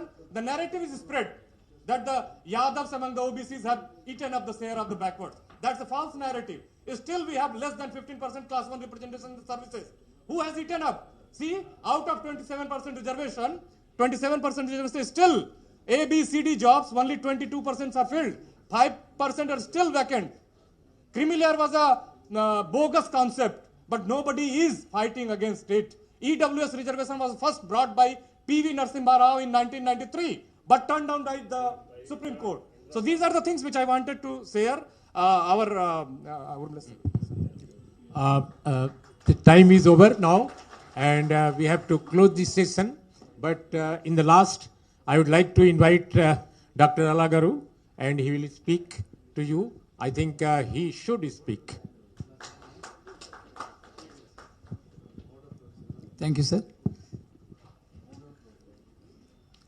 వేదికపై ఉన్నటువంటి పెద్దలు ఉర్మిళేష్ గారు, మండల్ 2 అనే నామకరణం చేసినటువంటి మన ప్రియతమ MLC గారు అయినటువంటి మాణిక్య ప్రసాద్ గారికి, పెద్దలు సామాజిక న్యాయం కోసం ఈ రోజుకి పోరాడుతున్నటువంటి వారి శిష్యులో మేము జస్టిస్ ఈశ్వరయ్య గారికి నా నమస్సుమంజలి. ఇక్కడ వచ్చేసినటువంటి పెద్దలందరికీ కూడా నమస్సుమంజలి. మీ అందరి మెదడులో కూడా 2 ప్రశ్నలు ఉన్నాయి. ఆలా వెంకటేశ్వర్లు ఈ విగ్రహాన్ని ఎందుకు పెడుతున్నాడు అనేది ఒకటి ఫస్ట్ ప్రశ్న అందరికీ ఉంది. రెండోది, ఈ కాన్ఫరెన్స్ ఎందుకు పెట్టారు అనేది. ఈ రెండింటికి సమాధానం సింపుల్గా, ఎందుకు టైం కూడా లేదు నాకు. మొదటిది ఏంటంటే, మండల విగ్రహం అనేది నా మైండ్లో పడింది ఈరోజు కాదు, 1990లో దాదాపు 33 years బ్యాకే నా మైండ్లో పడింది. ఎందుకు పడిందంటే, మండల వ్యతిరేక శక్తులు ఒక గవర్నమెంట్ని పడగొడితే మండల అనుకూల శక్తులు ఒక గవర్నమెంట్ ఎందుకు ఫామ్ చేయలేకపోతున్నాయి అనేది ఒక ప్రశ్న. మండల వ్యతిరేక శక్తులకి అవేర్నెస్ ఉంది, మండల అనుకూల శక్తులకి అవేర్నెస్ లేదు. కాబట్టి మనం అవేర్నెస్ క్రియేట్ చేయాలి. మండల కమిషన్ గురించి మనం ప్రజల్లో ఎప్పుడైతే అవేర్నెస్ క్రియేట్ చేస్తామో అప్పుడే బీసీలకు రాజ్యాధికారం వస్తుంది. అప్పుడు మాత్రమే మనకి వస్తుంది తప్ప అప్పుడు దాకా మనం భిక్షగాళ్ళలాగా ఉండాల్సిన పరిస్థితి ఉంటుంది. కాబట్టి ఎవరో ఏది చేయకుండా ఏదో ఇస్తారు, మాకు ముఖ్యమంత్రి పదవి ఇవ్వండి అది అడుక్కునే బదులు మనం ఎప్పుడు రాజ్యాధికారం అడిగితే ఎవరెవరని సాధించుకోవాలి. అది సాధించుకోవాలంటే మనం పోరాడి సాధించుకోవాల్సిందే. కాబట్టి ఆ విధంగా అవేర్నెస్ క్రియేట్ చేయాలనేది నా మెయిన్ ఉద్దేశం. అందుకని ఇవాళ చూస్తే ఏంటంటే 95% పీపుల్లో హూ ఇస్ మండల్ అనేది తెలియట్లేదు. మన పెద్ద పెద్ద రాజకీయ నాయకులకు తెలియదు మండల్ అంటే ఎవరనేది, అట్లా కామన్ మ్యాన్కి ఏం తెలుస్తుంది. కాబట్టి ఈరోజు మనం ఇక్కడ మండల్ స్టాచ్యూ పెడుతున్నాం అంటే రాష్ట్రం అంతా దేశం అంతా కూడా మండల్ మండల్ అనే నినాదంతో మండల్ మంత్రం చెప్పిస్తుంది. కాబట్టి బీసీలకి రాజ్యాధికారం కావాలంటే రామ మంత్రం జపిస్తే రాదు, మండల్ మంత్రం జపించండి. కమండలం కాదు, mandal we have to follow. కాబట్టి అందుకోసమే ఇవాళ మనం అందరి నోటితో కూడా అనిపిస్తున్నాం, మన శత్రువులతో కూడా అనిపిస్తున్నాం మండల్ మండల్ మండల్ అని చెప్పేసి. దానికోసం ఈ యొక్క విగ్రహం పెట్టాల్సిన పరిస్థితి ఏర్పడింది. ఇంకోటి, ఈ యొక్క కాన్ఫరెన్స్ గురించి ఒక చిన్న విషయం చెప్తాను. ఎప్పుడైతే నేను మండల విగ్రహం పెడదామని చెప్పేసి ఢిల్లీలో ఉన్నటువంటి అనేక మంది సందీప్ వీళ్ళందరితో కలిసినప్పుడు ఢిల్లీలో ఉన్నటువంటి ప్రతి మేధావి గుంటూరు రావాలనే ఉత్సాహం చూపించారనమాట. ఉత్సాహం చూపిస్తే వాళ్ళ యొక్క నాలెడ్జ్ని మనం ఎట్లా ఉపయోగించుకోవాలి, జస్ట్ ఆ విగ్రహ ఆవిష్కరణకు వచ్చేసి ఒక ఫోటో దిగేసి ఆ మీటింగ్లో ఊరికే ఒక నిమిషం కూర్చొని వెళ్ళిపోతే, మరి ఇంత మేధావులు ఇక్కడికి వచ్చినప్పుడు వాళ్ళ మేధస్సును మనం యూటిలైజ్ చేసుకోవాలి. ఆ యూటిలైజ్ చేసుకోవాలంటే వాళ్ళకి ఇటువంటి సెమినార్ కండక్ట్ చేస్తే అనేది యూటిలైజ్ అవుతుంది. లేకపోతే వాళ్ళ మేధస్సుని మనం యూటిలైజ్ చేసుకోలేకుండా వ్యర్థం చేసుకున్నట్లు అవుతుంది. కాబట్టి అందుకని ఈ యొక్క సెమినార్ కండక్ట్ చేస్తే ఇట్లాంటి మేధావులందరి యొక్క మేధస్సుని మనం యూటిలైజ్ చేసుకోగలుగుతామనే ఉద్దేశంతో ఈ యొక్క సెమినార్ని కండక్ట్ చేశాము. ఈ చేయటంతో ఈ 2 రోజుల్లో కూడా ఎంతో అద్భుతంగా ఈ మేధావుల యొక్క నాలెడ్జ్ని మనం తెలుసుకున్నాము. అంతేకాకుండా రేపు జరగబోయే మండల్ 2 ఉద్యమానికి ఈ మేధావుల నుంచి మనం ఒక రోడ్ మ్యాప్ను తయారు చేసుకొని మండల్ 2 ఉద్యమం మన ప్రియతమ ఎమ్మెల్సీ గారు చెప్పినట్లు గుంటూరు నుంచే ప్రారంభమవుతుందని చెప్పేసి అది గుంటూరు డిక్లరేషన్గా ప్రారంభమవుతుందని మీ అందరూ తెలియజేస్తూ తీసుకున్నాం. జై Hind. Thank you, Dr. Allah Garu. Acha, for vote of thanks, Krishna Kanji. See, in the last session, this kind of session, there is no need of any question answer. Please discuss with him. Please discuss with him. There is no problem. He will be available for you. Actually, sir, in this session, question answer is not preferable. I mean, what I feel.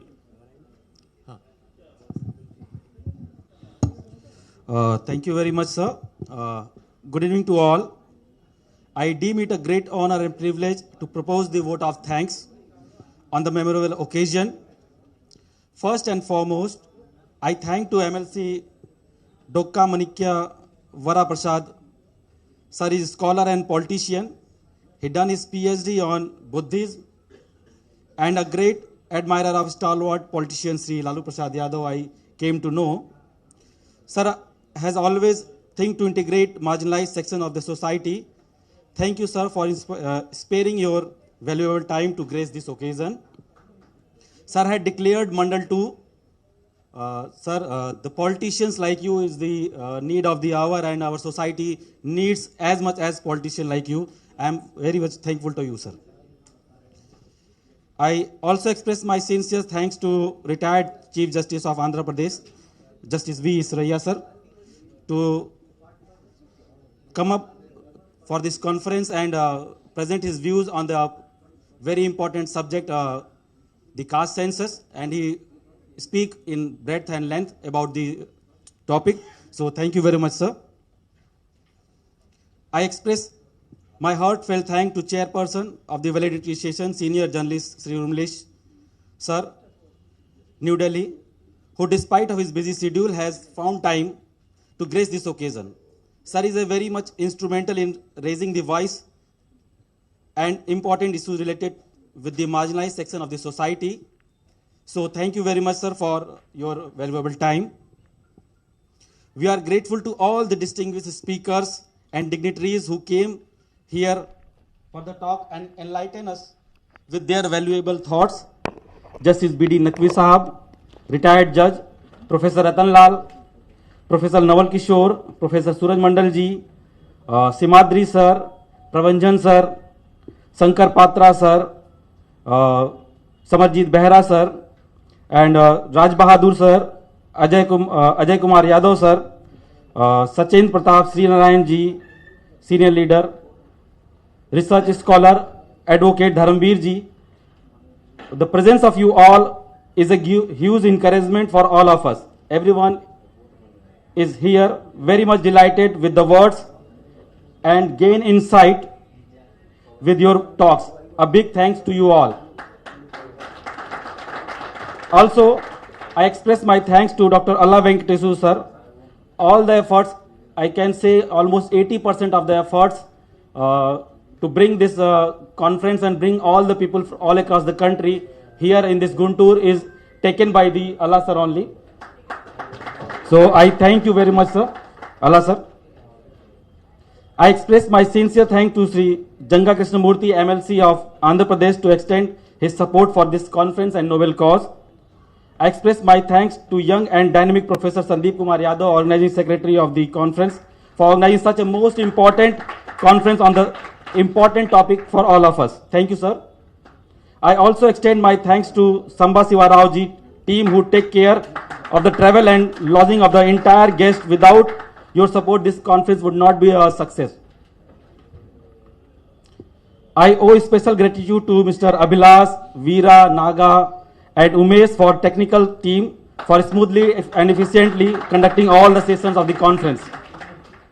I also thanks to the media person for wide publicity and coverage of this conference. I also extend my thanks to all the delegates who came from different parts of the country to participate in this international conference with your presence. It's become a great success. Last but not the least, I express my thanks to all the team members of Dr. La Venkateswaru, Sir Satyanarayan ji, Sivaramakrishnan ji, Srinivas ji, Venugopal ji, Lakshmi Narsimha, Kirti ji, and all good hearts who worked behind the screen to ensure this occasion become a memorable one. Finally, I leave you with this inspiring quote by Martin Luther King.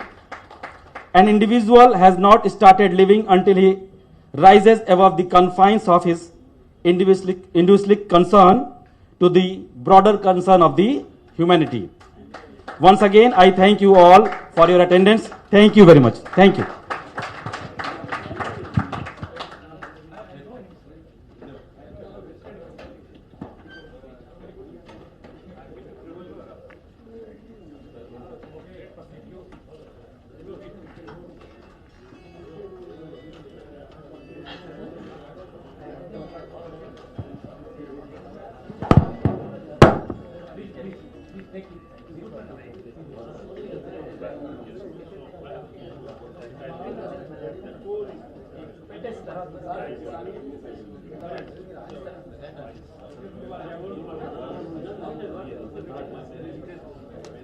Say yes, follow me. You say, I like